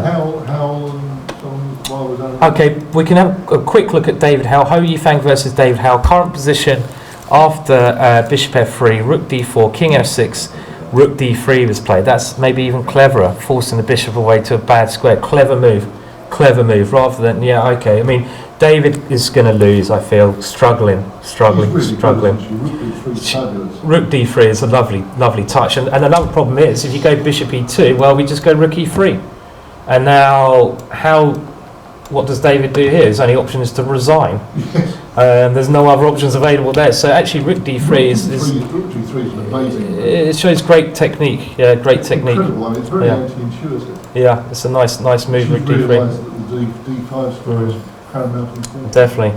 She's playing very well. She's played very well today. I mean, we've got to give it to her. It's going to be, heartbreaking for David, but we can all see there's potential of David Howe for the future. He's still young.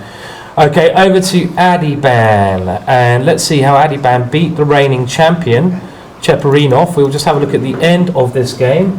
So, okay, we won't go through everything. So around here, it doesn't look too tragic for white. Maybe black is very comfortable, I suppose. But how did Adiban finish the game in? Well, he finished in about 5 moves. So you wouldn't imagine he could finish this game in 5 moves against the reigning champion. Totally drawn. It looks very even. Yeah, I mean, maybe it's a blunder then. So he took on a1, he took on c4, he played c5. Okay, so actually now we can see there is this pressure against d4, knight d2, bishop c2, so knight f3, queen a4. Oh dear. Bishop c3. Thank you very much. That's a nice way to get a massive paycheck, isn't it? So that's a really nice finish.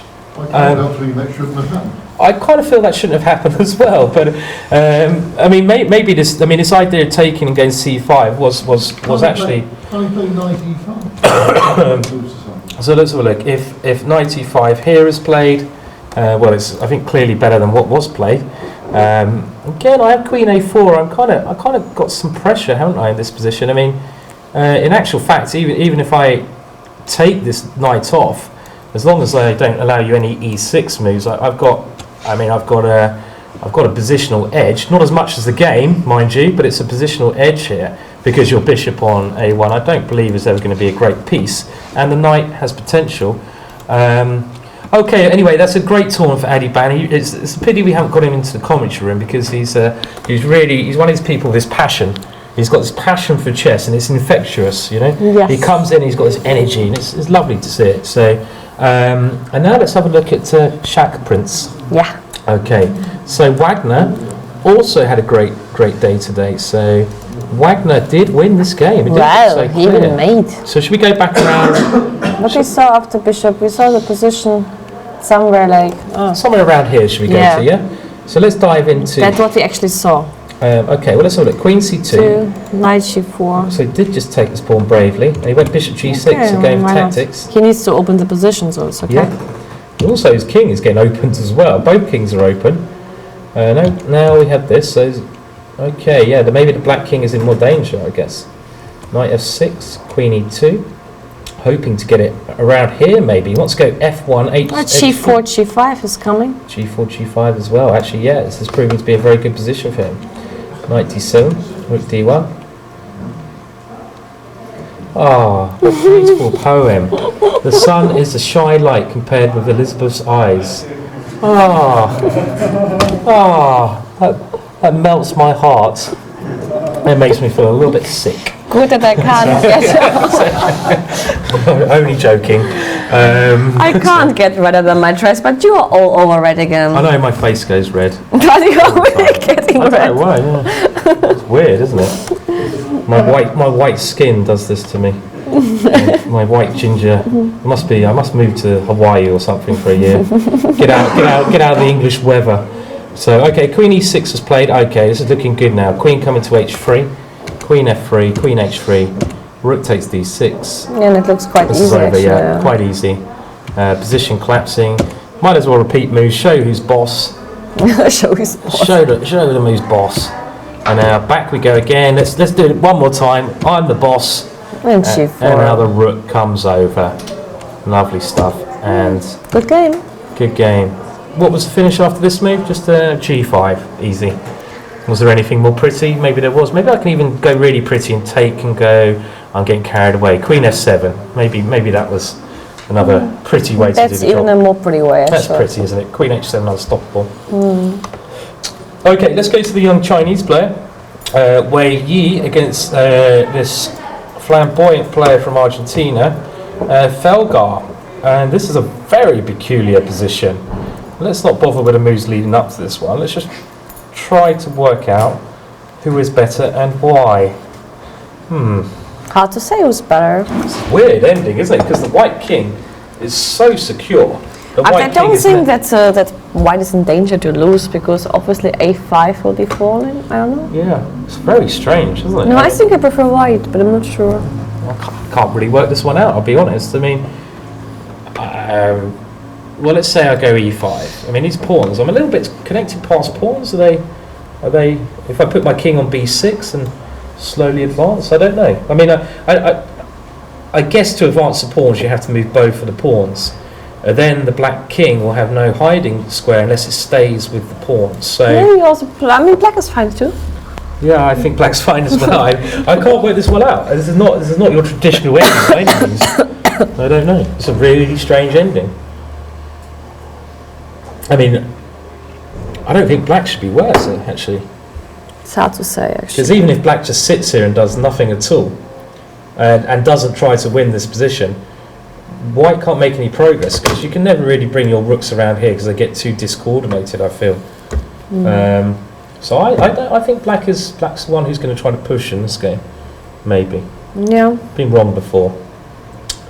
Okay, well let's go back. I mean, there's an ending a bit like that in a game between Reshevsky and I think Donald Byrne in the 1950s. Right. Okay. Where there were two rooks against the queen, where it looked like the queen and the pawns were doing well. Yeah. But Reshevsky kept on ganging up against the pawns, like the one on A5, until the pawns got loose. And then when the rooks got weaving, the king was in trouble. So we've just been told by Ray McKean this is... I may have misremembered it, but yeah. There's a vague recollection of the 1950s game between Reshevsky and Donald Byrne. So yeah, Raven's talked about a game between Reshevsky and Donald Byrne where it was a similar ending to this, where eventually black's pawns became quite weak. I mean, maybe like the pawn on A5, and at some point, by keeping the pressure up the two rooks, white managed to coordinate and win the game. I mean, I still think after move E5, I don't see how white can ever get around. Because if you ever, try to get around, maybe you can play this way.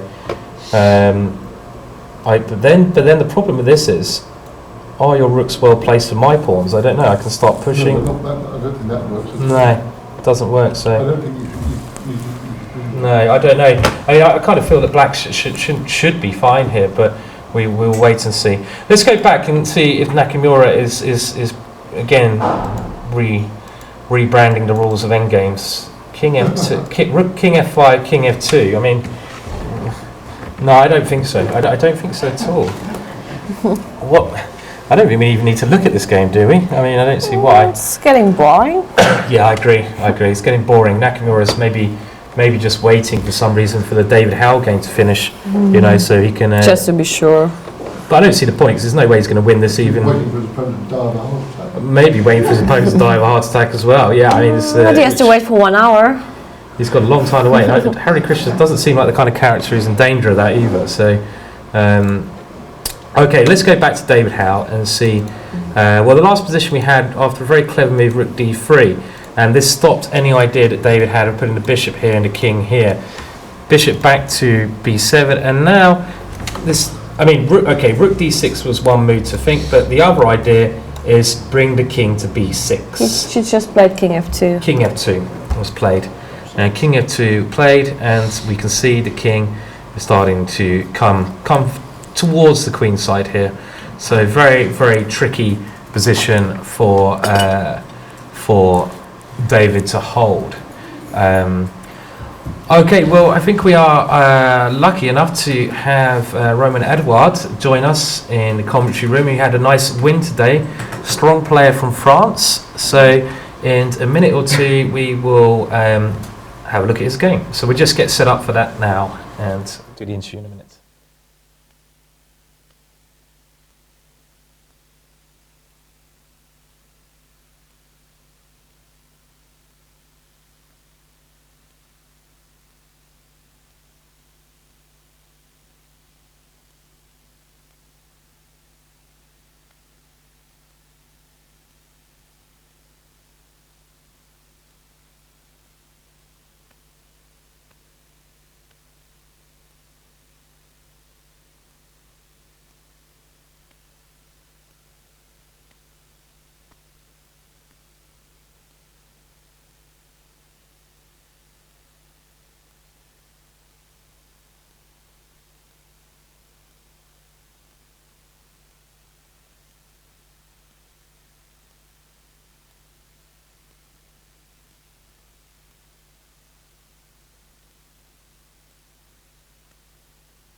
Well, we're back now. I'm very lucky to have Edouard, a very strong player from France, join us in the commentary room today. And apparently he played a very nice game today. So we will have a look at that game very shortly. And first of all, how's your impressions of the tournament so far? Has it been good fun? Well, my result hasn't been very good, but of course it's always nice to be here. Well, it's a very tough tournament because whatever is your number of points, you always play somebody very good. So, well, I made only 6.5 points, but okay, it's always good to win the last round. Of course, yeah. And do you manage to win some prize money with this win? No. No. Probably Okay. not. Okay. Or maybe the best game prize with that game. Who knows? Okay. Well, let's see. Let's see if you can inspire us then. So, okay. Well, I'll hand you over the mouse, and we'll bring up this game now. It wasn't on the live board, so and which colour did you have? I had black. You had black, okay, and your opponent was? My opponent was Leila Javakashvili. Okay, okay, so good stuff, and we can now have a look at the critical moments. So, okay, probably already had this line here in the commentary room because this is your kind of your variation, really, in some kind respects. of, yeah. You first played this as black against Hammer, yeah? And, I think Donchenko played it before I did. Donchenko played it before I think you? so, yes. Okay, sure. And okay, and this is the kind of famous idea. with which we saw Nakamura also play with the black pieces, and Nakamura used this variation to beat Adiban in I can't remember which round now, round 4 or 5, something like this. So, okay, so how did it go?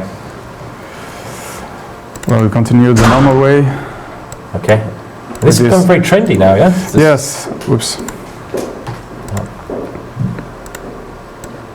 So here, Adiban played knight e2. Sure, yeah.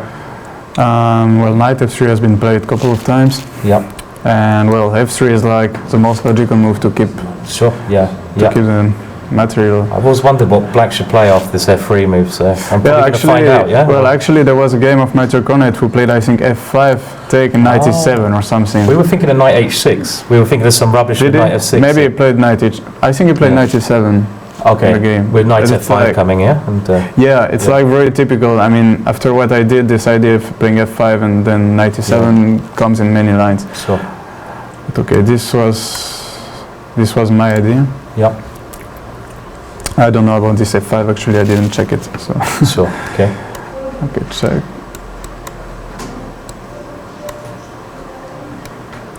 Here, now just a developing move. Yeah. It's not so easy for white to develop because, for example, here I would go queen b6 and then knight c6. Okay. And white is not really on time to castle, so this is already quite good for black.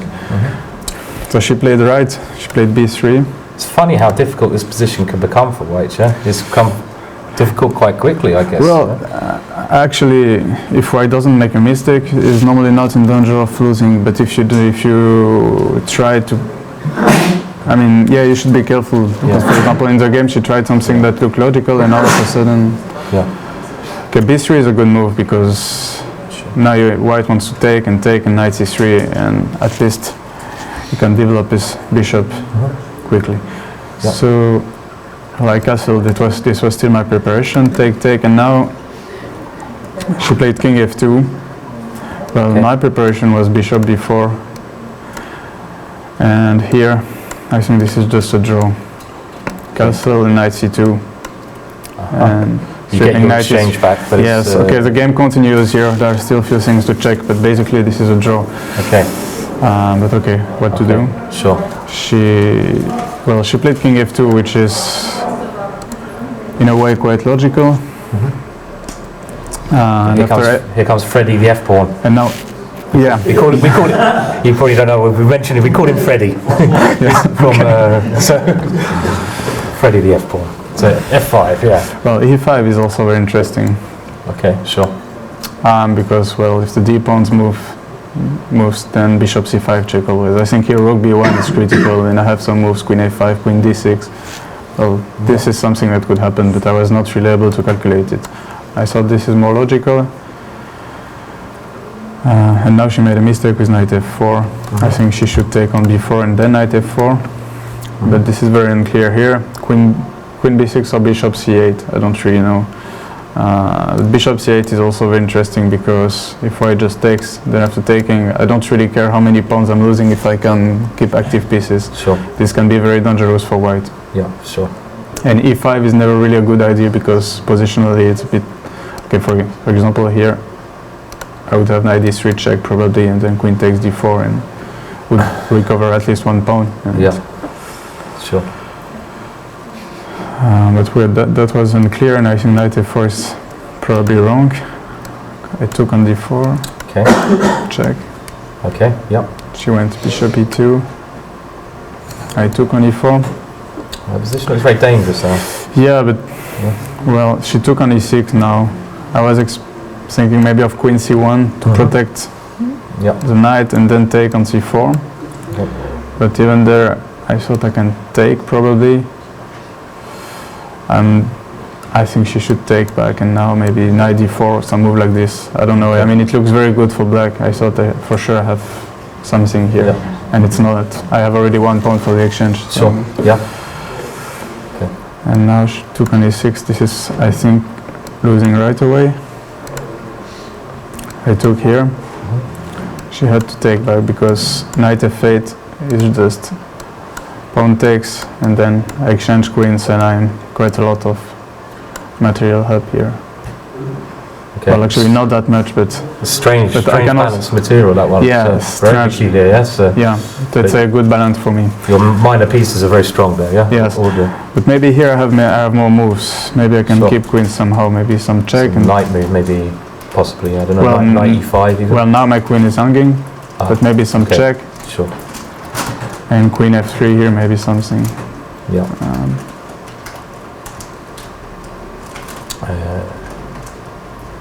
Okay, I don't know. Maybe. I thought in the worst case I can always take the knight. Sure. Yeah. She took, but now, okay, I get when stroke takes f3, opening everything. And here it comes. Yeah. Yes, and well, I think knight d4, knight takes e6 is already quite good for black. But What's the piece count here? So should we just? So if knight d4, knight takes, I thought that should be good because, well, I have 2 knights and 1 pawn for 2 rooks, and the king is very open. And I'm straightening some checks here. And we all know knights are stronger than rooks when attacking. Well, here, so, yes, probably. So, yeah. But here I thought maybe h4. Okay. Just to defend that square, and after check, just bishop f3 and some rook h3 ideas, and I couldn't really find a win.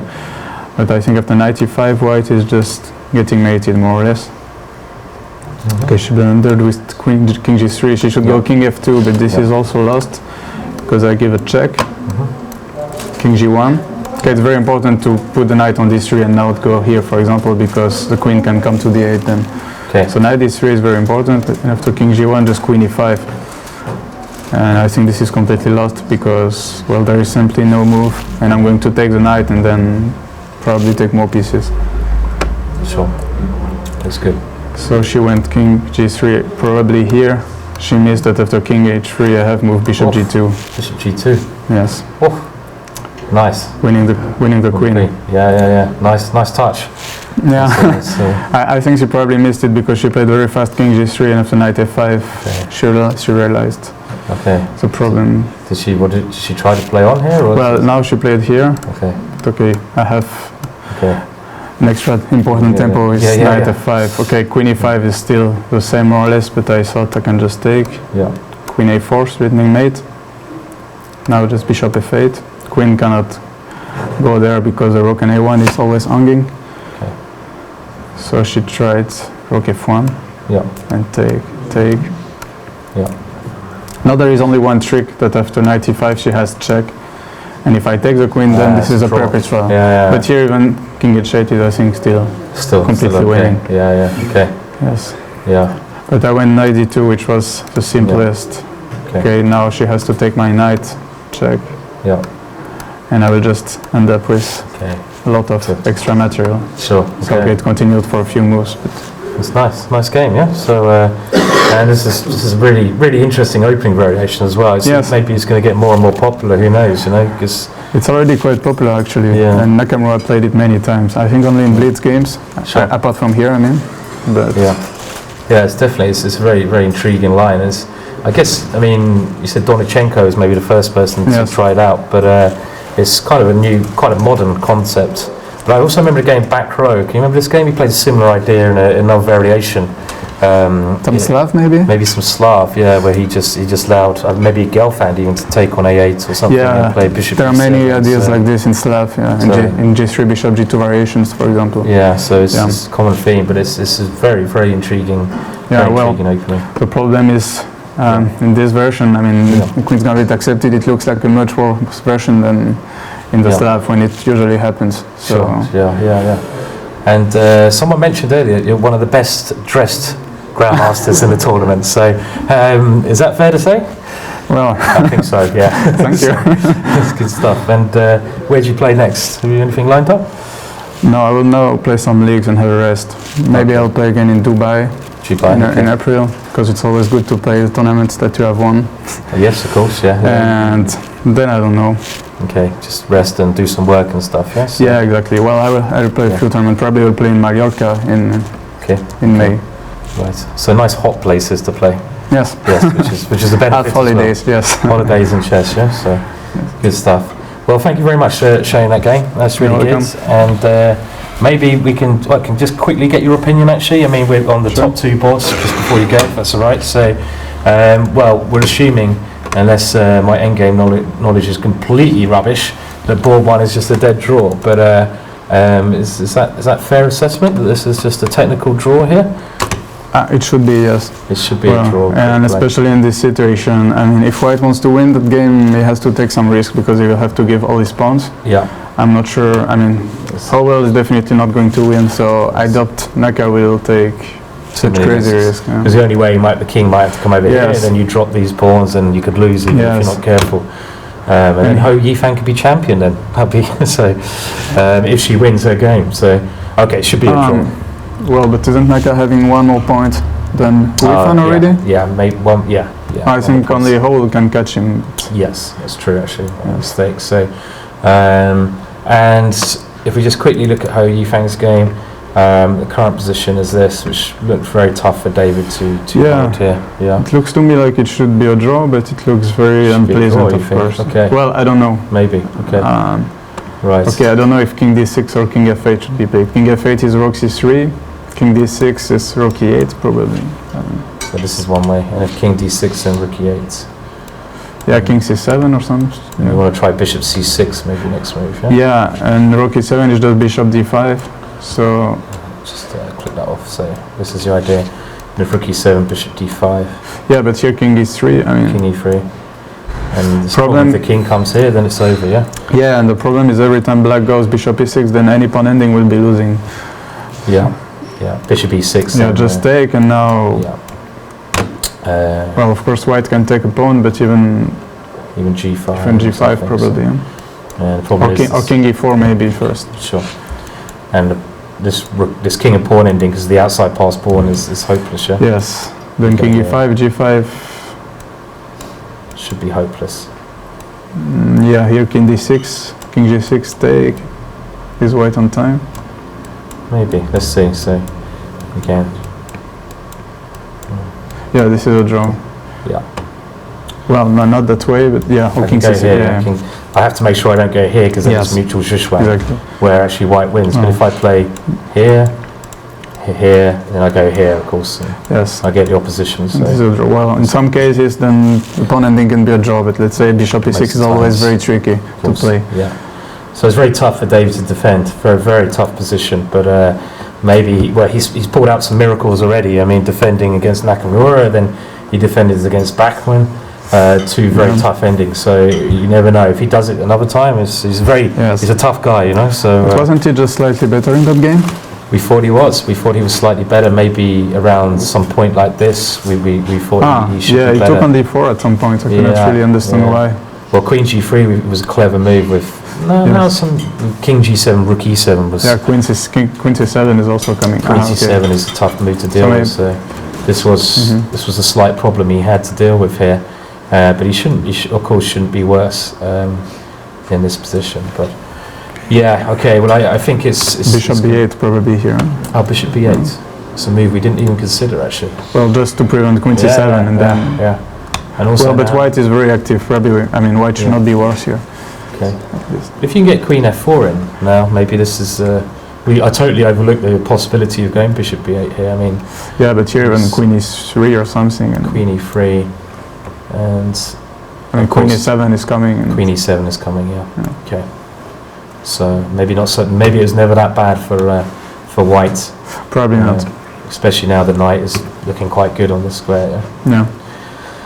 Okay. Well, I'm sure it's maybe time you have a glass of wine after your hard tournament. Yeah. So and thank you very much for joining us at the culture event. Cheers. Thanks.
Okay, well, we're back with the action. We're still waiting on the top two games, which are still struggling away. Edouard still thinks that David Howe has some drawing chances, which is promising for the supporters of David, of course. But it's going to be tough to hold this. But you know, he's proven me wrong time and time again by holding these very difficult endings. And if he draws this, then I think he can still be a happy man. We're now just going to show this great clip that every day this professional TV company has made. And you can go to YouTube and you can check out the previous clips. Very professionally done, very interesting 4 or 5 minutes clip being made. And the same company is going to be making a documentary on this tournament. So I believe it's going to be over an hour long, this documentary, which will also be very nice to watch when it's developed. But I will just leave you with this clip for 5 minutes, and then we'll be back with the action very shortly. So see you soon.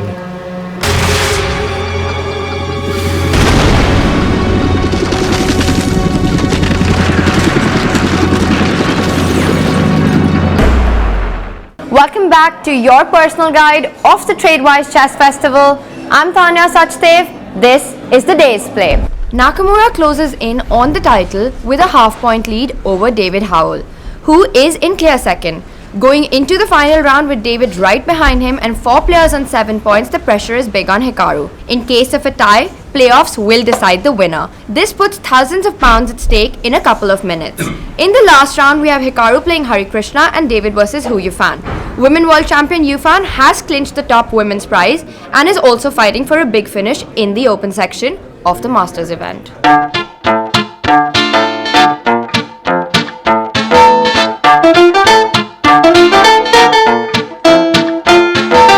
Let's meet the men who make this festival a reality. Brian Callahan, founder of the Chess Festival, and tournament director, Stuart Conquest. I went to a festival in UK when we were studying what the possibilities were, and I think there were 2 women playing in about a field of 350, and I said, this is really boring, and we need to try and do something about that.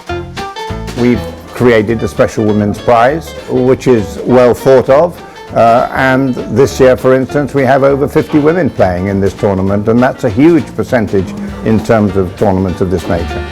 It's an open event that anyone can play anyone in the very first round, so we get matchups of a vast disparity in strength, which would never normally happen in chess events.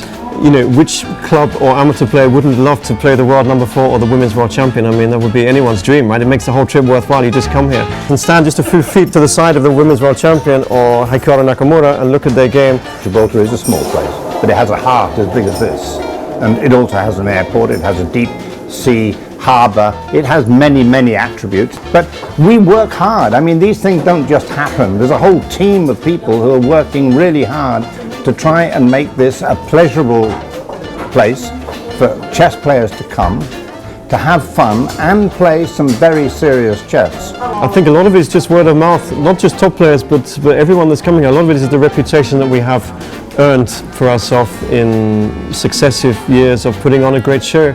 People come here, have a lovely time, and they want to come back. Battle of the Sexes is unique to Gibraltar. There is no other tournament in the world that does this. If you look at the photographs coming out of that, you can see that they're having a wonderful time. And this is what chess in Gibraltar is about. It is about having fun and playing serious chess. It's also the hotel, and being by the sea, here we are in this beautiful location. It almost feels like an ocean liner lifting up the anchor and just sailing off from the port. We can look forward to something more epic, more amazing, more spectacular, more marvelous, more incredible in 2016, and it's going to be out of this world. People come from all over the world to the festival, and we've got some very interesting players from Nigeria. Let's go say hello to them.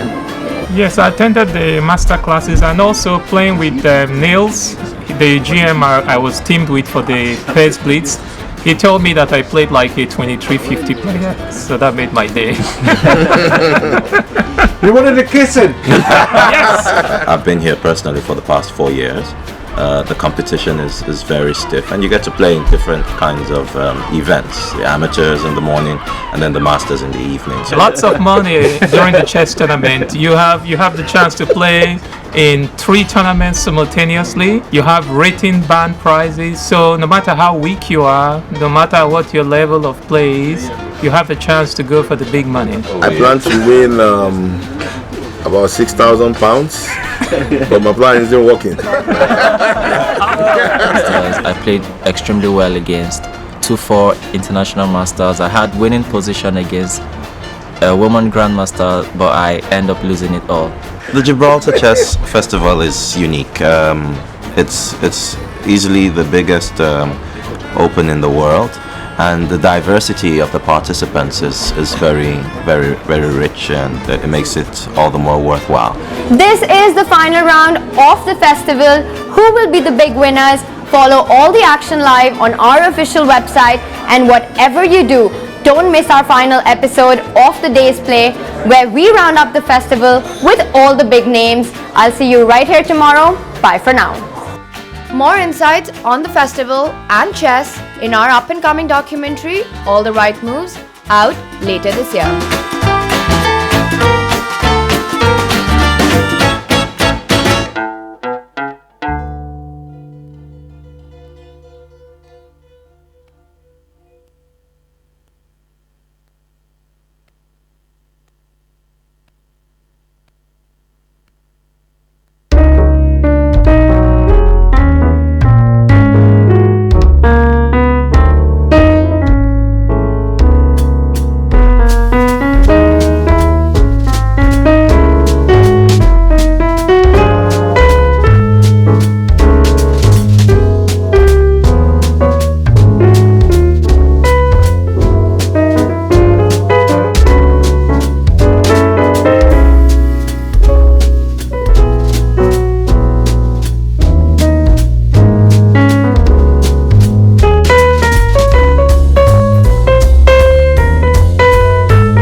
Welcome back to the action in the last round of this fabulous tournament, and the top two boards are still going on.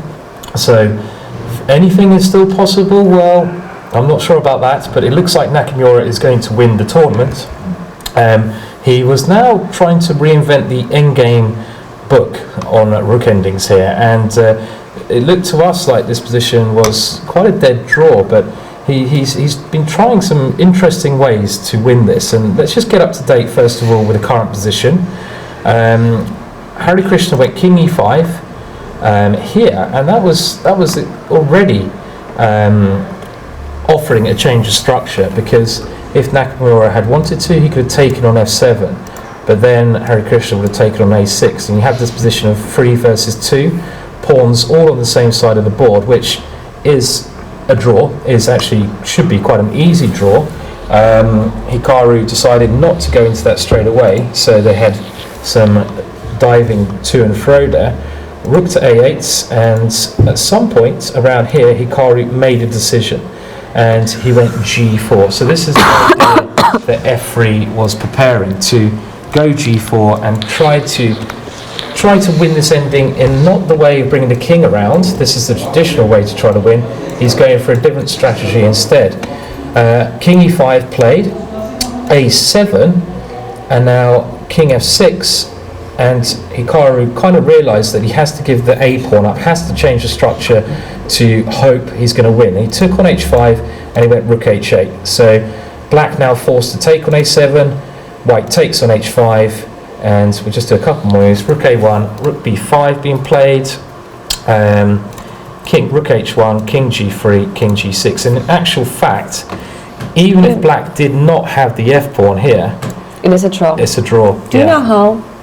I've looked at it before without the f pawn, and it's very tricky without the f pawn to draw. I know that, and I know actually Aronian lost that ending to I think Momzevich. after the pawn is on h6, the king should be on h7.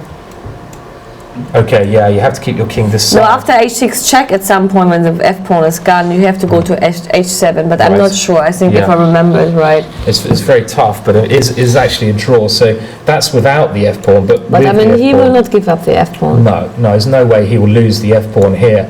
And well, in actual fact, this is a very easy draw now. I mean, you just keep your rook actively behind the pawns, and at some point, in order for Hikaru to make progress, he'll probably have to push his pawn, and then you've got checks always from behind. It's going to be a very easy draw. So okay, they can play on for a long time, but there's no way. I'd even be confident about drawing this position against Carlsen, a pawn down. Well, I don't know actually, but Maybe you I should would- not speak up too loud. Oh, okay, maybe that's a bit too much, you know. But yeah, okay, this should be a draw now, and we'll now just update the board 2 game. So Ho Yifang against David Howe, and okay, we were looking at this before, and after rook e3 check, David had a decision to make. Does the king go to f8 or d6? I think he kept his king on the queen side to try to keep some coordination between his 3 remaining pieces. The rook came down to e8, king to c7, and now g5, bishop c6. And of course, white wants to get a position where he can take on d7. And we saw this being explained by Edward and myself earlier, some king and pawn ending, where there might be a chance. But okay, this is looking better for him or not? She played rook e7. Rook e7 is the obvious move now, and yeah, the point being that I mean bishop takes d7 is very easily lost now. We take on f7, you have to break the pin, something like king here, and now the king and pawn ending is very easy to win, because I go king e3, your king has to come here, my king takes your pawns. You can never go a5, because in this race, I don't think you can. Maybe you can. Maybe this is the best chance, actually. Oh, you can. Maybe you should. But my king should, obviously, after b3, I should just go king d3. That's the way to play this. And my king stops your pawn, and you can't stop both my pawns. So after the move rook e7, I think the only possibility was 2 moves, rook f8 or bishop to d5. Which one do we go for? Even rook g8 is interesting. Even rook g8. Okay, well that makes sense to attack the g5 pawn, which is the most dangerous competitor right now. It is. If we can exchange off pawns when you're trying to defend, we always try to, if we can make any pawn exchanges, our position becomes much more defensible. Actually, rook g8 is really a way that I have to get rid of them. I must get rid of this. You must get rid of this pawn. Yeah. Sorry. Rook to e8.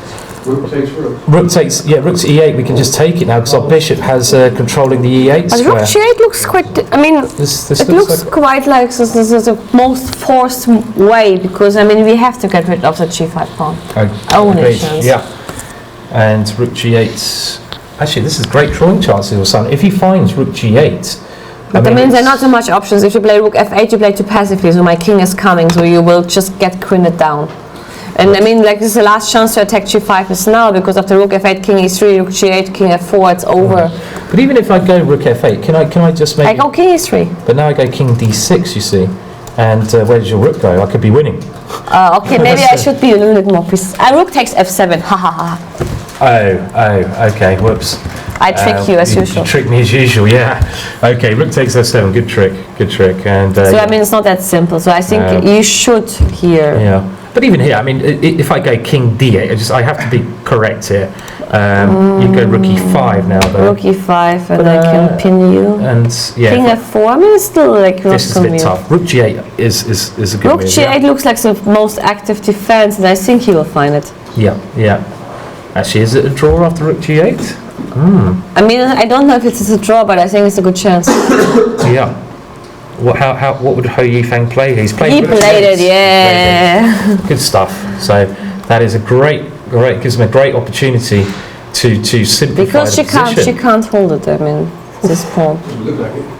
It's and the problem is now. If Black can somehow get rid of the G pawn and then bring the rook back to attack the D pawn, White's king is a long way away. I think he could be holding this.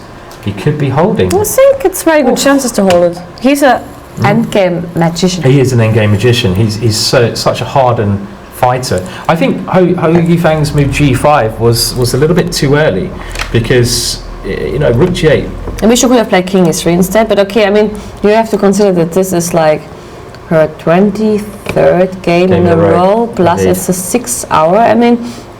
She pointed out in the masterclass that the main advantage men have over women is basically the conditional point of view, which occurs especially after the hour 5 or 6 in the game. Physically, the men, of course, are superior over us. Look at you and look at me. My muscles are not that straight. Well, I've clearly got the energy. I don't know if my fitness level is quite there, but I suppose that is one problem playing. But also, I suppose you play so many games, you're also quite fresh, aren't you? So you are fresh. You are like up for, you're used to playing. You're not going to be rusty anymore. So it's a double edged. But I think David's going to hold this now. He'll hold it. I think even look at the sitting position. His legs are a little bit up. It's kind of comfortable Carlsen pose. Yeah, the Carlsen pose. Another stealing copyright. Yes, another one taking the copyright pose. That's good news for David Howe fans anyway. So looks like he's going to hold. Now, just while we wait for the results to come through, it'd be nice to stick with it a bit longer today, the commentary. We had this Nakamura ending. If we just go back, this kind of position here, and actually our producers found a similar ending, which I'm going to try to bring up now, if I can. So bear with me 1 second. And this is a similar ending that Morozevich managed to win. So let's have a look at this position. This is a game Morozevich won only last year against a very strong grandmaster, and you can tell that it is similar, but there is one major difference here, and that is the positioning of White's rook. You know what is the irony about this position? 10 days ago, our coaches set this position in our training camp.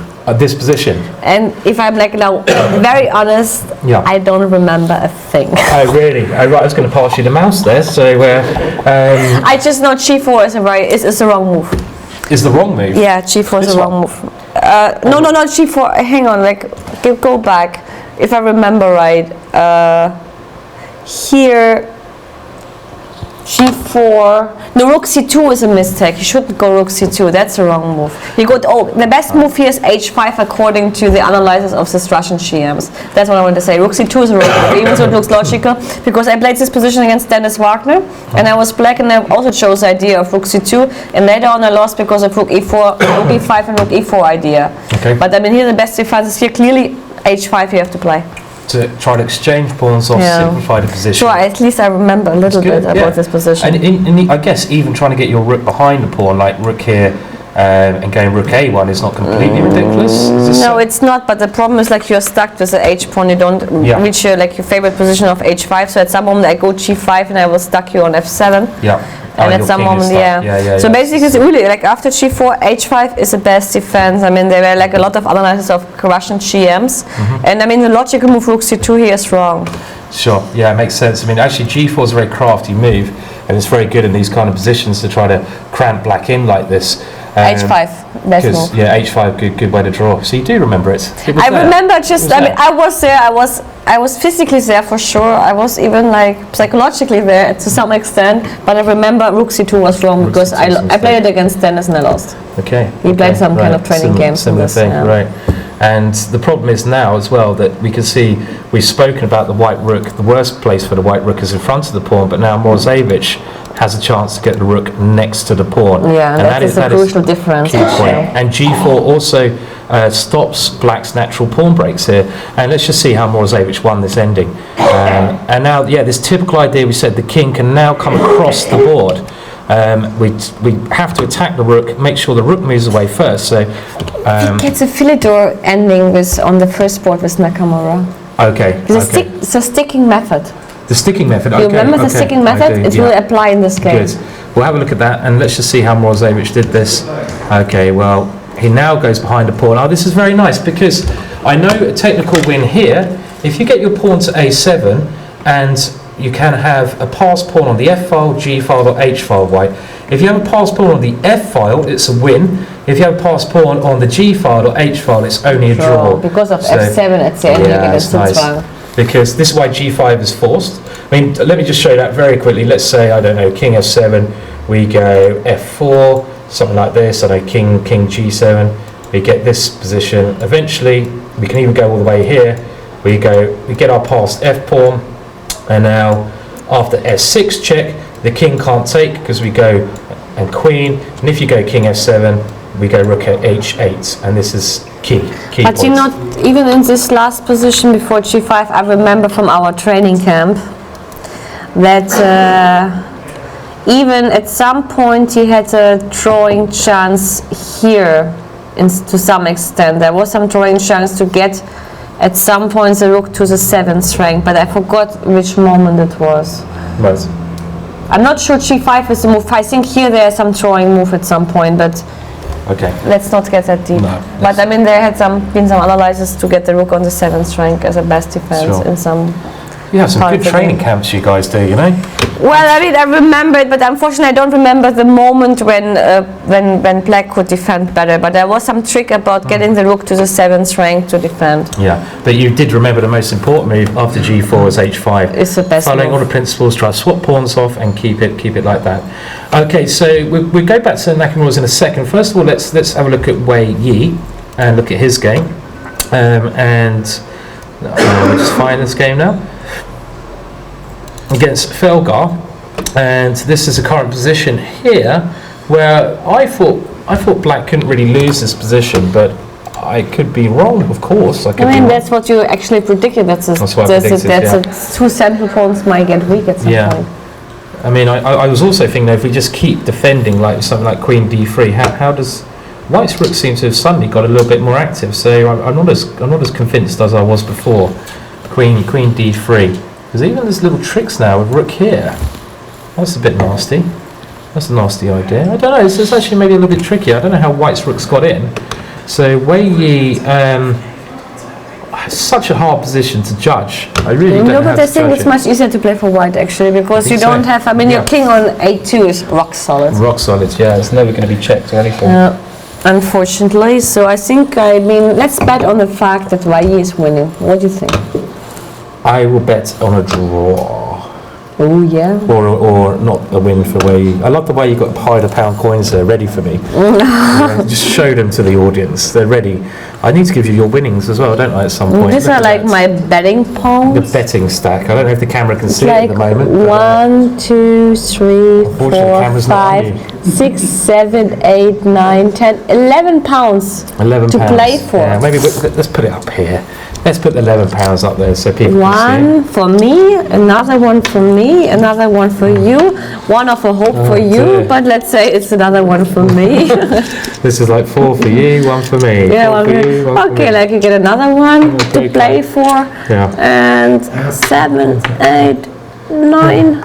Okay, let's steal this one from you, 10 You leave me then, £1 to hope for. to hope for. Okay. But now you have to get, I mean, if I give you £1 to play for, you have to give like £2 to put in. I'm falling into this trap again. No, not going to happen today. So, right, where were we? Well, we should have a look at Nakamura's new position, and maybe you can take us through It's a this. Philidor position, and it's a sticking method. So I go King H6. Okay, do you want to show? Do you want to have a go at showing this one? You probably know better than me. Okay, like this, let's skip that. I mean, at some moment he has to take F6 and get rid of H5. So, for example, if you He's go taken F6. King F6, what happened in the game? I go King H6, and after F7, I think. No, here I have to be careful. It's not so easy because usually you have the sticking method with Rook F7. But the problem is like Rook F1 is The King one thing I know F7. about this position, I thought you're supposed to keep your king on the short side and put your rook on the long side. Is that not the right way to play? Maybe here you have to do this, yeah. This is why I was always taught or learnt that your king stays on the short side, your But rook goes on the long let's side. imagine you go like I think this might be. this one. And then now maybe I stick on A5, rook A5 with the rook. But you usually don't stick like this. You have to stick like You go this. king E6. You have to go now back to sticking method. Okay. But I'm not sure actually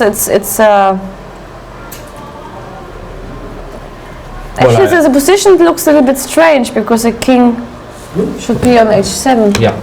I don't know. Well, Maybe. why don't we go king H7 immediately then, this position, rather than... But then there's king F7, and you cannot prevent F6, and that's crucial. I mean, this is still draw probably, but this is now much. I go rook here. You go, I'm sure. Rook B7. Rook B7. God, my rook endings are awful, aren't they? I'm just learning. I really should learn some rook endings. So this is why I passed the mouse over to you, because even a simple position, which I know Harry Krishna... And at some moment you have to go rook A8 or something in some position. Yeah, but I mean, there had been a lot of crucial games lost. Yeah. The most, let's say, not hilarious is the wrong word, the most difficult game was won by Gashimov against Stellwagen in 2009, exactly in this position where they went wrong at some point with some rook move. Yeah, I mean... But I cannot go back to my sticking method, that's worrying, because it's the only one I know. Well, it looks like we are going to have king F6, king H6, and I'm sure Harry Krishna is well aware of the drawing technique here. Nakamura only got a minute left. I mean, just while this game develops a little bit in the end game, if we could, we're talking about the money that I've lost to Lizzie during the course of this commentary. If we bring up the prizes now, we can see just how much there is on offer. And if David draws, he gets that big second prize check. Oh dear, that's a massive amount of money. £16,000 he could take home. That is serious cash. So a lot to play for, and the prizes are really big here. I mean, even the winners' prize is £10,000, the second place. Okay, 15,000 is gone for sure, but even the second prize, probably 6.5 points. Whoever reaches 6.5 points does a big share, actually. And we can see the standings at the moment. The players in white are still playing. The players in red lost. Players in green drew. One, and the players in grey drew, and white is still playing. Yeah. So that can give you an idea of who is in the money. And of course, there's a lot of money to play for there. So certainly, I think we'll wait for this ending. I'd rather wait and see how Harry Krishna does it. I mean, he probably knows exactly how to draw this. I could speculate, but I just need to read some endgame books at some point in my life. And it's not... Okay, I'm sure it's a draw.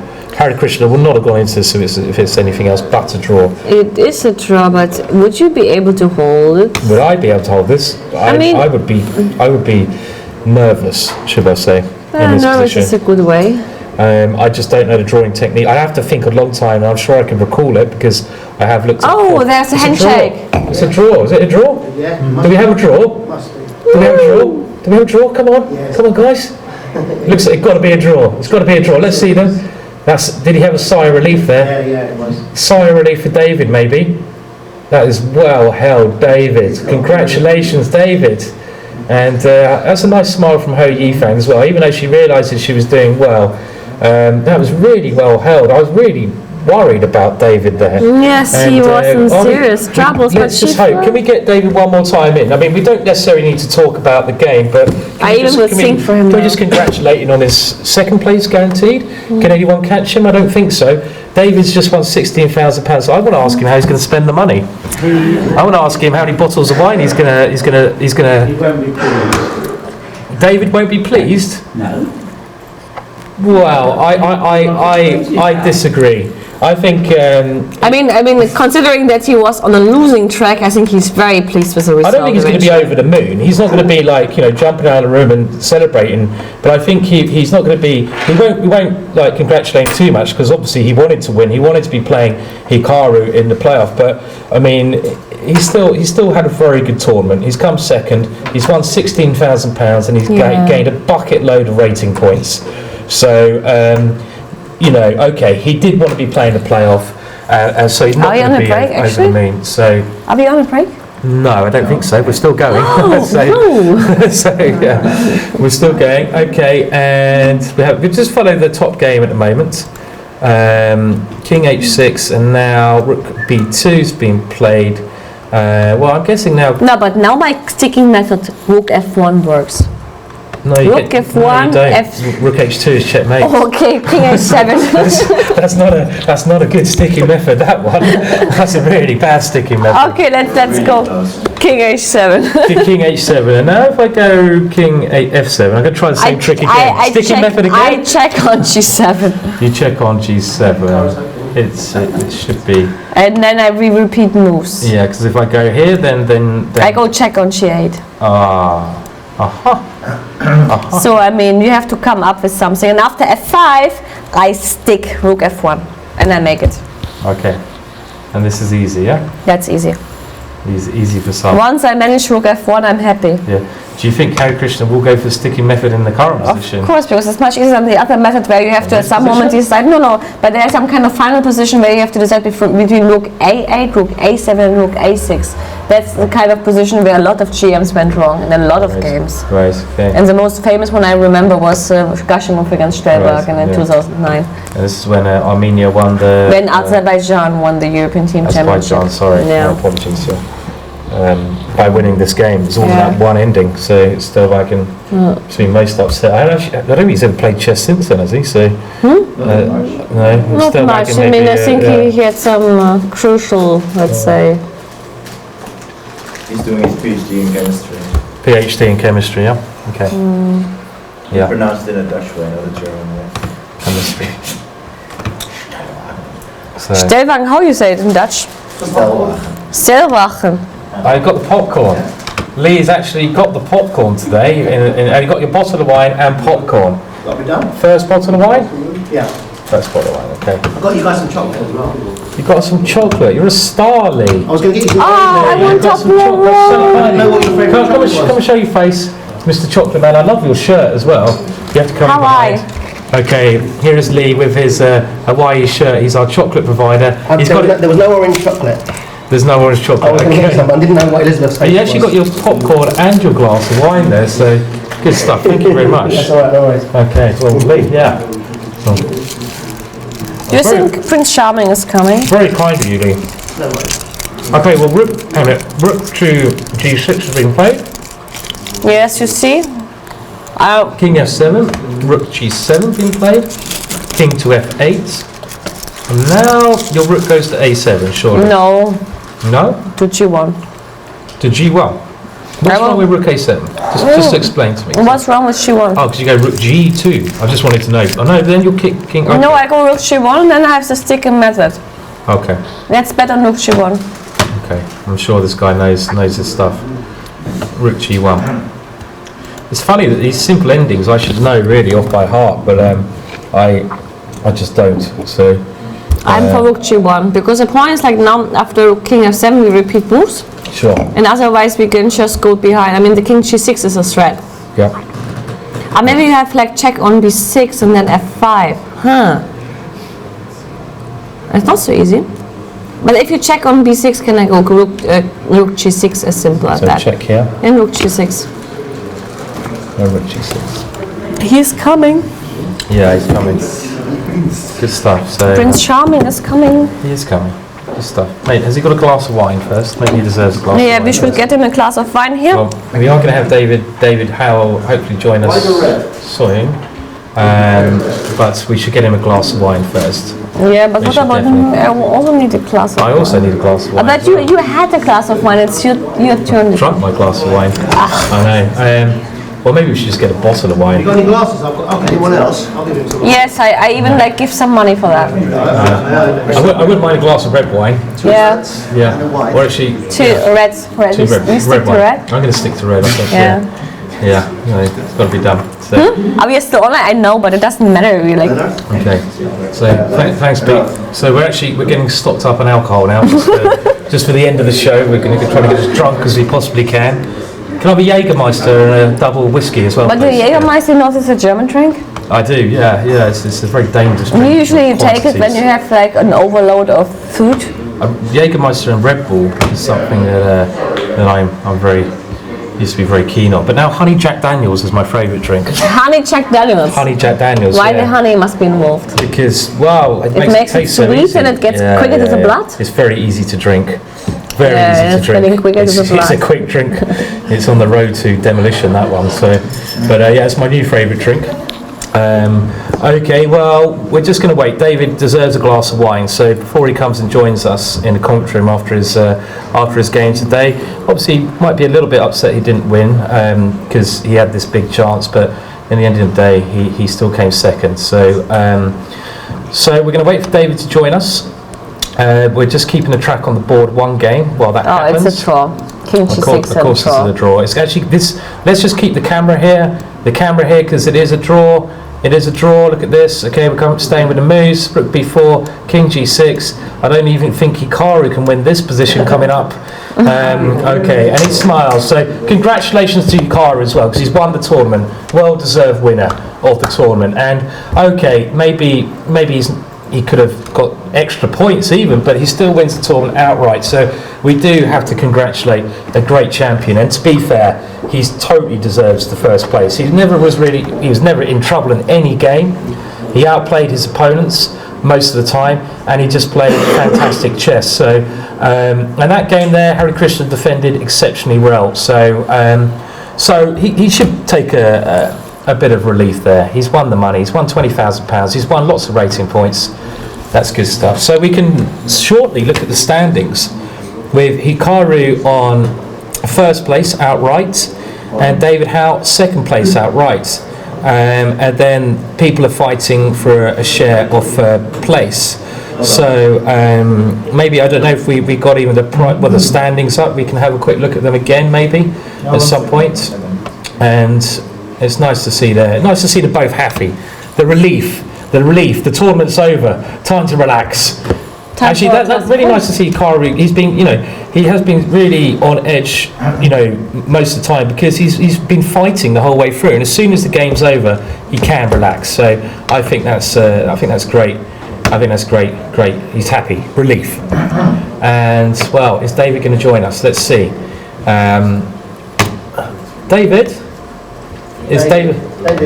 Who's moving? David, are you happy to join us, or would you rather not? It's up to you. Embarrassed, but, a bit embarrassed. What are you embarrassed about coming second and taking 16,000? I think he's embarrassed about King F6 move. No, I I went into self-destruct mode. Okay. Well, do you want to come and tell us about it, maybe, or something? So, just if you're happy to. I mean, you still get second outright, and you know, I know maybe you wanted to get the playoff and everything, but at the end of the day, I mean, you've done a great job. So,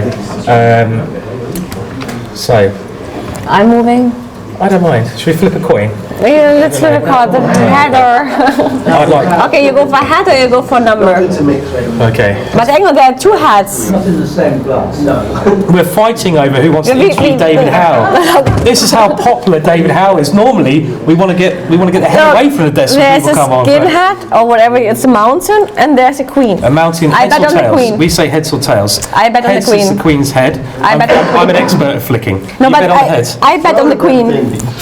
Just throw the damn thing. So if it comes in heads, you get the honour of speaking If to it's David. a queen, it's my. You can't bet on both sides. What are you betting on? What are you betting on? I bet on the queen. You bet on it's the heads. It's Queen Heads. Elizabeth, right? Queen So I Elizabeth, bet on the queen. So we say that's heads and that's tails, okay? Yeah, okay. I bet on the head. I'll do that again. Oh, do that again. I've got to catch the thing. Oh. Okay, so you're going to go. What are you going to go for? Okay, whatever you call, if it comes up, you get the pleasure of interviewing Prince Charming. Otherwise, okay, go for it. What do you call? I'm still for the queen. So if it comes up heads, you do the interview. Tails, I do the interview. Ready? Right. Queen. You get the pleasure.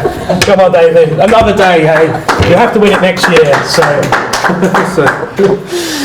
Well, maybe I can say hello at the end. How about that? Is that possible? Maybe. Sorry, Simon. That's all right.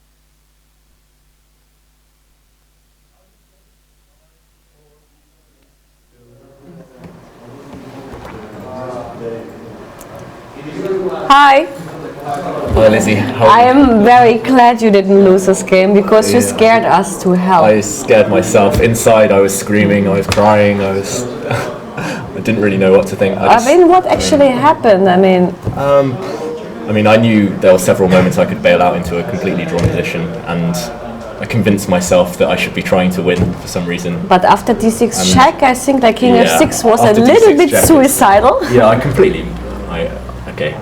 I think this was the last moment where you could probably easily go for a draw if you just take the pawn, right? Yeah, I mean, actually,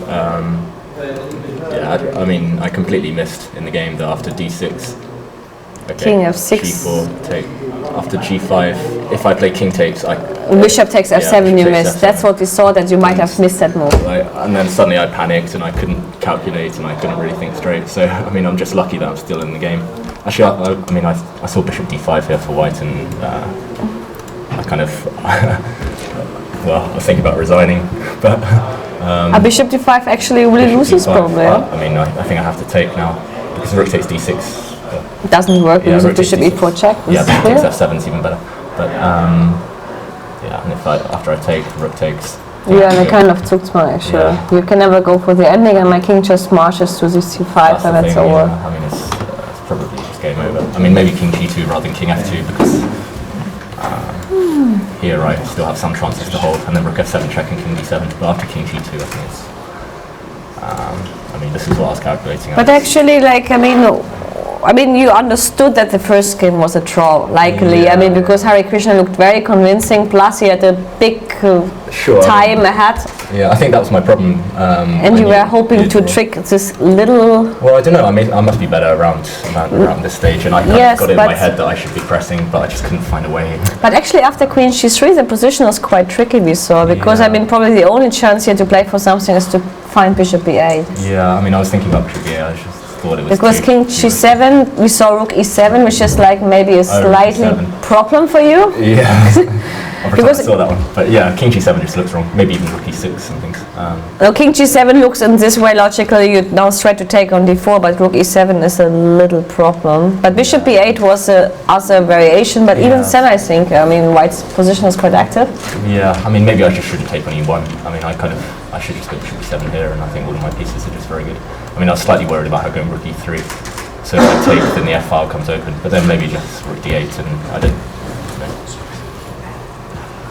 It's probably just a better version of the game for me. But okay, I kind of thought in my head I couldn't lose, and somehow that's not a healthy way of thinking. So until G4 happened on the board, right? And you understood. G4 and I suddenly, But actually, you escaped 2 times from a worse ending, and we were hoping that you could just make a repetition of that. Even so, we were highly worried why you didn't take on D6. Yeah, I mean, I can't explain it. It's just heat of the moment. I mean, I tend to be very bad under pressure, so I'll just. I mean, you really wanted to go for the tie-break match, I suppose. Yeah. I mean, before the game, I was kind of determined to just try and look for chances and try and press even with black. I was pretty happy with the way it went, but okay, obviously I was very impractical. But nevertheless, this tournament went quite amazingly well for you. I mean, especially when we consider you had a very shaky position against Nakamura. Let's say it's lost, but let's put it this way. Then you had a kind of shaking position against Bachmann. Okay, I think that was always a draw. And okay, it was always a draw, but objectively speaking, you had to prove it, right? Okay, sure. And now against Hu Yifan, I mean, like if you put it from these 3 games, you had quite a good. True. You basically proved that you are the new magician of endings. Well, yeah. I mean, I actually spent a long time studying endgames a few weeks ago, so hopefully it's paying off. Yeah. But I don't know. Next time I'll try and cut it less close. But I mean, what I can tell you for sure is that the whole room was very worried. Yeah, sorry to put you. I mean, my heart, was like dropping down. Okay, yeah. And Simon, he was almost crying. Oh. Well, I'm glad I didn't let him down in the end. Yeah, I mean, after we saw like G5 from Hu Yifan, we saw like, okay, if he finds Rook G8, it looks like the position is basically like over and away of the draw, because if she should, I mean, she had some chances instead of G5, like to go for King E3 and King F4 or something, or okay, just right in the end. I mean, instead of G5. I think Rook E7 was the only move I was worried about, because Bishop C6 is coming anyway, but now I can't play it because of this pawn. She can just take, right? And you can never go to the pawning. This would be understood. Bishop D5, so and now now she gains a tempo. Maybe King G3 rather than King E3, so the rook can come back. But okay, I thought I had to play this, and now G5. So the idea is that now after Rook G8, she can protect it. And this is maybe like a little bit worrying for you, isn't it? Yeah, I mean I have to go Rook F8 here, but okay, I just grovel and hope that rook somewhere. But I mean, objectively speaking, probably the position is a draw according to what we heard from the internet about computer estimation. But on the other hand, practically speaking, it's a quite. That one move, but you give up the pawn and come in. Was that? Huh? Instead of was it Rook D3? Because you've gone that. King. I mean, he was pointing out that actually the position is already lost if Hu Yifan finds Bishop D5. Ah, okay. I mean, instead of Bishop B1, Bishop F5. She was thinking for like almost 5 minutes. I mean, she had like 5 minutes or 6 minutes on the clock, and she finally played like Bishop B1 and Bishop F5. Remember? Yeah. And he said like just Bishop D5, and the position is basically over. Okay. Well, yeah, close call, but yeah, it's time for some wine anyway. So Simon, shall I give you the pleasure of having like 1 or 2 minutes with Prince Charming? Go on, very quickly, yeah. Then we'll let David celebrate. Okay. Yeah, so very quickly, I suppose. Right, thanks for all the support, Simon.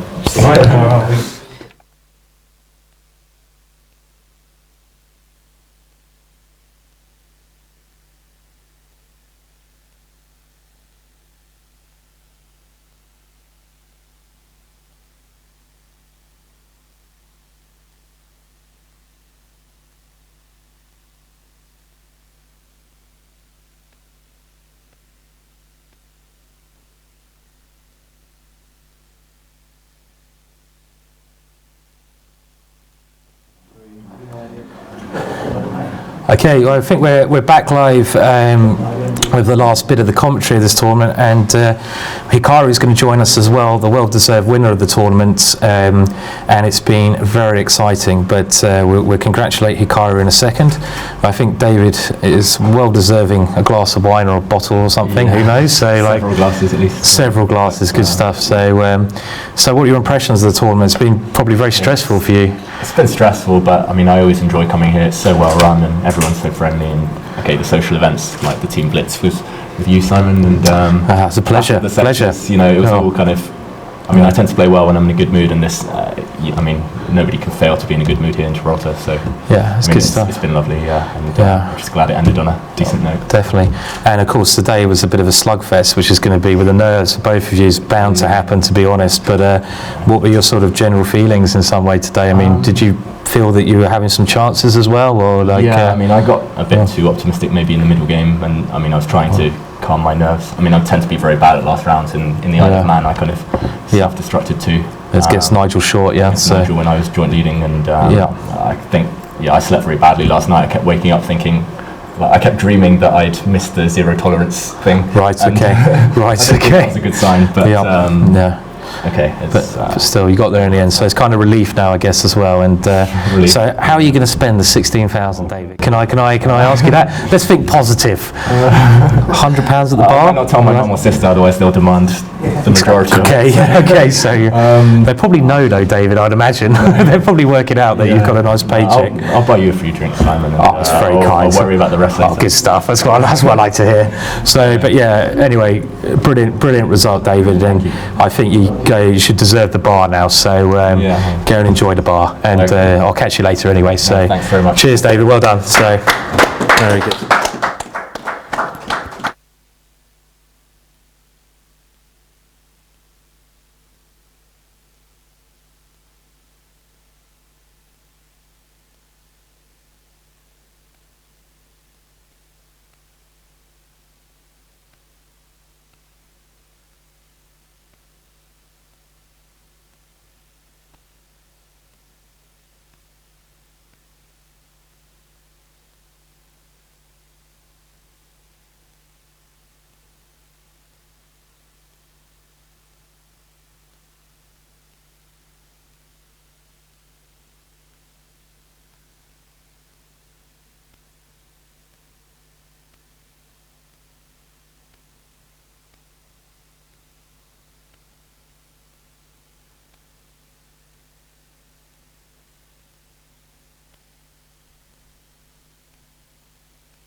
Well, we're very honoured now to be joined by the tournament leader, the tournament winner, should I say? It's actually over now. I'm even confused now.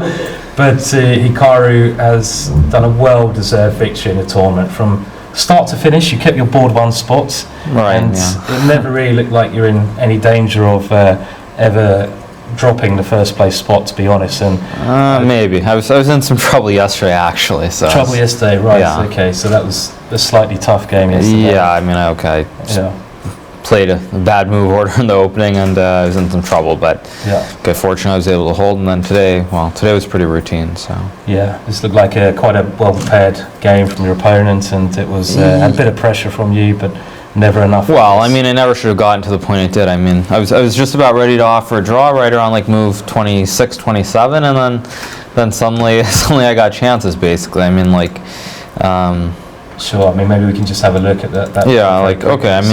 Right around like move 25. Yeah, I mean, okay. I was just trying to figure out how to make 5 more moves and draw the game, and then my opponent, Pantala, went very wrong here. I mean, he played rook c6, and after rook d7, I mean, it's still, I don't know, maybe rook e8 draws pretty easily even here, maybe. Right. Yeah, rook e8 probably draws quite easily, but okay. I mean, after rook c2, I think basically it goes from being what should just be a simple draw to, I basically get to play on forever with no risk, really. And certainly some winning chances, perhaps. Okay, I mean, I knew this whole end game. It's all very forcing. once I get to 4 versus 3, and Yeah. and I mean, basically, I know I from what I remember at least, yeah, like right about here. Sure. I mean, from what I remember, I mean, if Black gets an active king, it's I mean, it's basically a draw. I mean, like if I could have the rook on a8 and the pawn on a6, it's a theoretical win here. Like if the rook's on a8 and the pawn's on a6, it's just a win. But but you know, to his credit, Hari Krishna found, you know, the king f6, king f5 idea, and then it's just, I mean, pretty boring, yeah. Sure. Though, I mean, even at the end, he almost made it tricky too. I mean, sure. It seemed like, was that? well, I mean, when it's a 2 versus 1, I mean, it's a very easy draw, and suddenly he lets me get my king to f5, and I mean, okay, it's also a draw, of course. Actually, I'll just show this line just so people understand. Okay, I blundered with rook b2. I mean, I just forgot about rook g4 at the end, but like. Oh wait, no, sorry. Like here f5, I mean, Black still has to be just a tad precise, I think. Okay, let's say, I don't know, rook b6, and now just rook a7, rook e6, and Black kind of just waits here, and basically it's just a draw, but I could have done this. Anyway, though, I mean, the draw is a pretty fair result, I would say, so it's pretty decent. So, obviously, you've taken first place, you've gained some rating points, gained a nice pay packet as well. Which is always a bonus, I guess. Yeah, I mean, okay. I think for the top players, I mean, the money's not so important. You just kind of want to play good chess, so it's always nice to win some money, but that's, I think, not the main motivation, to say the least. Right. And is it kind of a relief now it's over? Because obviously chess is a stressful game, and you've played 10 tough games of chess, so... Yeah, you know, I think in general I wouldn't mind so much, but having played 10 games in a row, I think is the real difference. I mean, if it had been something like 5 games and then a rest day and then another 5, I think I'd be ready to play again tomorrow. But because it was 10 from start to finish, it's certainly quite tiring. But still, I think anytime you play well and you have a good result, you're always ready to play more. So I think, you know, certainly if there was a game tomorrow, I'd be ready to play tomorrow. But where at least now I get a week. So I think starting roughly on the 12th, maybe, so almost exactly 1 week from now, there's a tournament in Zurich. So it's a round-robin tournament with some other very strong chess players. So should be fun. Looking forward to it. And can I ask what your ambitions are now, maybe for the next couple of years? Do you have a set plan, or do you just try to play as well as you can? You know, I think I just want to play well, improve my world ranking, and I think kind of last year was a really wasted year because I started off the year really badly, and from there it was just catch up. So to start off the year well is certainly quite nice, but I think really, okay, maybe get to 2,800, but other than that, I think the only real goal I have in mind is to do well in the Grand Prix in May. If I do well in that tournament, I wouldn't mind going 0-9 in like every other tournament I play this year. Sure. And then of course, if you do well there, you have a chance to I'll qualify. Magnus. So this is the big one, yes. Certainly the big one to do. And do you have like a favourite game? I don't know if you've seen the other games. Maybe you've been too involved with your own games, obviously. But what's your favourite game? Is there any other game by other players you can pick out as being games you've enjoyed? I thought the game in the second round, the draw between what was his name, Debashis or whatever it was, and Topalov. I actually thought that game was quite interesting. I didn't look at it closely, but certainly there were a lot of fireworks in that one. Yeah, so it's Topallov's game in round two. I thought that game was pretty interesting. Other than that, I didn't really see a lot of games that stuck out. Got your own work to do. Yeah, exactly. Of course, right. And I mean, I think my game also was quite nice against Adiban. As well. So that was really nice. Yeah, and we actually had Edouard in today, and he played exactly the same line today, but his opponent went f3. Right. So he was showing this game. What happened? He won against. Oh, he won that. Okay. With f3 Well, it wasn't Muzichuk. It was the other one. Jakashvili. Oh, sorry. Kutanashvili. So, but again, this idea you played is very interesting. But I'm just, what are you going to do now? I mean, now the tournament's over. How do you relax now? Well, I'm not so young anymore, so I'm not going to be partying like I would have in the past. You're talking to me. Okay. You know, I think I don't know. I think what was it? Maybe 8-9 years ago. I'm not sure you remember, but I think late at night we ended up playing quite a few Blitz games while we were drinking. So did we play Blitz for maybe 3, 4, 5 hours? I don't know. It was a long time, but I remember that. Taking all my money, I can remember losing all my money to you. But that was a long time ago now. You've still come quite a long way since then. I have to say, your chess is like, you were good then, You had a lot of talent, but now you're really good. So, but that was a fun night. We were playing blitz. And yeah, I mean, maybe I'll have some fun tonight, but for the most part, just gonna relax. I mean, I think if I had maybe 1 month off or something like that, I probably would be more inclined to party or do something. Because it's 1 week, I can't really lose control that much. No, since such a serious event. So. And did you ever plan, I'm going to have a month off where I can just relax properly? Does this happen in your schedule? Well, actually, I think before this tournament I had, well, maybe it wasn't quite 1 month. Maybe it was actually, from the London Chess Classic till now. So I do have the moments where there's a lot of relaxation, certainly, but I mean, for the most part, and this year especially, I'm going to be playing a lot, so just kind of. So that's the life of a chess player. You don't really get to rest much in the modern times. And I've seen you sometimes playing chess.com. Is that true? I mean, you had this interesting blitz match against Wesley So, the death match. Oh, you're thinking of that one, yeah. No, I mean, I was actually thinking, maybe my opponent today, Hari Krishna, was a bit worried about playing me because I think I played him there and I beat him something like 18-1. So okay, I think that's what it was, if I remember correctly. But you're quite renowned as being quite a decent blitz player. Is that fair to say? As I found out, cost of my wallet. So yeah, I mean, okay, blitz is certainly, I think, what I'm probably most well known for. Even though these days I tend to prefer classical chess. Well, it's blitz, and I seem to be quite good at it. So it's fun. Yeah. So well. Thank you very much for the interview, and obviously I think everyone's been impressed with the way you won the tournament. You're playing, your determination has come through, which has been quite inspiring, I think, to a lot of players. The way you just try to win every single game has been great, and I think everyone here, the audience and everyone at home, would just like to congratulate you. So thank you. Do that and I would like to say this is the end of the show now. The presenters, players, and we will get Liz back in, of course. Okay, The show has been great. Jump out then. Okay, well, thanks, Hikaru. Well done again. But it's been great. And maybe time. What's your drink, Nakamura? Is it wine or is it something else? These days it's wine. Wine. It used to be other stuff. Now other stuff. Okay. Clever. Too old for the vodka now, yeah. So. He lives in Italy. Come on. Lives in Italy. It must be wine. It must be wine. Should go for wine. I live in Italy and it's wine. It has to be wine. Yeah, of course. And well, it's been great fun. Had a blast of you, Liz. It's been great fun commentating with you, and we've had some great guests come in. The whole adventure of this tournament's been just real good fun. We have to thank the producers of the show as well, who don't get enough credit. That is Leonard and Peter Doggers, and this has been shown on chess.com. So they deserve a big thank you. Without them, this show would not be possible. Obviously, we must thank all the sponsors you see behind us, the Coletta Hotel, all the players, pretty much everyone in Gibraltar. Shall we just cover them? We'll cover every angle. Everyone in Gibraltar we must thank. Do you have any final words, Liz? Time for wine? Time to say goodbye. Time to say goodbye. And time for a bottle of wine, I feel. Yeah? Didn't you believe that you had enough already?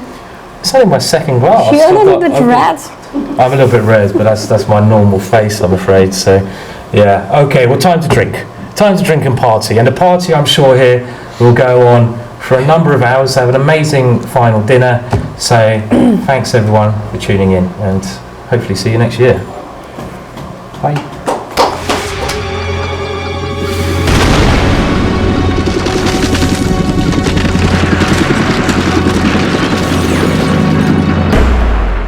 Welcome back to your personal guide of the TradeWise Chess Festival. I'm Tanya Sachdev. This is the day's play. Nakamura closes in on the title with a half-point lead over David Howell, who is in clear second. Going into the final round with David right behind him and 4 players on 7 points, the pressure is big on Hikaru. In case of a tie, playoffs will decide the winner. This puts thousands of pounds at stake in a couple of minutes. In the last round, we have Hikaru playing Hari Krishna and David versus Hu Yifan. Women World Champion Yifan has clinched the top women's prize and is also fighting for a big finish in the open section of the Masters event.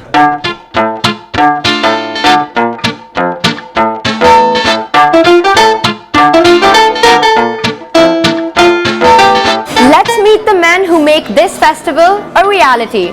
Brian Callahan, founder of the Chess Festival, and Tournament Director, Stuart Conquest. I went to a festival in UK when we were studying what the possibilities were, and I think there were two women playing in about a field of 350, and I said this is really boring and we need to try and do something about that.